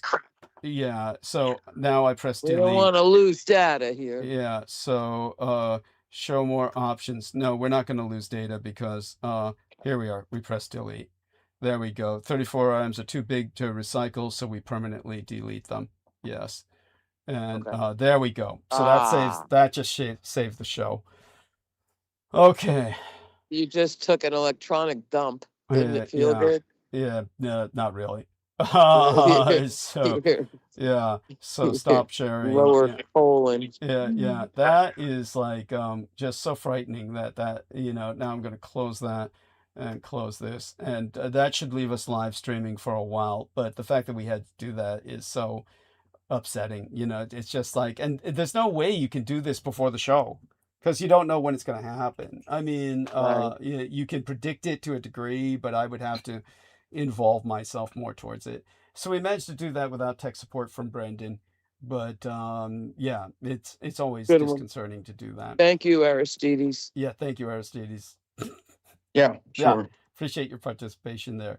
So Yes. understand that Xi Jinping is seriously considering. I'm going to go to the tube, Doug. I love you. With you tomorrow, holding Tell you hands. what, can you Yeah. hold on for just a few more seconds while I give the general outline of what's going on here, and then I'll tell you when you can drop in a minute. Abso-fucking-lutely. Yeah. So I'll Okay. tell you can drop in about 5-10 minutes, okay? Let me just articulate I'm with this you, while you're here. man. To the end. So I just want people to understand, while Holly's here, the Sino-Slavic synaxis, in which Xi Jinping and Vladimir Putin are Siamized at the hip, they're practically congenital twins. These people are now considering taking the world economy by taking Taiwan. But they know that if they Right. attack Taiwan, then they're at war with Japan. That's not America that counts. They put Donald Trump in power specifically so that he would stand down when they attack my Taiwan. So understand that the entire reason Vladimir Putin and Xi Jinping put everything behind Donald Trump was to get him in power so that he would stand down when they tried to take my Taiwan. That's the whole reason Trump is in power. Based on everything I've articulated about your entire economy monofocally focusing on Taiwan, that should put that in perspective. So understand that. Thank you, Doug. Yeah. Because I could not, I've thought about it for since 2016. Yeah. What is the magical hand behind Donald Trump? Thank you. Thank you. What's the fist up his ass that's making him the puppet?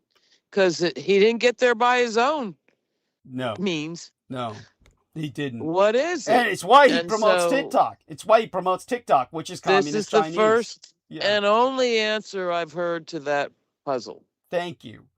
Thank you. So understand that 95% of all of your world's advanced microchips on any given day, season, month, or year is made in my Taiwan. And beyond that, there's plenty of seasons, days, months, and years where it's 98%. So effectively, every single advanced microchip on Earth is produced in Taiwan. The only remaining percentage that's produced outside of Taiwan is produced in South Korea. And what did Trump do? He abandoned South Korea. He's pulled out of defending South Korea. So all of this, now Russia's holding naval maneuvers and war games north of Japan around the Kurils Islands. Just that belong to Japan but are occupied by the Russians. So understand, Japan and Russia are still legally at war, World War II. They're still on World War II time. They are still fighting World War II. In other words, World War II never ended between Russia and the Empire of Japan. They are still legally fighting World War II. This isn't like drama. This is legal. They are still fighting World War II. There was no peace ever made between Russia and Japan in World War II.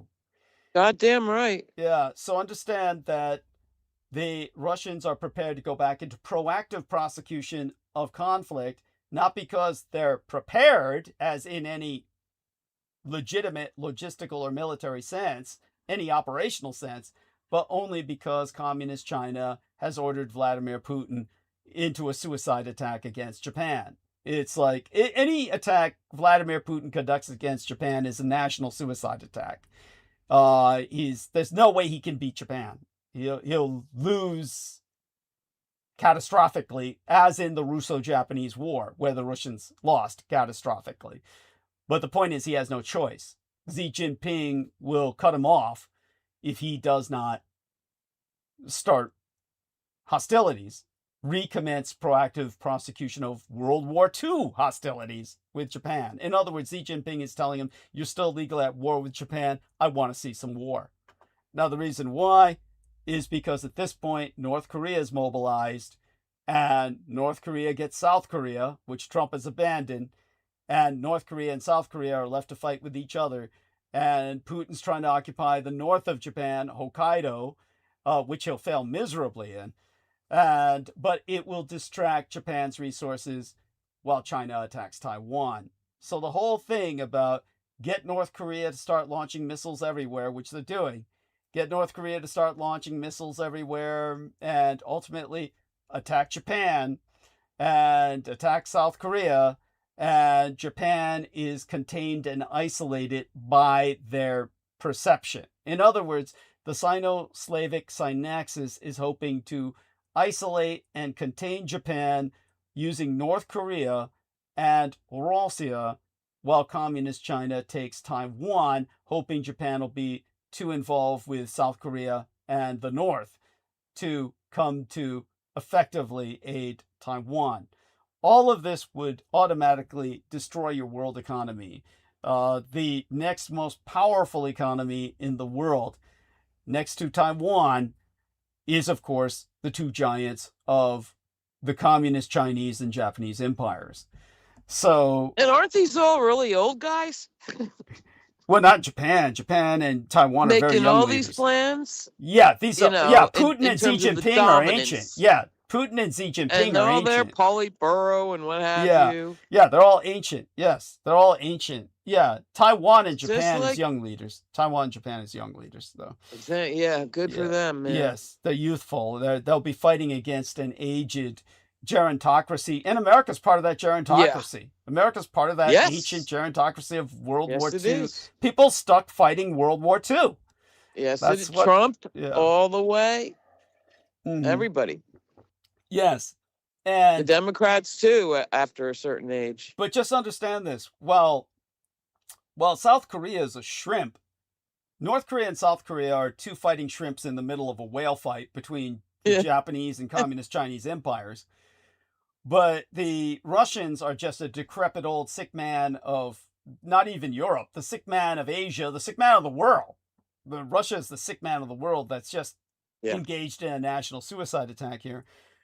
But all of this Yeah, is- because didn't they shoot their wad in Ukraine?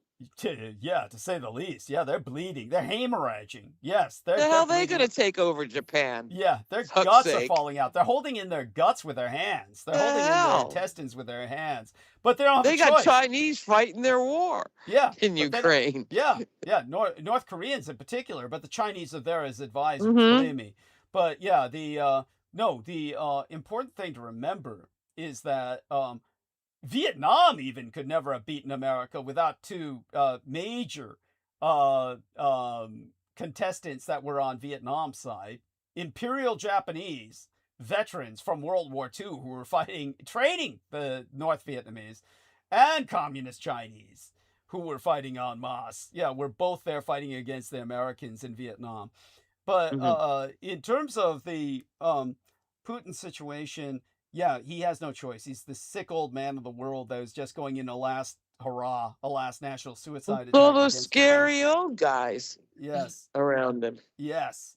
But all of this is done not just to take Taiwan and destroy the world economy, because just so people understand, the Taiwanese do not make the machines that make the microchips.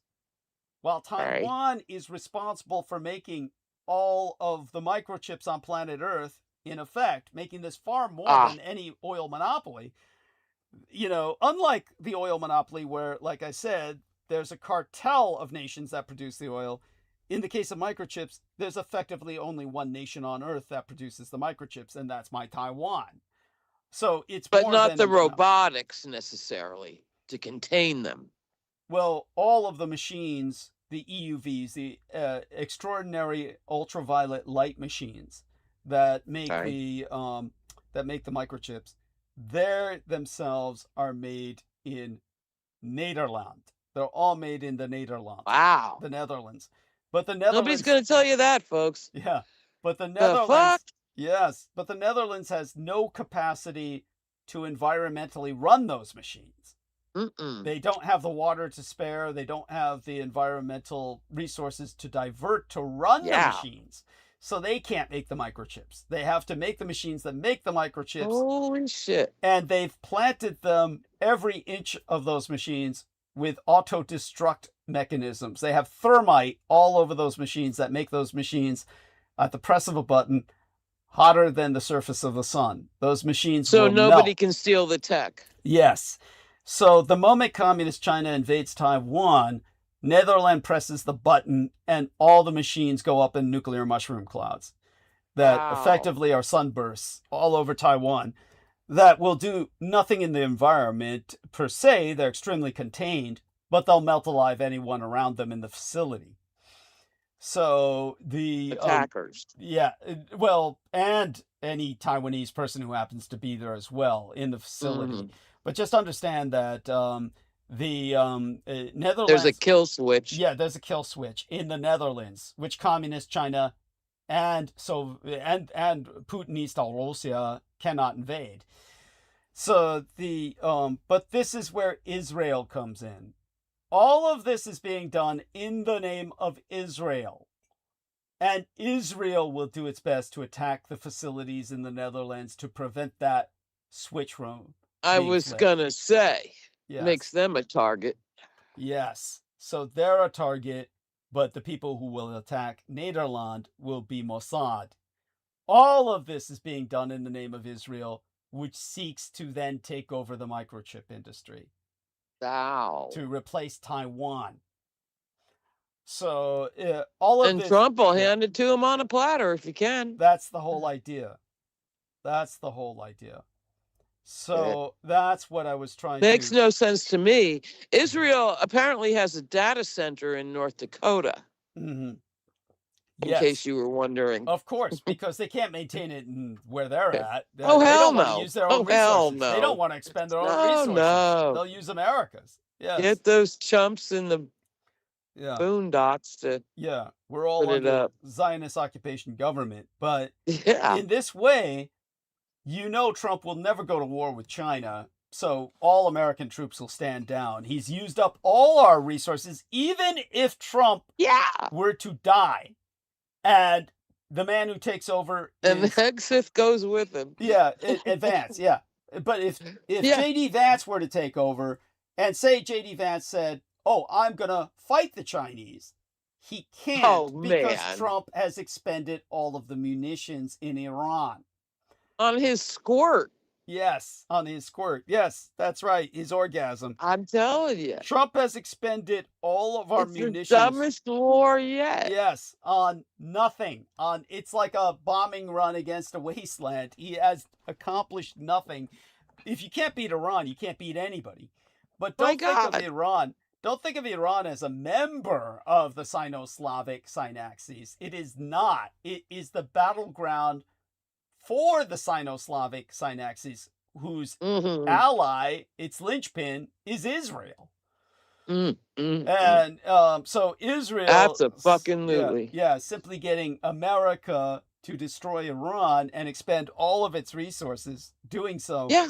to have no effect on the world other than further strain the world economy, which will then collapse once Taiwan is taken out.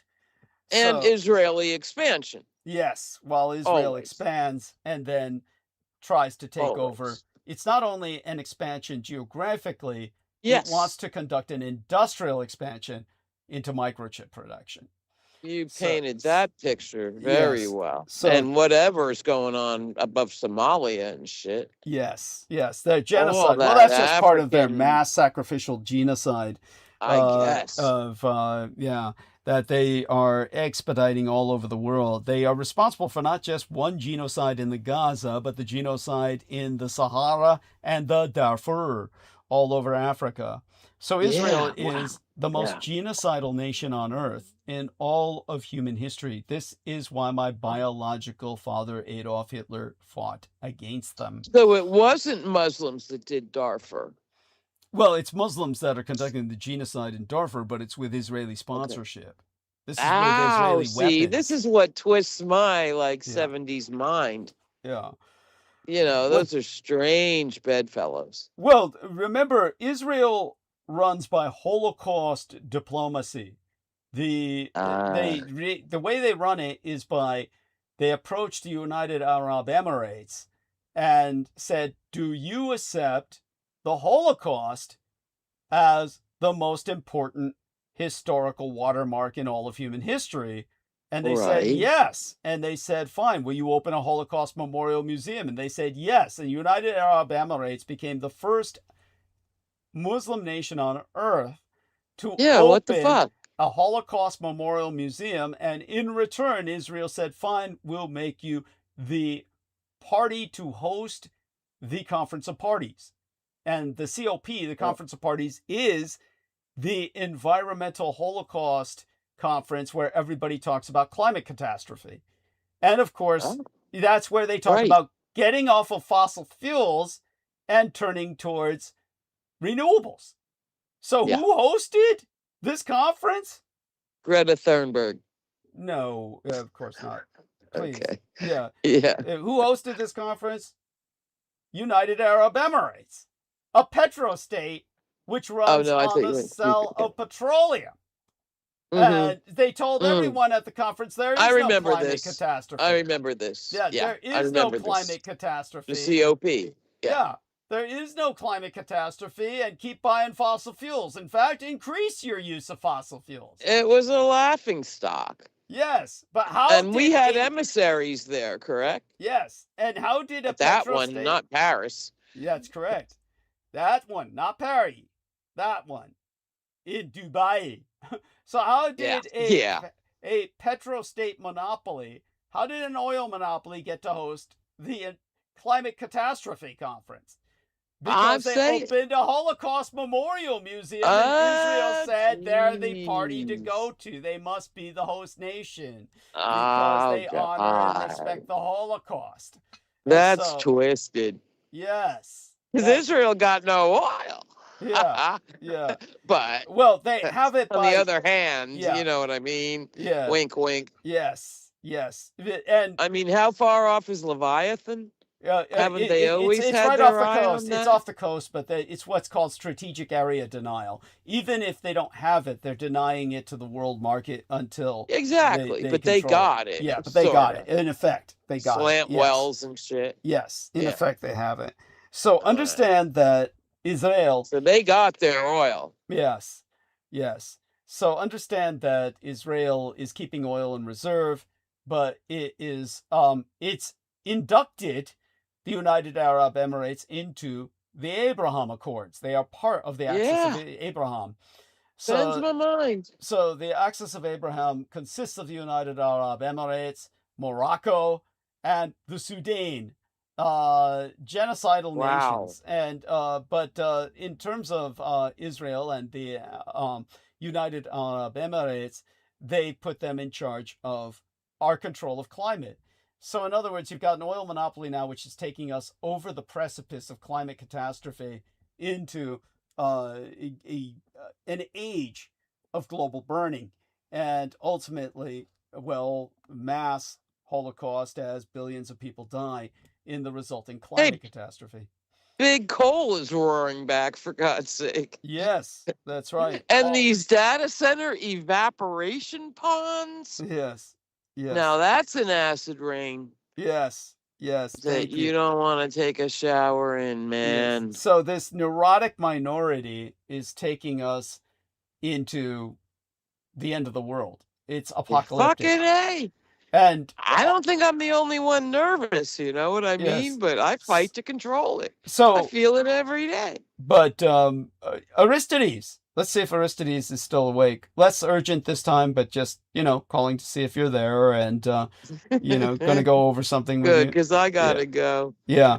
Yeah. Well, we love you dearly, honey. Thank you for taking us to this point. Too. But wait till Aristides comes on for a few seconds, because he'll tell you. Yeah. Let's see if Aristides comes on for a few seconds. It's late. Yeah. So Aristides, tell Holly. Tell Holly about how Javier Milei has rendered Argentina Zionist. He himself has visited the Wailing Wall, put on a skull cap, and he's declared himself Jewish.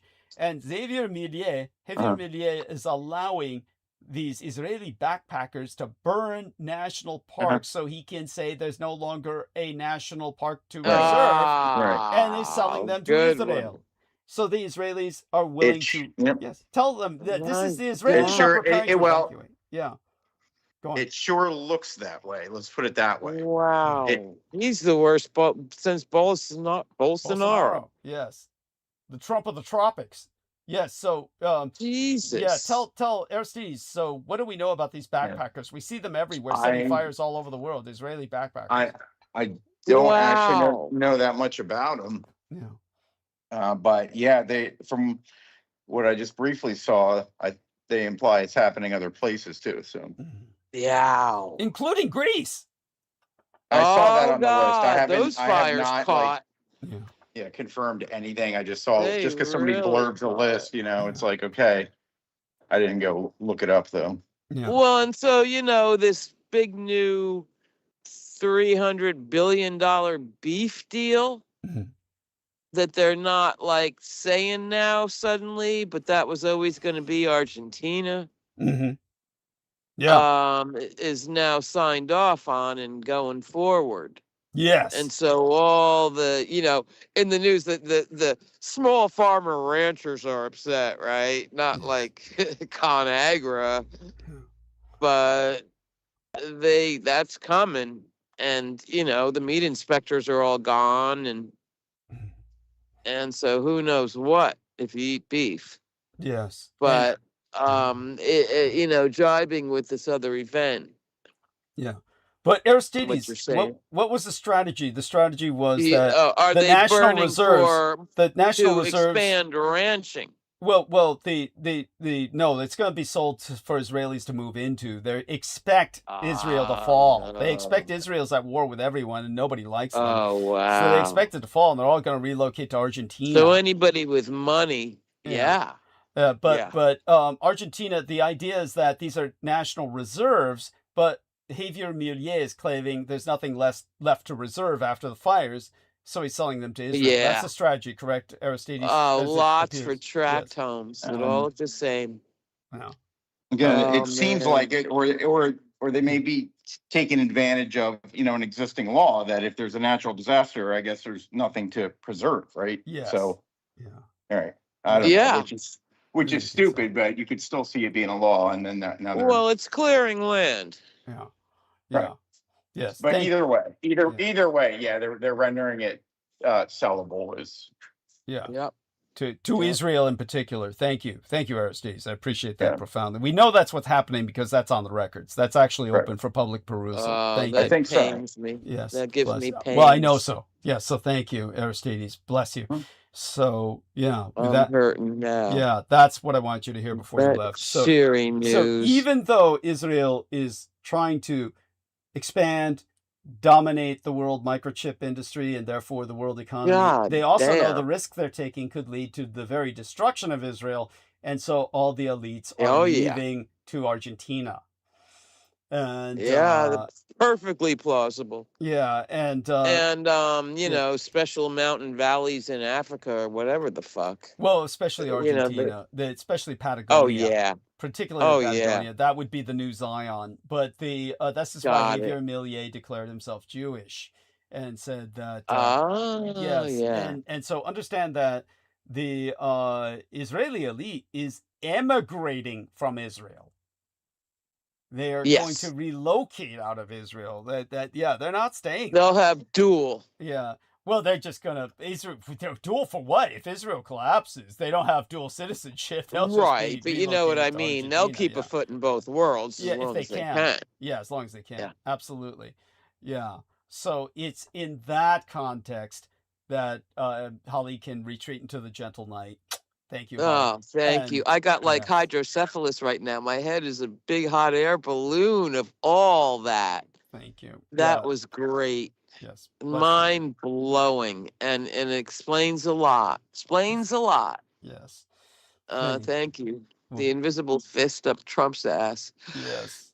Bless you, honey. If Okay. nothing Yeah. else. Who Thank you. himself, his children have converted to Judaism. Ivanka's yeah. converted to Judaism. Oh, yeah. His transgendered son-in-law, Jared Son-in-law. Kushner, is Jewish. Oh, man. Yeah. He's a piece of work. Yeah. And with Wyckoff running Yes. around. Yes. And for those of you who don't get how he can be transgender, all of his children with Ivanka are in vitro. Oh, hell. Yeah.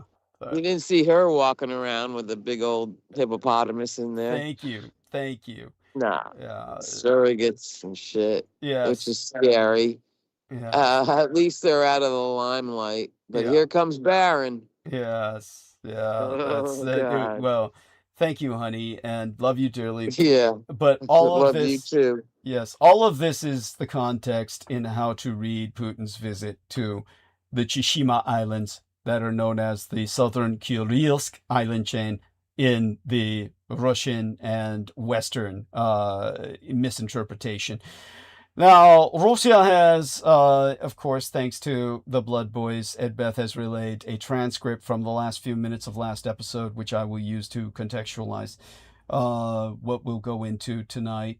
Or we could leave it at that and, take off early for tonight. I feel that we should, try and take it a little while longer. I did say it would be a truncated episode, and maybe we should make it a truncated episode for tonight. We could do that and go back into all of this on Wednesday, because Wednesday will be here before you know it, and we can return to this on Wednesday night. Provide the detail. Anything I give from this point forward would simply be all of the technical details behind what we've articulated in summation. So, okay, so Aristides, we'll check out for tonight. Let's do that. Let's put the links in. And Okay. Thank you. I'm not near the computer at the minute. Okay, At the take your time. moment, if I'll you, hold it. if I'll hold it okay, you till wait. you get there. You wait. Yeah. I'll wait till you Okay. get there. Tell me when you're there. So everybody, join us again on Wednesday night. I'm taking off early tonight because of the, I think that tonight the crunch of info we had of all of the video data, which would have taken the show out if I hadn't prevented it. We prevented a crash ending of the transmission. So having preempted that, it would have, had it happened, been taken as a divine sign that I should end early tonight anyway to provide myself enough rest for tomorrow.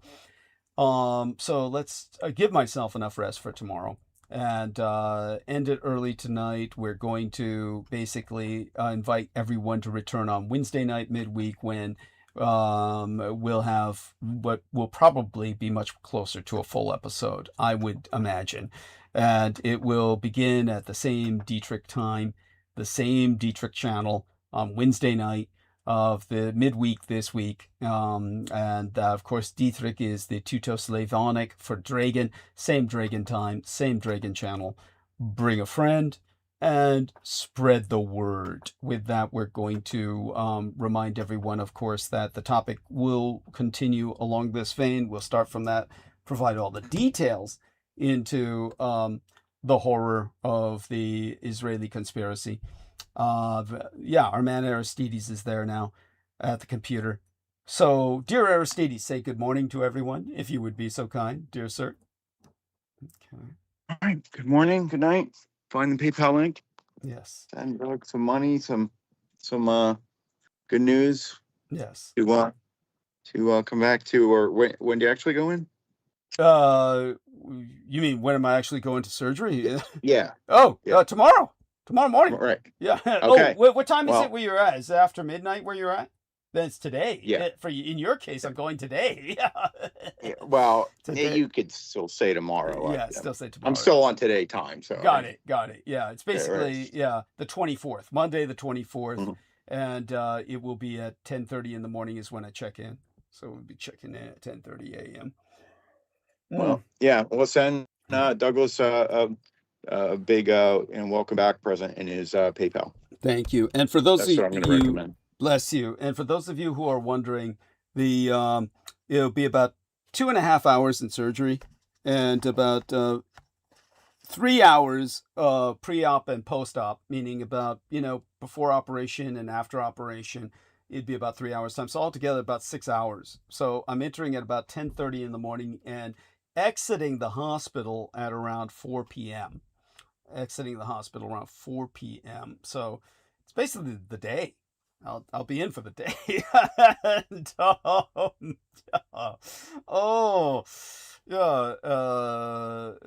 this is one of the most important things in my life that is taking place right now. No denying that. It's in its own way actually historical. So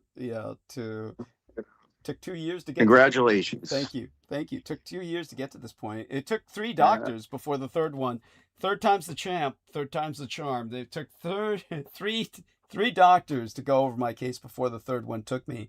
And it's not because I'm in any poor health or any health risk. So obviously there were things they wanted to take into consideration, like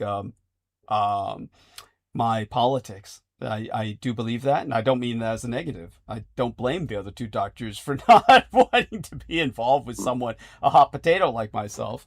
Why'd you tell them? I didn't. Oh, you can't avoid it. I tell them, well, yeah, I'm an online personality because I have to, because I appear and I don't look like anyone they're dealing with. Oh, well, okay, with context. Yeah.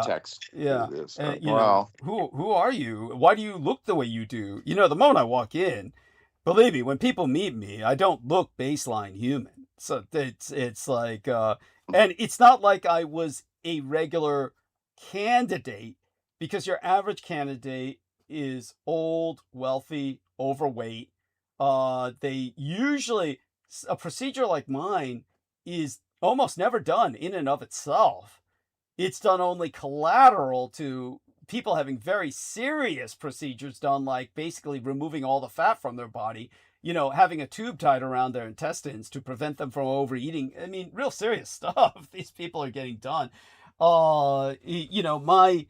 What I'm trying to get done is in enough of a gray area where the question then becomes, why do you want to do it? And so when they find out I'm an online personality and then they follow up, you can understand why some of them would withdraw.